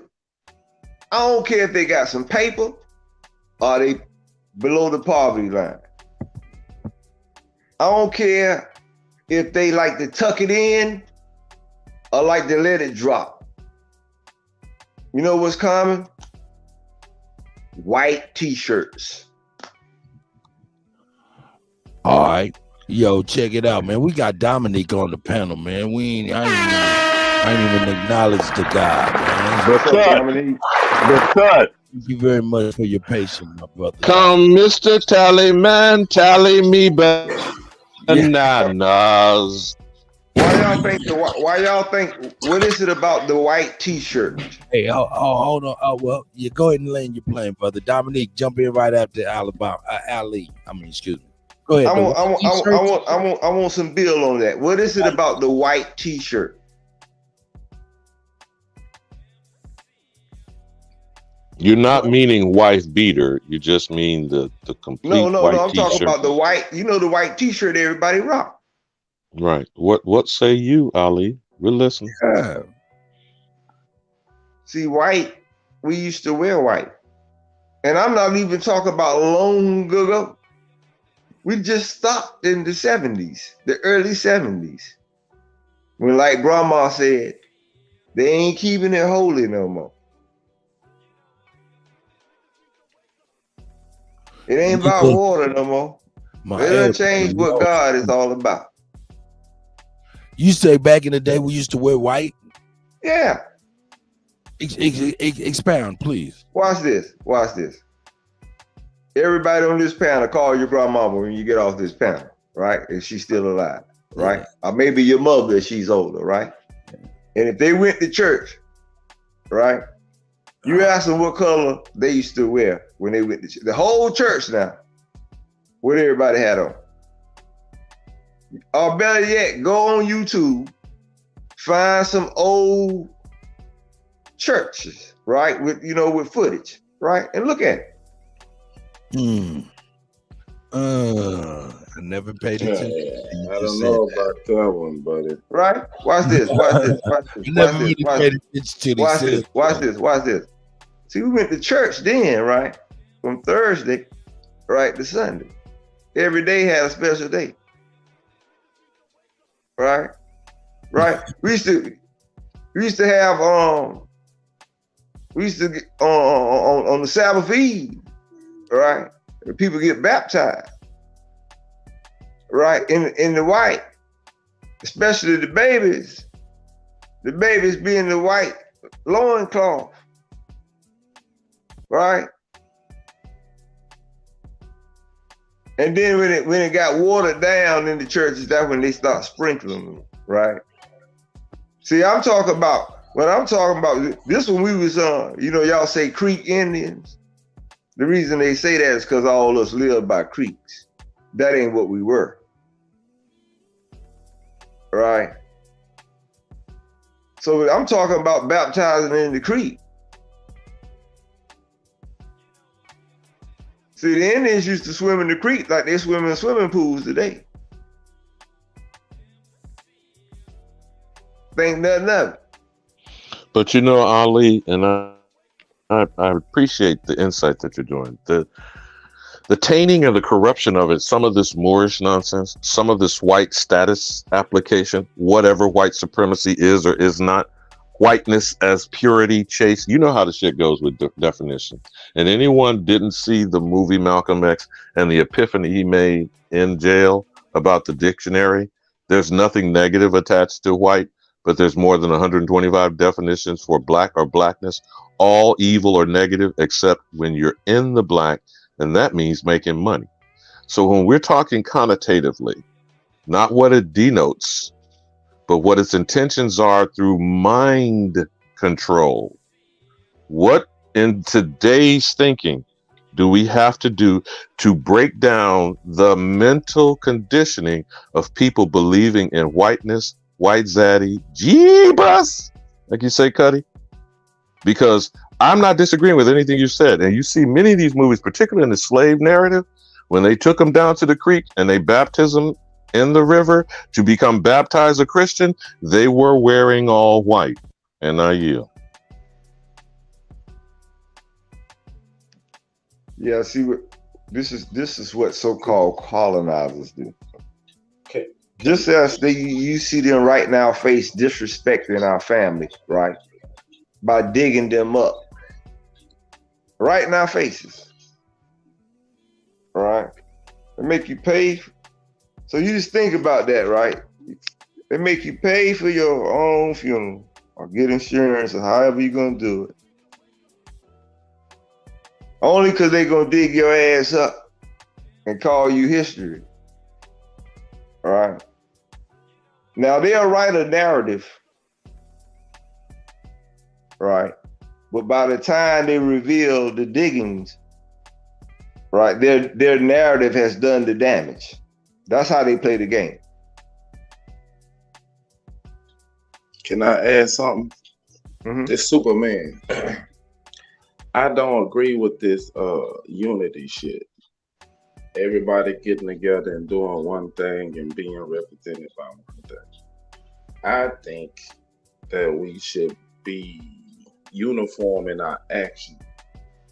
We act a certain way, conduct ourselves a certain way, and move forward in life like that. It's coming together. We ain't gonna do shit but fight.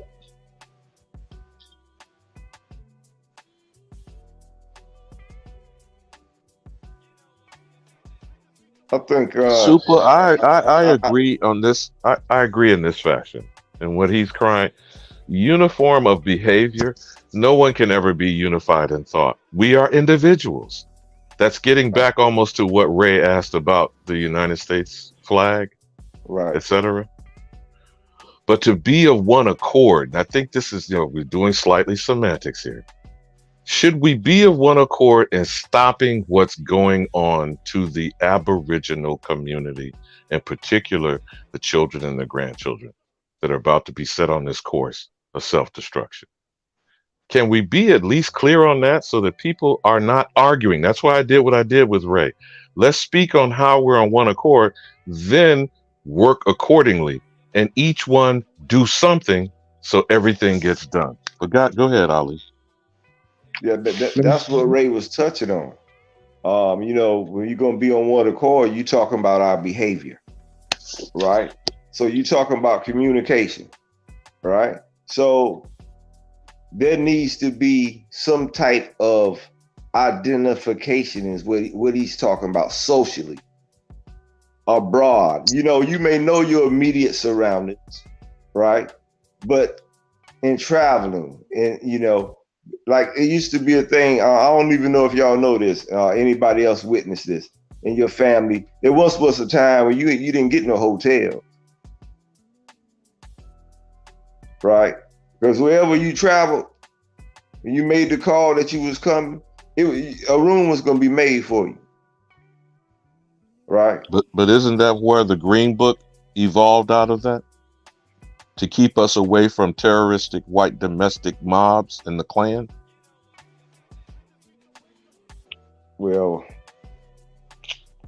when you start talking about the Klan, right? There's a whole lot of uncovered. I'm sure that you and Chief are aware of it, but there's a lot of. Let me stay on subject, big man. Let me stay on subject right quick, because I wanted to get in on what the brethren was saying. We want to be able to identify his people and his people identify. But see, this is another problem with what we talking about now. Let me put in something right. When we speak of right? When we say the word we or us, whoever says that is thinking in unity. I understand exactly what they mean, right? So we don't have to get technical there, right? So what are the unifying factors? It can't be a mere, oh, I'm American Indian. That alone will not unify people, right? Now the other brother, he spoke on behaviors, right? Brother, there are different standards of behavior all throughout society, and society is splintered. That's even within each and every one of our own families. As Alabama just stated, we are all individuals. So everybody in everybody's family don't act exactly the same. Nor do they dress the same, nor do they have the same thoughts. This is our reality today. We can learn from our past. All right. Sometime in life, there's a thing called reset. Like the natural reset that just happened, right? The natural cycle. So sometime in life, you have to reset. Maybe for some people, maybe they need to put back on the white. But when you put the white on, you got to know what putting the white on means. It ain't about colors. It's about righteousness, which means the correct answer. We're a nation of scientists, man.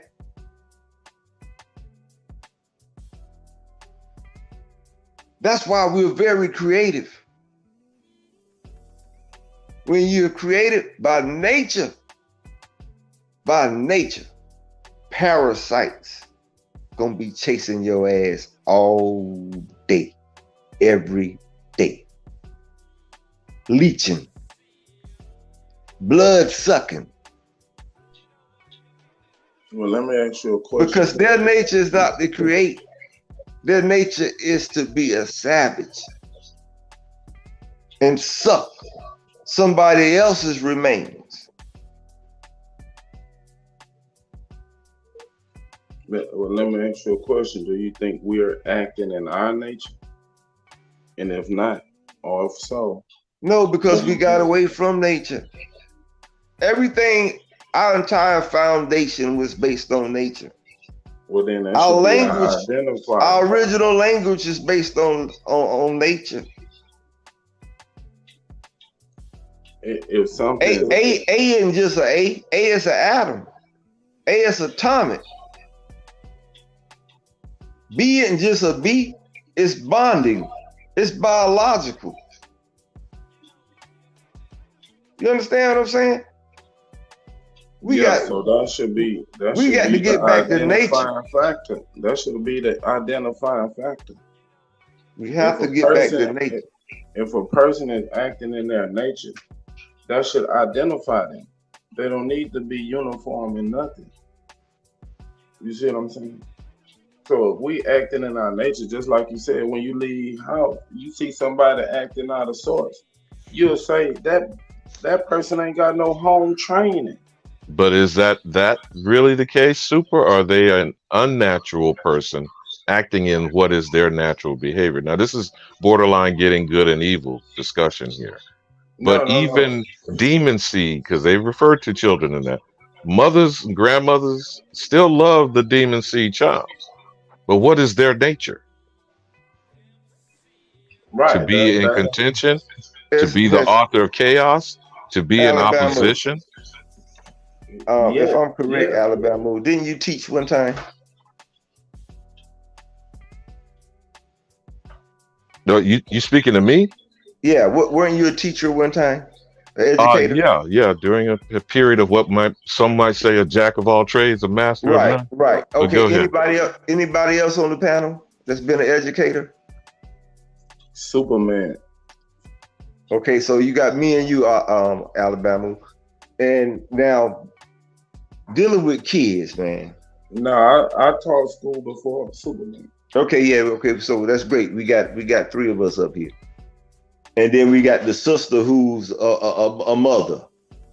So that's the first teacher. Right? So, we sitting here, we talking about behavior, right? Curving behavior, correcting behavior. I would love to have some young people on this panel. We got any young people in the chat? This is one of the most important things to correcting behavior is closing a gap in generation. We as adults are guilty of making decisions for a lot of young ones without implementing their lives in the decision. But you just made a sound that you can't correct someone's behavior because they act on their own. And let me say what I want to say already before you get any deeper on that. I've been trying to wait for a minute here. When we have our children or even ourselves, we have this inclination in our mindset that no one can tell us anything, that we don't have to bow to anything, we don't have to fulfill any obligations to anything outside of ourselves. And that's the basic mindset of every man, woman, and child of this land. There's no sight and I looking to cook enough food in case someone come by my doorstep that needs to eat. There's none of that. And that's how we're not seeing each other as our people. We're not adapting back to the customs and the belief systems that we used to have. We're separating it and living in going to worship a God that's not known to us, but we want to be known to it.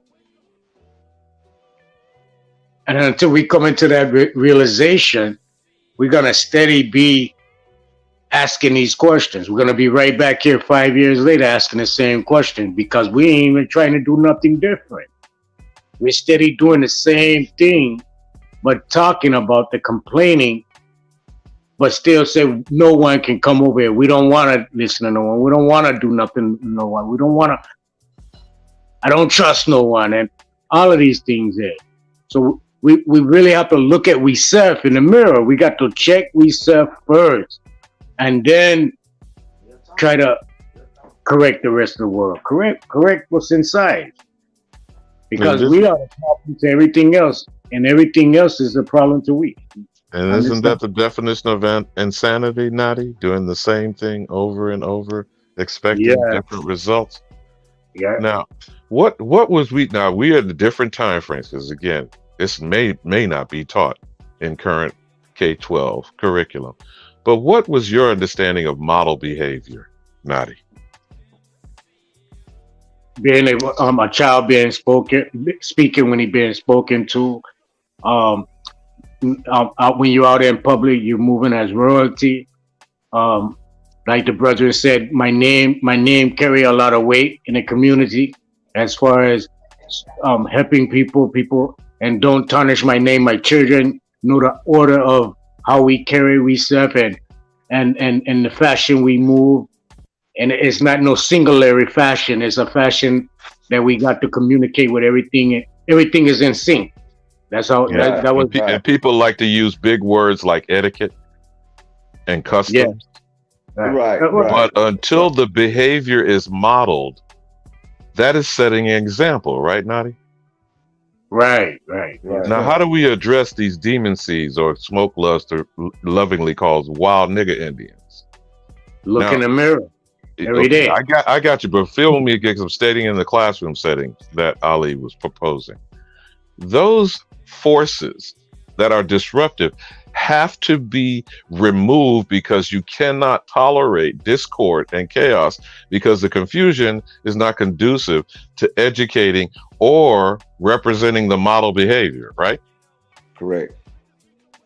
That's what we got going on here. And this discord actually is being reveled and rewarded, calling it gangster rap and whatever other shit. What's going on, bro? I mean, I'm confused. I'll land my plane on that. Alabama, can I add something to it? Come on. Those disruptive children, they need to be guided. They can be used, and they are. Speak up just a little bit. Speak up just a little bit. They are needed, and we can't discard them. We gotta guide them until where they're needed at. Those are the warriors. Those are the fighters. So we need those for the army.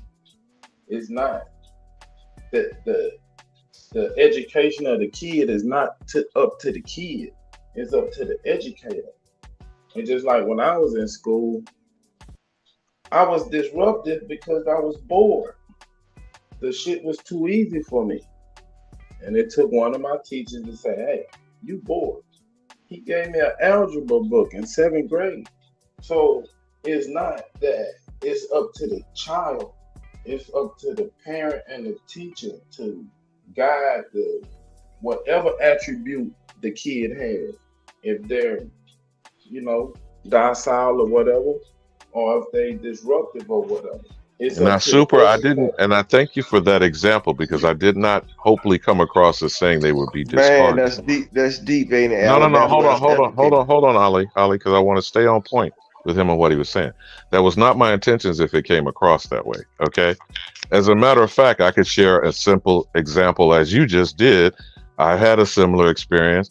My Spanish teacher at that time put me and my cohort on independent study where we went to the library and then operated in some semblance of liberty or freedom.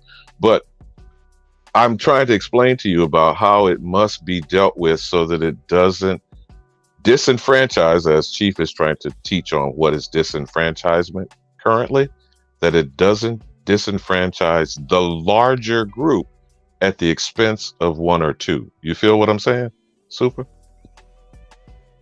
I got you. I understand. I'm just saying we can't discard nobody if we recognize, just like when you was a kid, one of the cousins was wild. He just energetic.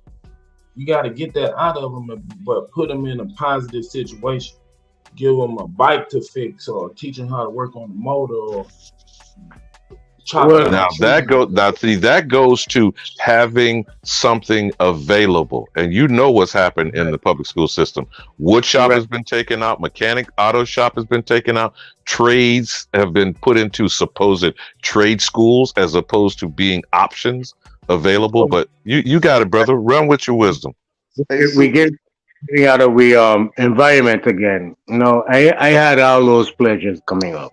I had the pleasure of a lot of things that was at my hand, right? But I chose at a certain point to be rude and unruly. Man, hold on for a minute. This is incredible. This is an incredible learning moment. No, I don't know. I don't mean to cut you, but this is what I'm saying. This is a very important. Hold on, big bro. I'm trying to humble myself, but I ain't trying to out-talk everyone, No, I'm not cutting you. What you're saying is so important, man, because from an educator's perspective, right? They do a lot of analysis of kids, right, who become disrupted, right? So I'm saying what you and Super relaying to us right now is a great learning moment. That's all I'm saying. Now carry on. Ali, please let him finish. Go ahead, Nadi. My disruption came in from my environment, from me trying to adapt to something that wasn't me. I was trying to identify with that, whether it be the gang culture, the street culture. That wasn't what I was being taught in the home. That wasn't the example that was actually given to me. But by me being in public and want to be part of the knowing or part of the accepted, I accepted traditions that wasn't even my own to reshape my whole aspect of life into an anger situation. And it took time and age and many sights of the sun for me to go back to my original inheritance of teaching, because I didn't have that constant awareness of the inheritance. I didn't have that constant awareness of the tradition embedded in me and embedded around me and my condition as I was coming up. Because it wasn't the construct that we were operating in that we had complete control over. Let me ask you this, Nadi, because this is something, and I grew up in Miami, so we got a different thing going on. But what really disturbs me about how people are dismissive, whether it's whatever Jamaican, Barbadian, and which island was our elder Harry Belafonte from? Was he Barbadian or Trinidadian or what? I think he's from Barbados. Yeah, okay. What do you feel is the differentiation of the indoctrination versus the mainland and what was British colonial rule in the island structure? What say you, my good brother? See, I live in both worlds. I lived in both worlds. I grew up and went school, grade school, and high school in both areas. So I seen the difference in both structures, and it is a major disconnect between the two, but it's a similarity. It's not so different as in the historical colonial education base, right? But the continuance after that is what matters. And then if you see it coming from a aspect of an islander, right? It's more or less keep the culture, keep what you was being taught in home. In a more of American aspect, a stateside aspect is the loudest rule. It's not about identity. It's more about class. What class you in, or what. That's what others identify you, not who you identify or how you identify yourself. Is what others identify you as. So that's what a big culture. Would that be like name brand clothes as opposed to wearing uniforms? I think we get some, and how Catholicism versus the Queen's English kind of thing goes on in proprietary schools on the island. But you got to, yeah. You know, I don't know how far where you want to go with it, but I'm in agreement on what you're saying. Yeah, it's the same way, but in a different aspect. And the same. It's hard to explain. Hey, Dred, the reason why I stopped you and I said that this part was so very important is because it's dealing with our overall problem, which is disruptions in the community. Mm-hmm. Right. So I wanted to hear some more from you too, also, Super. I wanted to hear from a childhood perspective, right? Mentally, right? What's going on to create the disruption? And also, when you're creating the disruption, what is your intent? You understand what I'm saying? Me being a disruptor. You talking to me? I'm talking to both of them. You know, the intent was attention. Okay. Only time kids disrupt something is when they want attention, lap time. So once you and what was lost from the home? What was lost from the household? Not necessarily you personally or Nadi personally, but in general, what's usually the triggering of that behavior? Being a disruptor. Lap time. You didn't get enough lap time in childhood development. Me being a disruptive child, right? I can speak from the horse's mouth.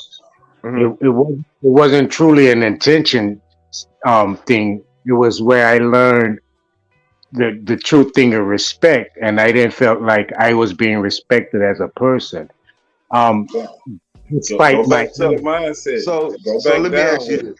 Go deeper with it. You know how like organizations have a culture, right? So I'm speaking to you in particular, Nadi.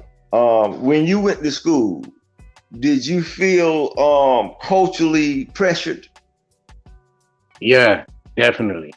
So and that's what created the initial disruption. Yeah, Ali, let me drop this in here because this is just for a breaking pause here and a little enlightenment, maybe a little light humor. Any or all of you brothers familiar with the Mighty Quinn movie? I love the hell of it, not just with Denzel. But could you tell me, if you saw the movie, what's the difference between the character Malby and the Mighty Quinn? If you remember that, Nadi, if you ever saw that movie, The Mighty Quinn, because it's an island twist to it too. And I love me some Cheryl Lee Ralph. I didn't catch The Mighty Quinn. And as the detective or the policeman? Yeah, that's what Denzel played as the Mighty Quinn. But Malby we would consider the rebel, the renegade, the outlaw? I mean, what say you, bro?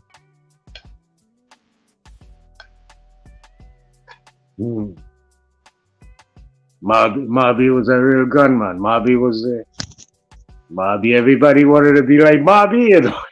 Yeah, so you remember the movie I'm talking about, right? Was Mobby a white guy? No, it was Robert Townsend, the Hollywood Shuffle fame. But if you haven't seen that movie, Ali, okay, now I know the Mighty Quinn. yeah. And remember, his wife was Cheryl Lee Ralph. And why did she sing the Mighty Quinn song? Do you remember what I'm talking about, Nadi? I don't remember the song like that. It was to kind of check Denzel in being the patty roller, the constable, the law enforcement man, and remind him to get back into his culture and his people. You feel me? But it's almost like comparing Bugs Bunny to Elmer Fudd, you know, in a cartoon thing. But in this incident with this movie, and I love that movie. Whenever it comes on, I just watch it, and I ain't gonna say it again because I love my queen, Cheryl Lee Ralph. But anyhow, had a big crush on her. Anyhow, Malby, Malby and Mighty Quinn were not blood brothers, but they were brothers of kin growing up, Ali. And Malby went the wayward path, the everyman, like Nadi called him, the gunman and whatnot. And Mighty Quinn ended up being the constable, the lawman of the island. And the conflicting story was between some shit that went down with the white folk and a CIA motherfucker came. I'm not go down the rabbit hole because it's an amazing movie if y'all never seen it. But you remember the money shit and the $10,000 note, Nadi? Yeah, I remember. You know, I actually have the movie and never watched it. What? Yeah, I got a lot of movies that my cousin used to sell, you know, movies. I got 1,000 movies that I've never watched.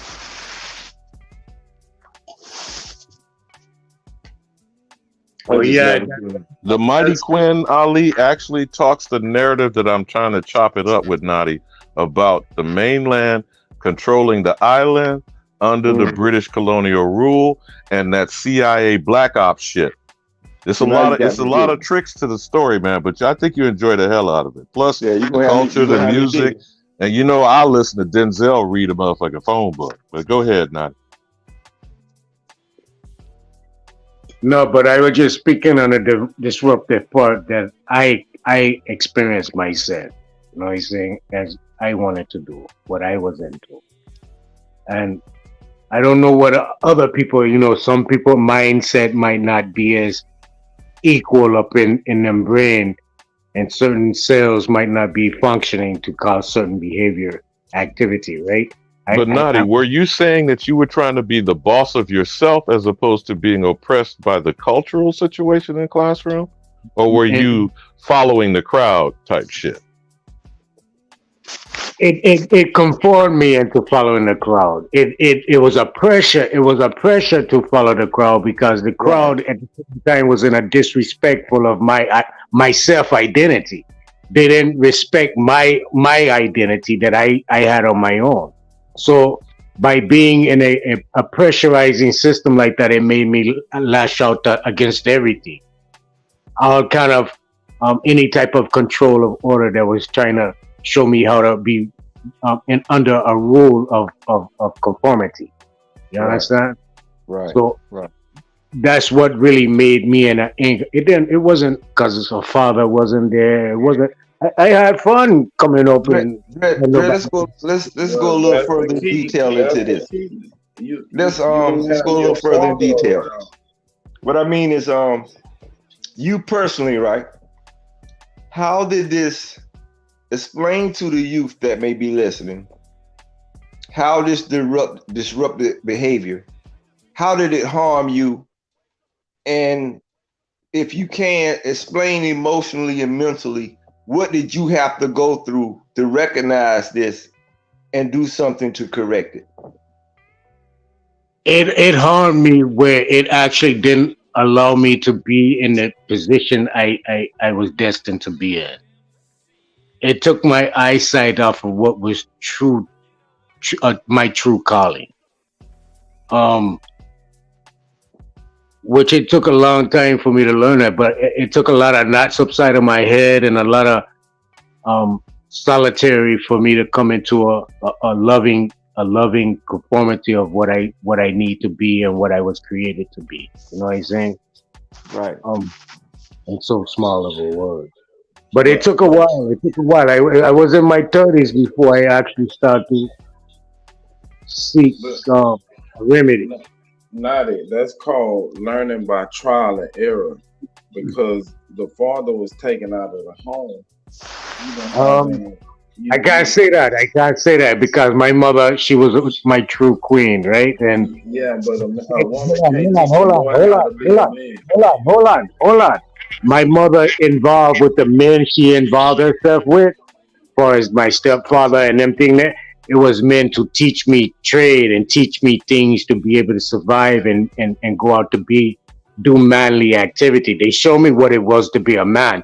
They didn't and my mother made sure that was a placement in my life if my father wasn't. She made sure she got a man to be able to teach me what it was to do with my hands and used as a trade for myself sustainability. But mentally, no one can actually place that but your environment is what I'm trying to show you, bro.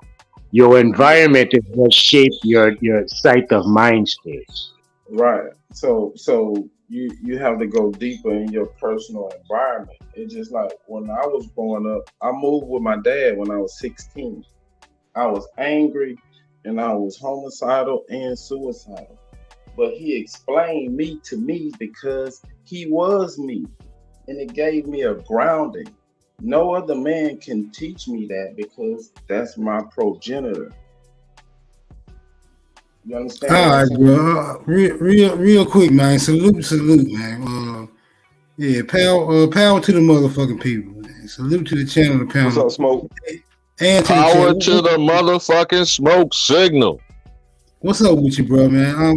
I'm interested in making these conversations a little bit more progressive, but I think first of all we need to address a serious matter. We have Sister Soul on the panel. I think she's been trying to get in, man. Let her express herself. Then we can get back into the bag, bro, because I got some shit to say too. But yeah, carry on. So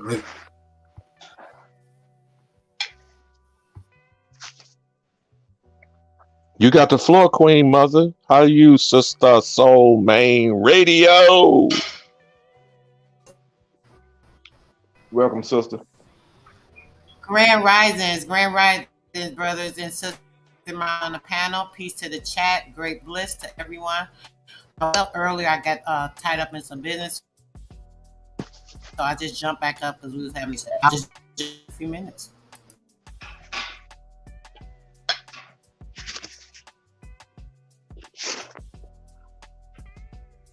And I'm back too because I kept hearing my name, Alabama.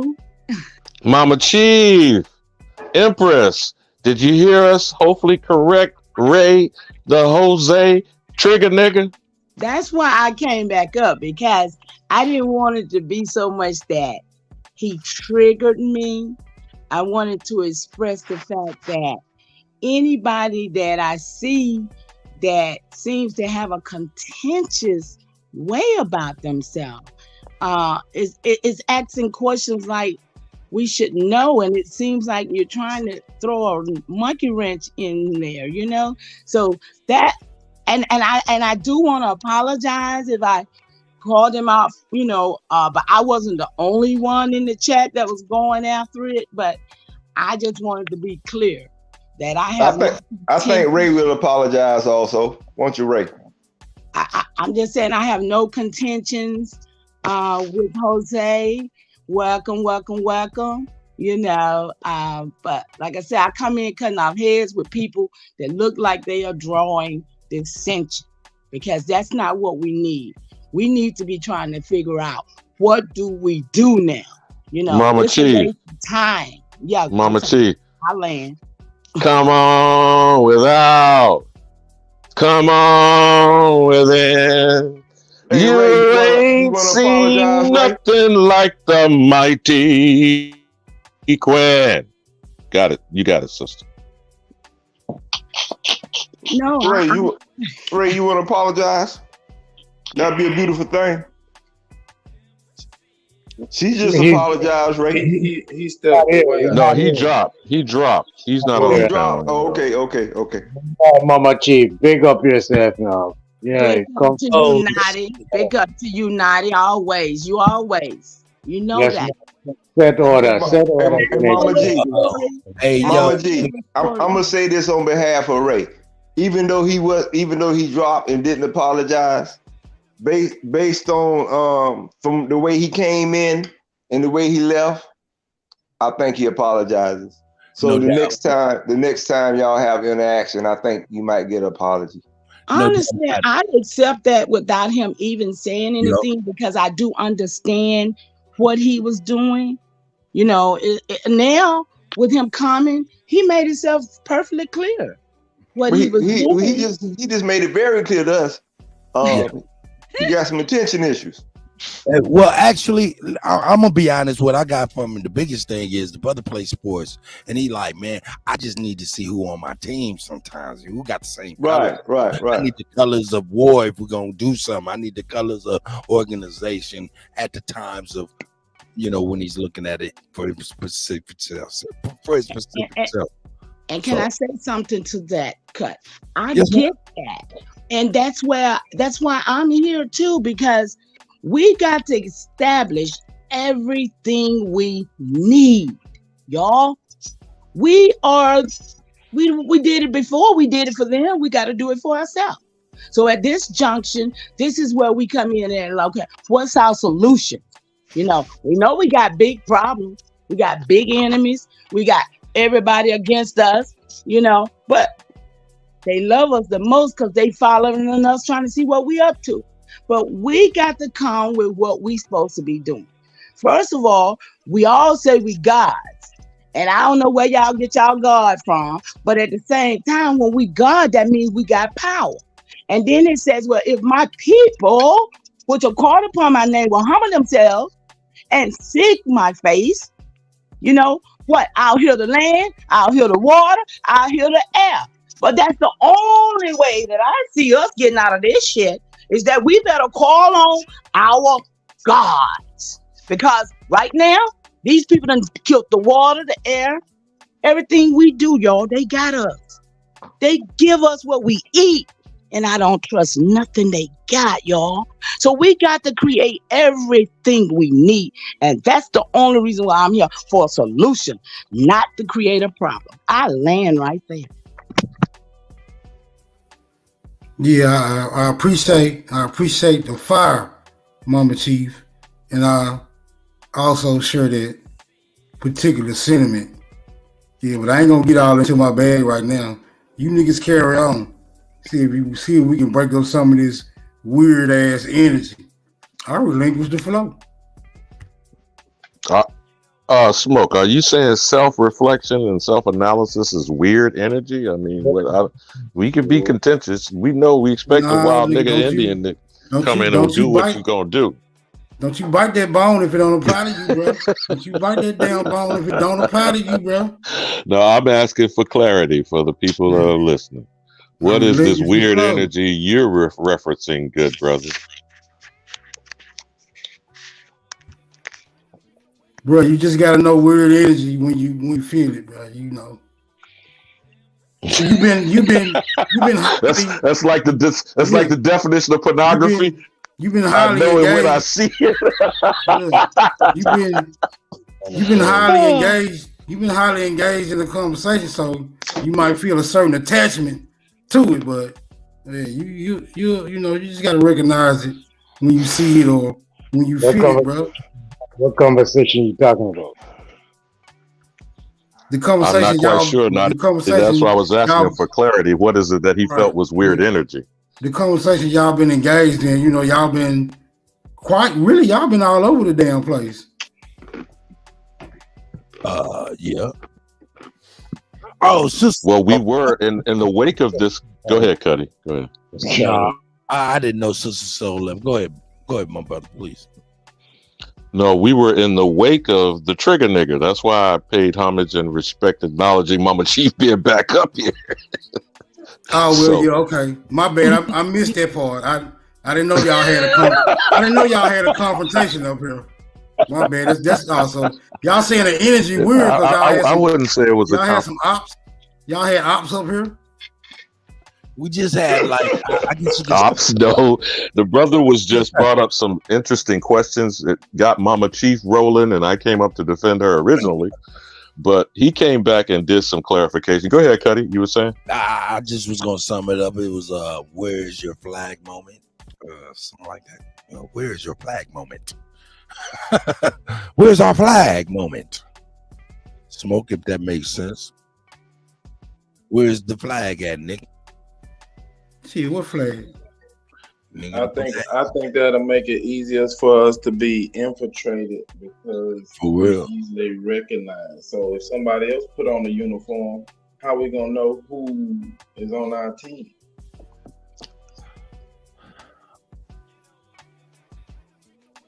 No, I think the team members can be easily identified, especially once you learn how to detect behavior patterns. You know, right, that's what I was saying. We should recognize each other by our behavior. That's But exactly. what we got on. Hey, you know what? And I'm gonna be honest with you. Real talk. We get to talk about the code because this is kind of like what we're talking about, code and how we know movement, how we know who's what. You think about the wildebeest or any herd animal when they get to turn it, they turn in sequence. It ain't like motherfuckers done said we turning on the left side of the herd to the people far on the right side or even in the back. But if you don't turn, Cut, you get stampeded. You right? get stampede, but they all know that that's the turn. It's like, yo, it's all in our movements that's going to symbolize who and what's going on. You know why they know the turn? Because they all know where they're going. They know the destination. See, we got different destinations. Until we can agree on one destination. You can't simplify that, nigga. I'm not gonna let you simplify No, that. that goes back to what I was saying, though. Oh no.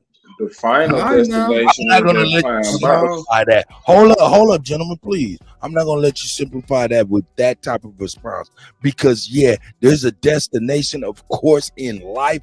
But when these herd animals are on the move, they are not thinking about a destination. They are thinking about dangers and things of that nature that poses itself at real time. And when that happens on the right hand side, the people in the middle of the herd or even the left hand side of the herd don't know that, but they're automatically moving in sync. You know, it's not like they're communicating that. You know what I'm talking about? And it ain't destination based. Well, no, they are communicating at an instinctive level is what you're talking about now, Cut. Yeah, pretty much. Yeah. But what we're talking about is the so-called intelligent being. I don't know, we've convinced ourselves we're at the top of the food chain, the animal kingdom, etc. Is we're being purposeful. Are we though? Are we being purposeful in our action? That's this argument. Now, you know, this uncode stuff came from one elder, Neely Fuller Jr., right? Now, whether y'all have read the book or not, or you agree that white supremacy is a thing or not. But this uncode thing that's coming out of the FBA mouth, Tariq Nasheed, Professor Black Truth, or these other folks that consider themselves bliggity black, coal black, bluer than black, you know? What kind of code is that if you are indoctrinated in some dead shit? You feel me, Cut? Oh, yeah. You could be on one accord, you could be on code, but that shit is still destructive. That's true. So where are we applying what is purposeful? And I'm not just saying this because we're over here in the Aboriginal community. And you know I gassed you up and I goosed you, but God damn it, I miss being able to holler America. Because we need to have the message clear on how we roll. You feel what I'm saying, Cut? You know, Alabama, what you speaking on now?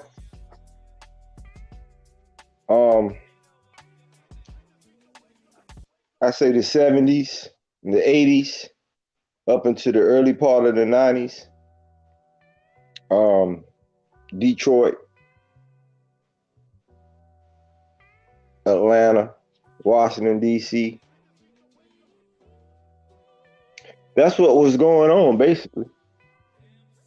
A lot of power building based on behavior.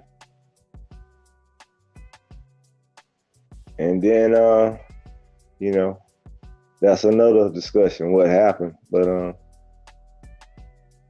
that's how we used to move.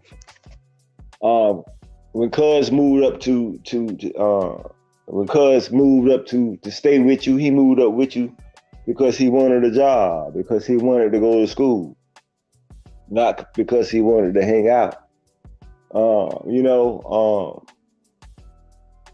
when Alabama came in my city, I'm family. He's staying at the house. He ain't gonna get no hotel. He may offer the, you know, just out of gratitude.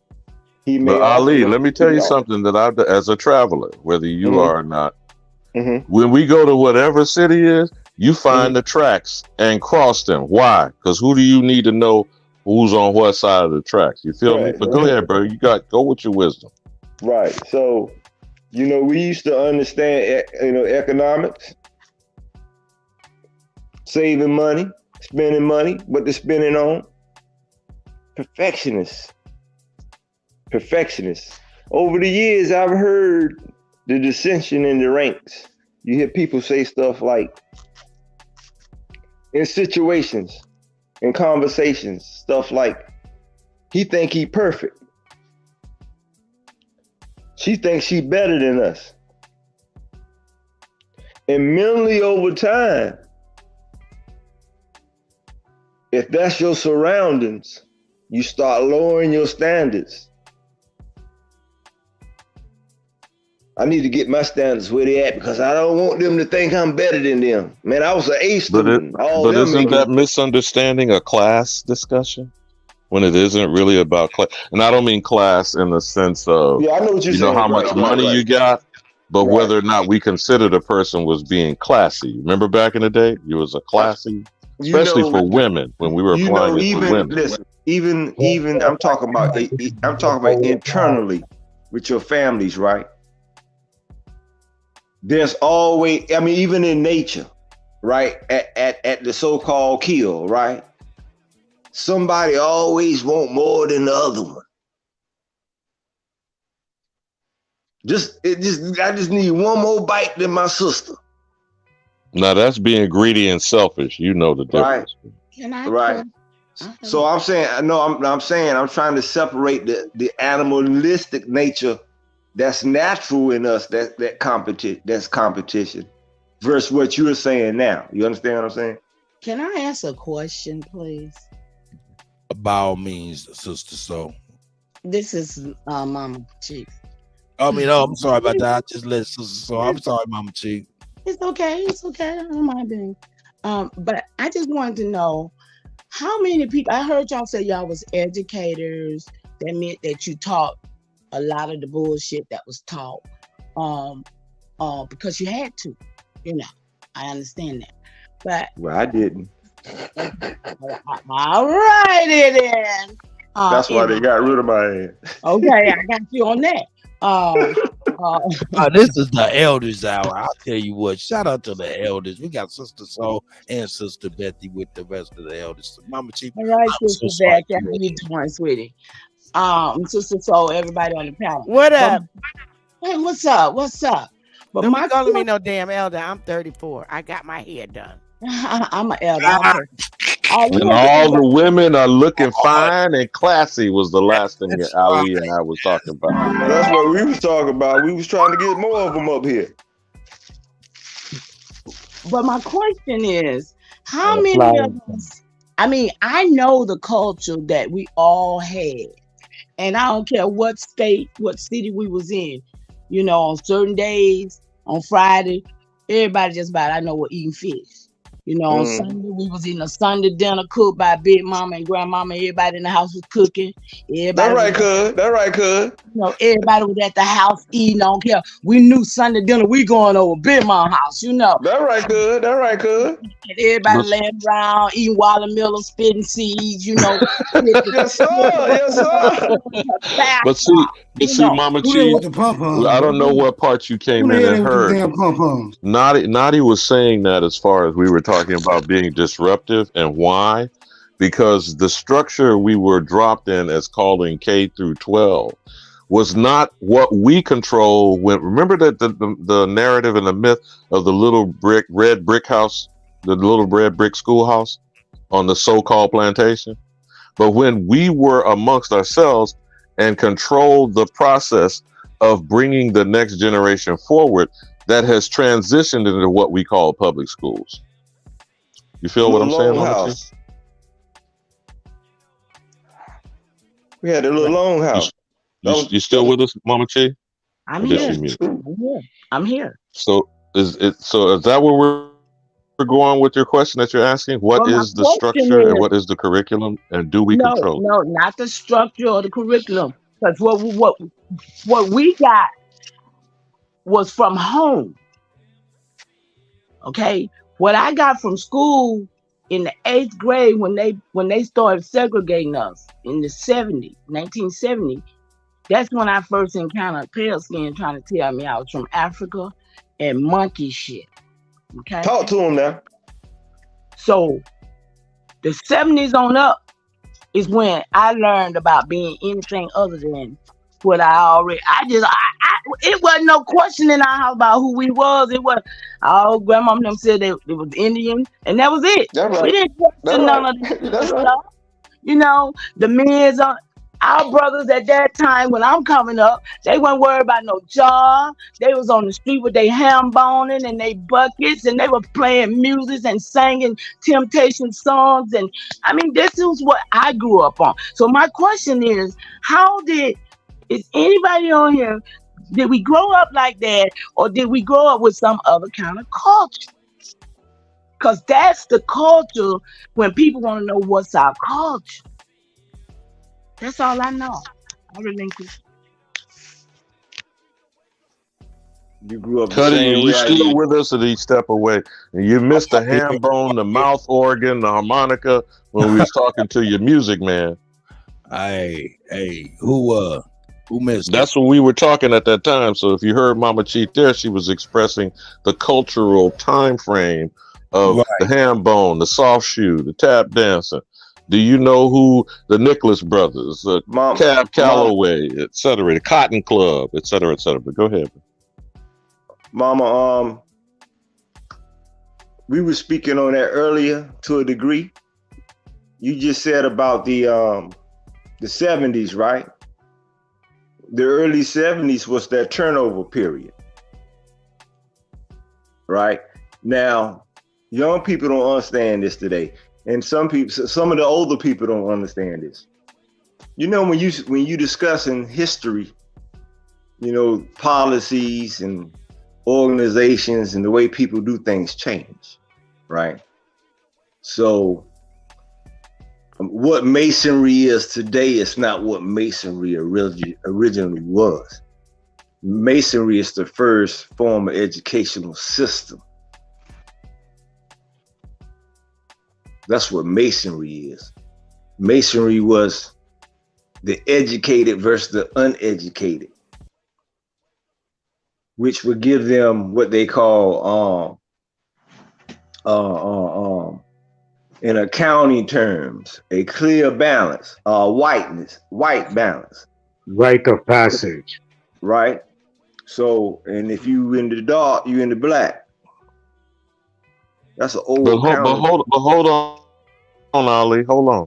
What Mama Chief was identifying was what has been denigrated in this evolution from the 70s to the 21st century. Right. We were closer in touch with each other and being communal is what I heard her describing. We've now, and this is what's really disturbing to me. One word, integration, which is 6 decades deep now. What have we gotten back from turning our children 2 or 3 generations loose away from what Mama Chief described as communal existence? And I yield. Keyword communal, which means community, coming together. We have dispersed. As my man Ross was saying about the pressures, right?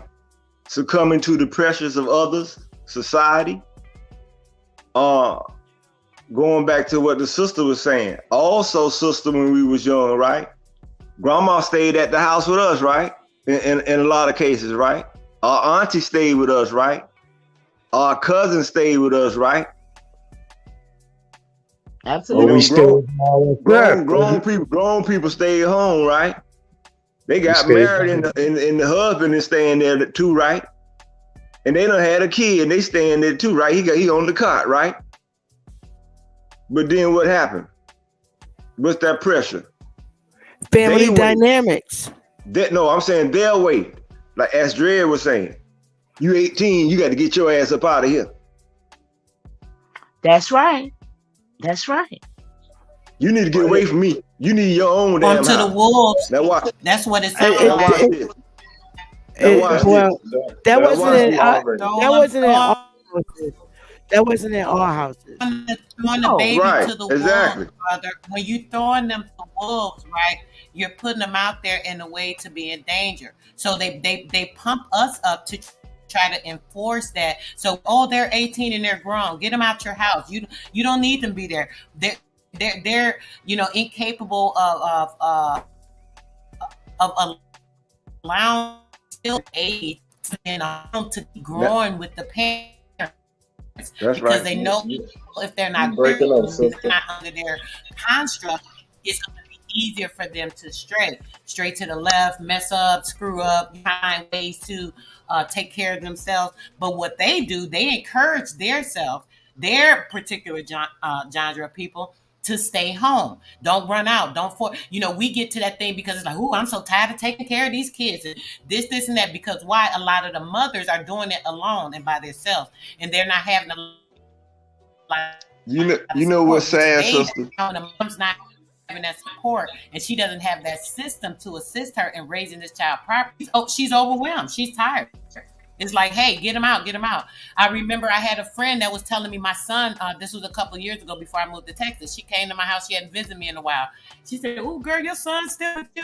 I was talking to her about the laws and stuff like that. She said, girl, you can't tell me nothing about this law. You still got your son living here. I looked at her like she was crazy. I said, what do you mean? I said, my son is here because he helped me.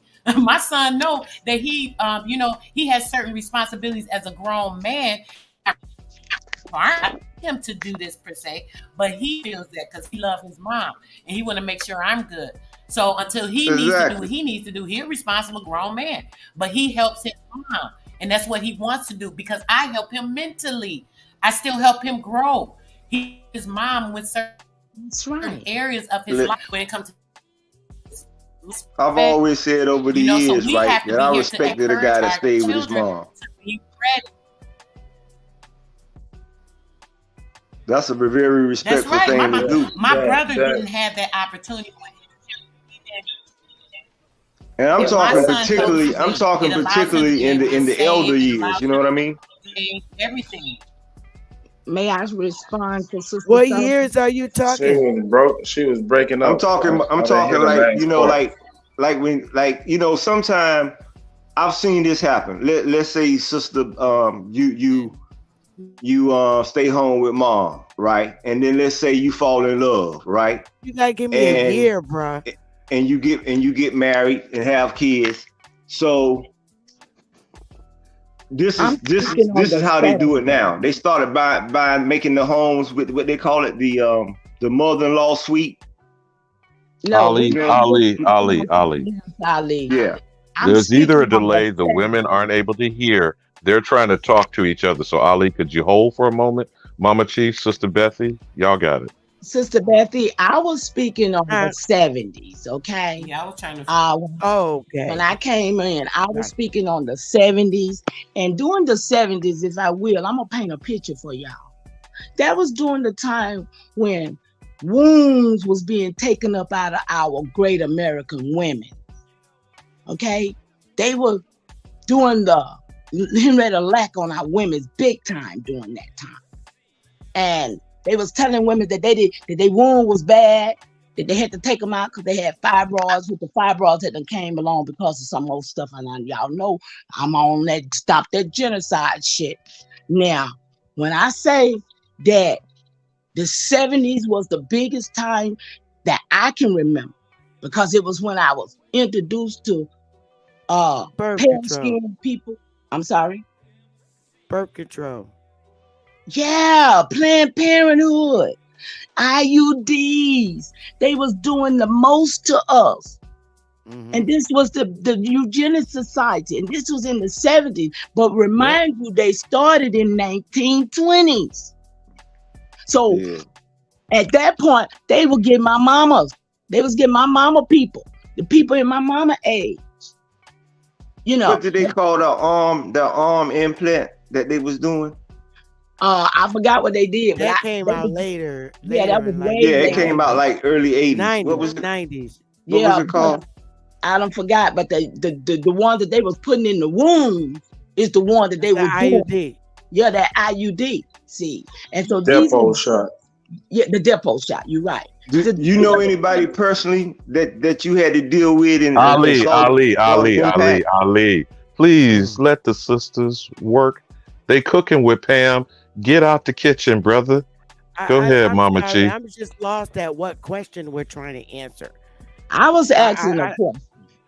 I Oh, asked a question actually, and it was based on the I mean, 70s. And Lee just but I was just basing on the fact of what we have went through and how we got to where we are. You know, based on the fact that the eugenics and the things that implemented in us in schools, the church, the pastors, as Sister Soul said, these churches and all these things were set up to subdue us. So we got to find a way to rectify what has happened to us and get a plan that we will save ourselves. That's all. I'll land. Okay, so I don't know what the main question was, but I'm hearing I guess what I was hearing from Ali is how we get from Big Mama being in control to what we are today. I guess that's at the end of the day what you asking. Right. Good question. Okay, so I could say, okay, a lot of these And we things- want it from we want it from like females are the first teachers of life. Right. So it depends. Every household is different. In the 70s, when I was little, we had restrictions. We were still getting our punishment. So we had much better discipline, even though there was a single household. I'm from the hood, but I still had a strict mama and a strict granny. Everybody didn't have that in the 70s because I knew kids that was smoking weed in 6th grade. But when you look at who their parents were alcoholics. So in the 70s, when I was a little girl, it was a lot of alcoholics across our communities, heavy. And then that generation brought these 1980 babies, women who had babies in the 70s and the 80s. Well, we call them crack babies. Well, the crack babies. The kids was attached from the parent. They stopped providing home values to the kids. Prostitution for crack was on the rise. A lot of the fathers was in jail from getting busted. Then came the late 80s and 90s where the gangs really came out real heavy from a lot of young men who had those mothers and fathers that, promoted them selling drugs. And they thought it was cute, going to see daddy in the jail in the late 80s and then all through the fucking 90s. Bring your kid to the jail with the kid having on the dad's gold chain and the young women just not having no morals that was passed down from them. And that is a result from women in my era. Like girls I went to high school with, and we graduated in 84. Them mothers, I'm not saying all of them, so I don't want our sisters to get offensive. But in the 80s, when I graduated from high school, we was having babies. Their kids are grown now. But I'm sorry, I was tempted in that era, and a lot of sisters was fucked up over these drug dealer dudes after the Run DMC shit, the salt and pepper chicks that had a fucking kid by every other drug dealer from the block. And women started going to jail. Bitches don't know how to cook no more. Nobody, the 1980s, our era was fucked up. And I'm not gonna lie, the girls I graduated from high school with can't make a fucking pot of cornbread. And I ain't knocking sisters. I'm not knocking sisters. I'm knocking brothers too, because a lot of them motherfuckers was. Since you said that, Sister Bethy. Crackhead. You ain't saying nothing wrong yet. Keep going. Yeah. So, Sister Bethy, could I ask you this question, because I think it's very pivotal what you said. The massive alcoholism. Alabama, real quick. I'm sorry. When it comes to the women, right? Go ahead. Now, most of the women, all the women I know, they know how to throw down. So I don't know what era or what particular area these people are in, but I just said the 80s, baby. I don't know how you missed that. 84, I graduated. My era. A lot of women across the states right. I was started doing bids and going to jail. But I also said not all women. Wait a minute, please let me get my point out. No, because I knew you was coming. I knew you was coming. That's why I said, you voice what you said. I want to make a reply. Take what I said to Kutty, can I speak or not? What's going on here? Why can't ladies, I? Ladies, I was talking to ladies. Ali Bouma, and you cut your ass in. He was talking to me. I cut my ass in, lady. Yeah, you did. He was talking to me. He was talking to me. Hey, yo. But you know what? You dynamite. Hey. Hold on.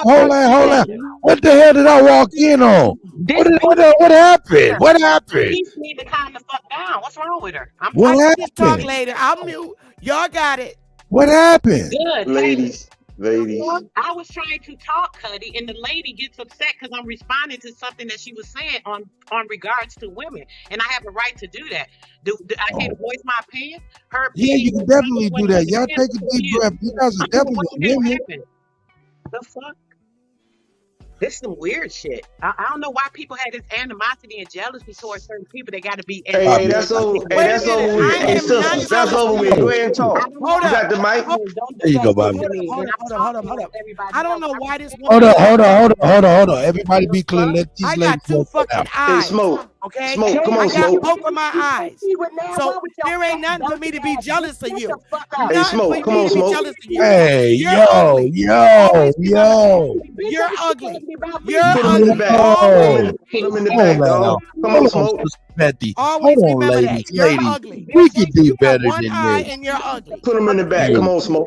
I didn't call her no He name. said put him in the back. I didn't call Yeah, her put him in the back, dog. I think said put him in the Calm back. down, then just bring him back. Hey, ladies. Put him in the back. Put him in the back, Cut. Ladies. I didn't want to do that. Golly, ladies, please take a deep breath. Take a deep breath.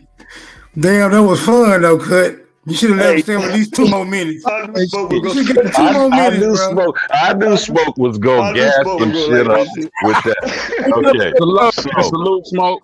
Salute, so my nigga Alabama DJ Cutty, can I just? I knew you were gonna say that. Yes. Not whether I take blame for triggering the circumstance. The question I was proposing.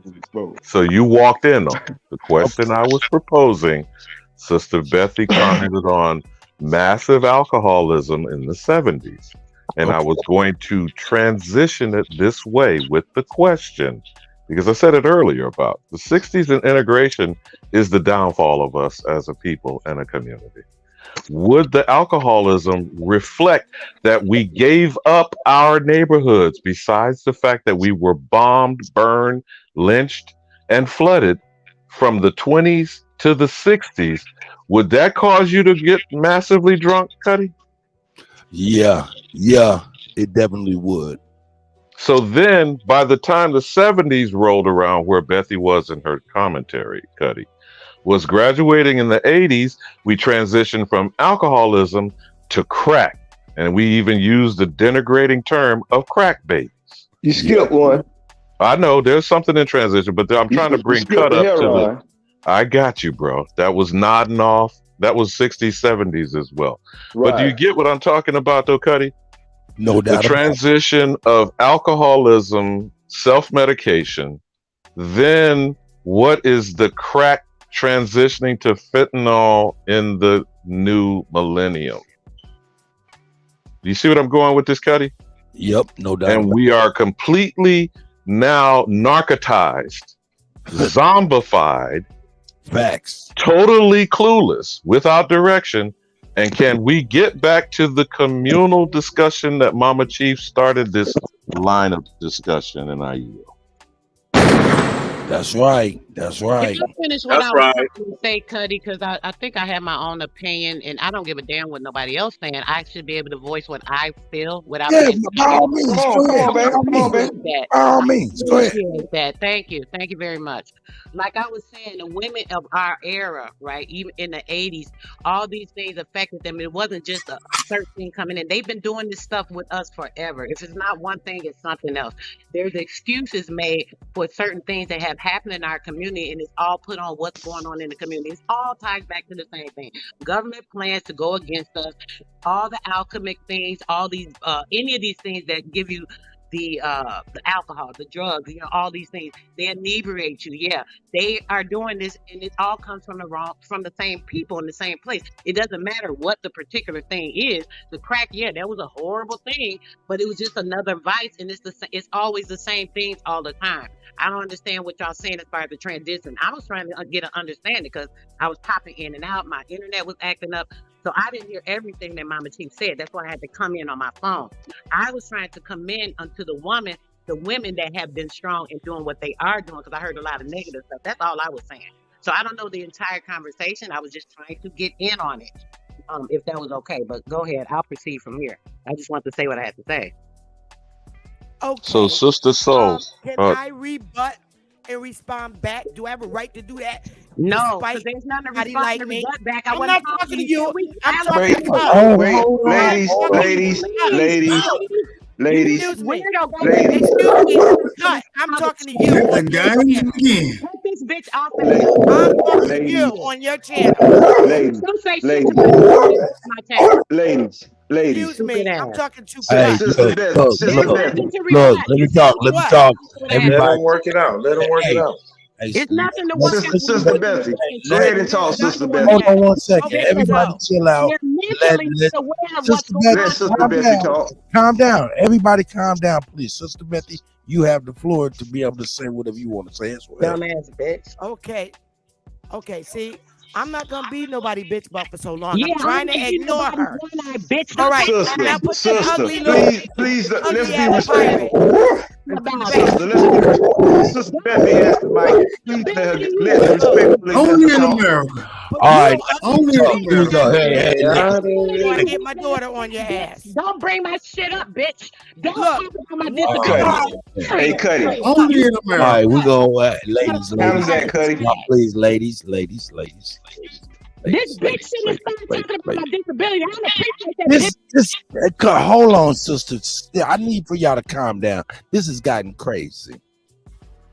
Only in America, I tell you. Only in America. I love you, ladies. I love y'all, ladies. I hope y'all just go ahead and just kind You of. told me I could respond. I'm trying to respond, and I was talking to you. Go ahead, Sister Betty. Nobody else on the panel. Please, let's refrain from that. Bitch, don't use my one eye as a reference. Let's do that. Okay. Bitch, go get another eye, and I don't have to. But anyway, Put back in the back. They ain't ready yet. Because you gotta let them cool out, good. What I was saying. All right, hold on. I need for y'all to have a little decorum. What I was saying. Let Sister Bethy talk and put the other sister in time out. In my era. Hold down, sister. So please mute up. What I was saying about my era when I graduated from high school in the 80s. Okay. But I also said, please do not take it to offense. I'm not talking about all women of the I heard 80s. Just what I observed in my community where I grew up in the North.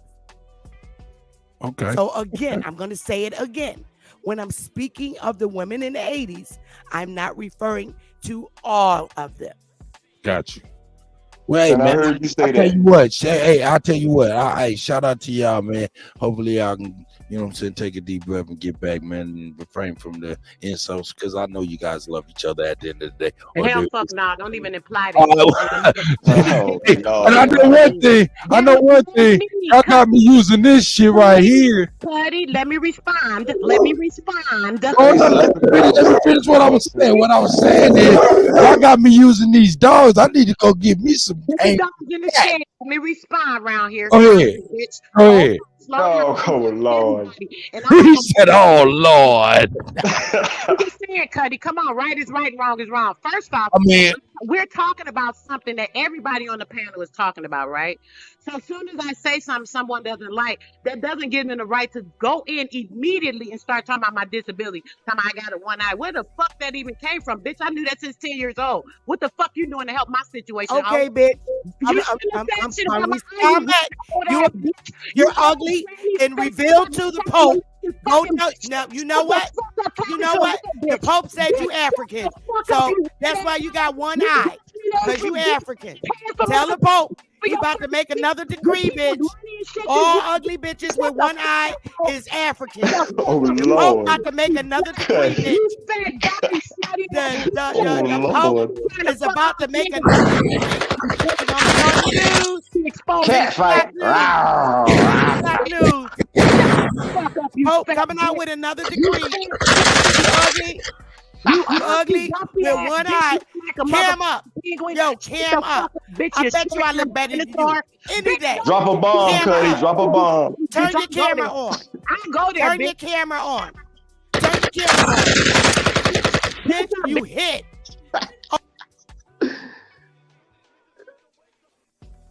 Okay, I'll turn my camera. Hey, I'm moving everybody. My camera on, but I ain't put my lace front in yet. What's going on?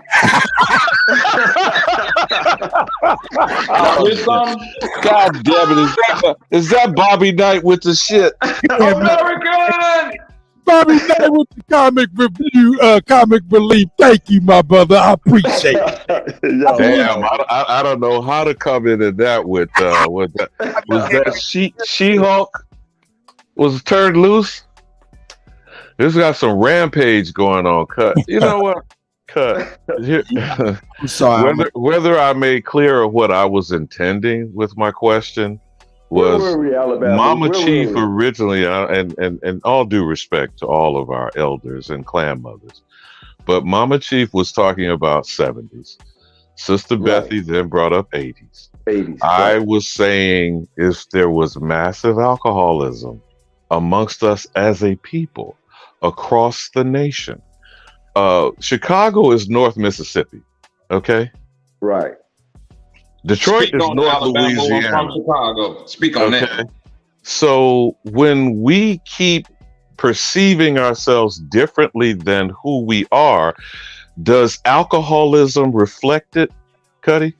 When one self-medicates and gets drunk, and I don't know about y'all, but I had a stepfather who was a Blackfoot, full-blood Blackfoot bootlegger from Chattanooga, Tennessee. That was a nigga Indian that should not touch them damn firewood. You feel me? You feel me? Cut. So when we are using alcoholism, in what fashion? Is it to ignore, avoid the oppression, or not address what has been either taken from us, or did we voluntarily give it up in desegregation, transitioning to integration? That's what I'm asking with my question. So now, whether whoever on the panel wants to respond to that, we have some serious. Let me land my plane on this. We have some serious issues in 2023 that are, I would suggest, fallout from giving up entirely towns, communal experience that Mama Chief was describing, Cut, when you walked in on the conversation. You follow me, Cutty? Got you. We gave it up, and we still give it up because people ain't doing what they need to do to assume their role and responsibility as being responsible, to being not a feeble-minded person, but a strong-minded person that knows how to handle themselves correctly and efficiently when it comes to dealing with these people. They have to know how to handle their paperwork. They have to know what they're doing. They have to be the bank themselves because they are the only true current. They are the head of the soul corp. And they are the person that authorize. They are the person in authority. So when you keep continuing to operate with these people, you're participating in this fraud. I'm gonna say it again. You're participating in the fraud when you go along with these people's scheme. Everything that they're doing is fraudulent. So if you continue to go along with what they're doing, you're not opposing it, you're not going against it, you're not standing strong in the law yourself, being the law-abiding person that you are, you should stand as a man or a woman and standing in that law, having it protect you, having it cover you, having it walk in front of you, and being the person that rules over you. What about people who don't respect laws? That's them. That's them. If they don't respect No, but what I'm saying is this though. you have to stand in your own law because the No, law. I agree with you there. Can I be okay? Yeah, everything you're saying, I'm agreeing with.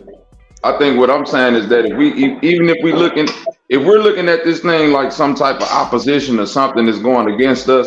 I said this the other day about war and war like mind states, whether it's paperwork war, whether it's digital war, whatever. These folks have let y'all know when it come to law, when it come to playing by the rules, we don't give a fuck about none of that, nigga. If you get too far ahead, we just gonna kill you. So again, who willing to put their life on it? That's fear mongering, brother. To believe. No, I'm not. Can I finish this? Sis, you've been talking for a while, sis. Can I finish what I'm saying, baby? No, it don't matter how long I'm talking. Can I finish what I'm saying? Okay, well then we just go both talk at the same time then. I'm talking You to know what I'm saying? I'm not fear mongering. But you don't have the understanding of what I'm talking about, brother. No, I don't want to. I don't want to neither, because I'm trying to talk about what I'm talking about right now. I ain't trying to understand what nobody who ain't trying to understand me talking about. That's fine. Let the brother go ahead and finish talking. Let him I didn't turn up on you, sis. I didn't turn up on you. But see, this is the problem with these Xena Warrior Princess sisters. Because I've been through this with Sister Soul Man before. And she from Chicago. She know a nigga from the west side of the south side and slapped the shit out of her before. We ain't dealing with reality. Y'all gotta stop playing with these things. Babo, I got you, my brother. I got you, sister. Yeah, they don't want to hear the real, Sister Soul. You talking about what somebody gonna do? Hey, ladies and gentlemen, can I get y'all to have a little bit? I didn't cut you off, sis. You finished your whole diatribe. Hold on, I'm gonna mute up. Y'all to talk to the Kutty. Can y'all hear me? Can y'all hear me? Can you hear me? Thank y'all very much, man. Hey, you know what? I appreciate y'all, man. Hey, man, y'all got take a deep breath, man. Hey, take a deep breath, Bob. Man, I'm here with the shorties rolling up, man. That's these Xena Warrior Princesses. I don't understand how somebody could cut me off asking a question, I answer, and then they continue on like they Man, hey, Sister Soul, you cut motherfuckers off all the time. Shut the fuck up. Like, y'all be talking to these queens, so-called, like they really on something, man. These type of bitches is the ones that get you knocked off by the white man. Because she talk too fucking much.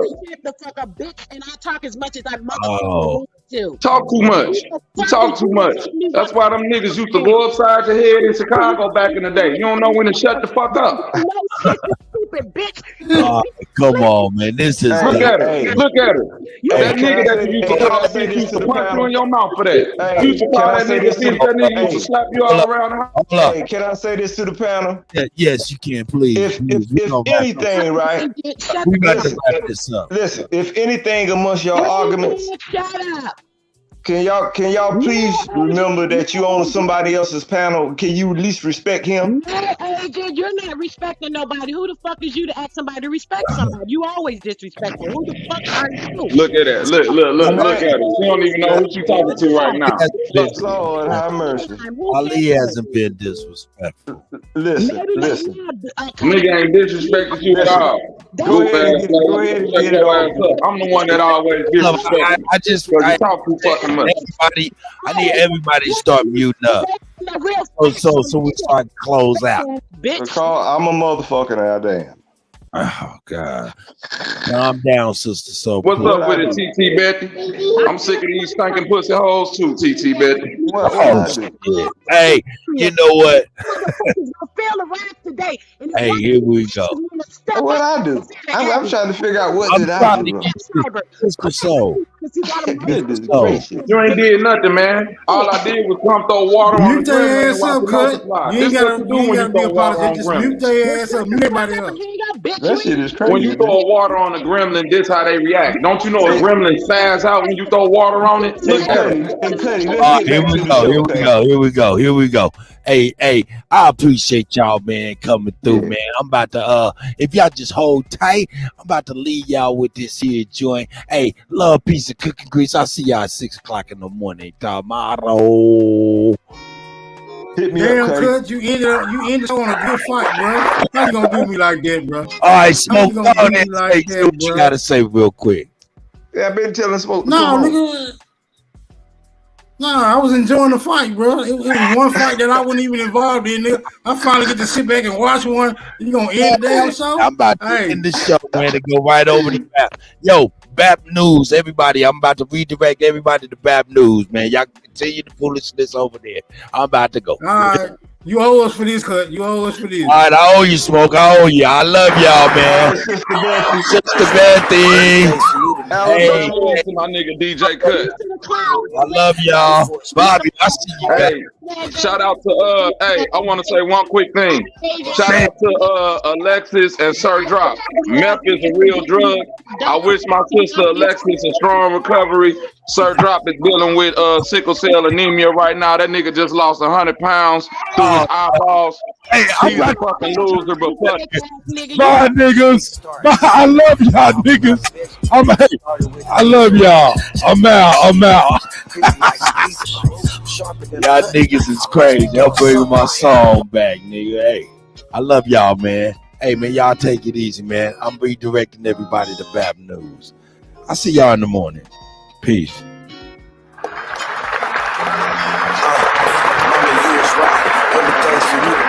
Told me ain't no sense of doing this shit, I ain't gonna do it right. Got it for a stupid price. Better band shooting dice. Watching like it's movie night, cause niggas wasn't moving right. Nigga wanna lose his life, there's nothing else to do tonight. If you gon' buy it, bust it down. Nigga, that's my new advice. Peace, that's the key to life. Niggas start eating right. I'm talking about a veggie plate. Started with the beans and rice. Slicker than a sheet of ice. Crispy like some pizza bites. Sharper than a hunting knife. I must be doing something right. I bought myself another car. Guess I fell in love with life. I know she's a bitch cause she ain't shit if I don't fuck her right. So I have my piece of the pie. I need another bite. Niggas probably wishing I die. I hope they come to life. No, I got a cold heart. Frozen one summer night. These niggas will go against their mamas for 100 life. Nah, he don't wanna fight. He ain't never threw it right. He'd rather just shoot you. He don't know if he gon' do it right. Belly used to stay the night. Now my nigga doing life. And all these little niggas ain't your friends. Mama, you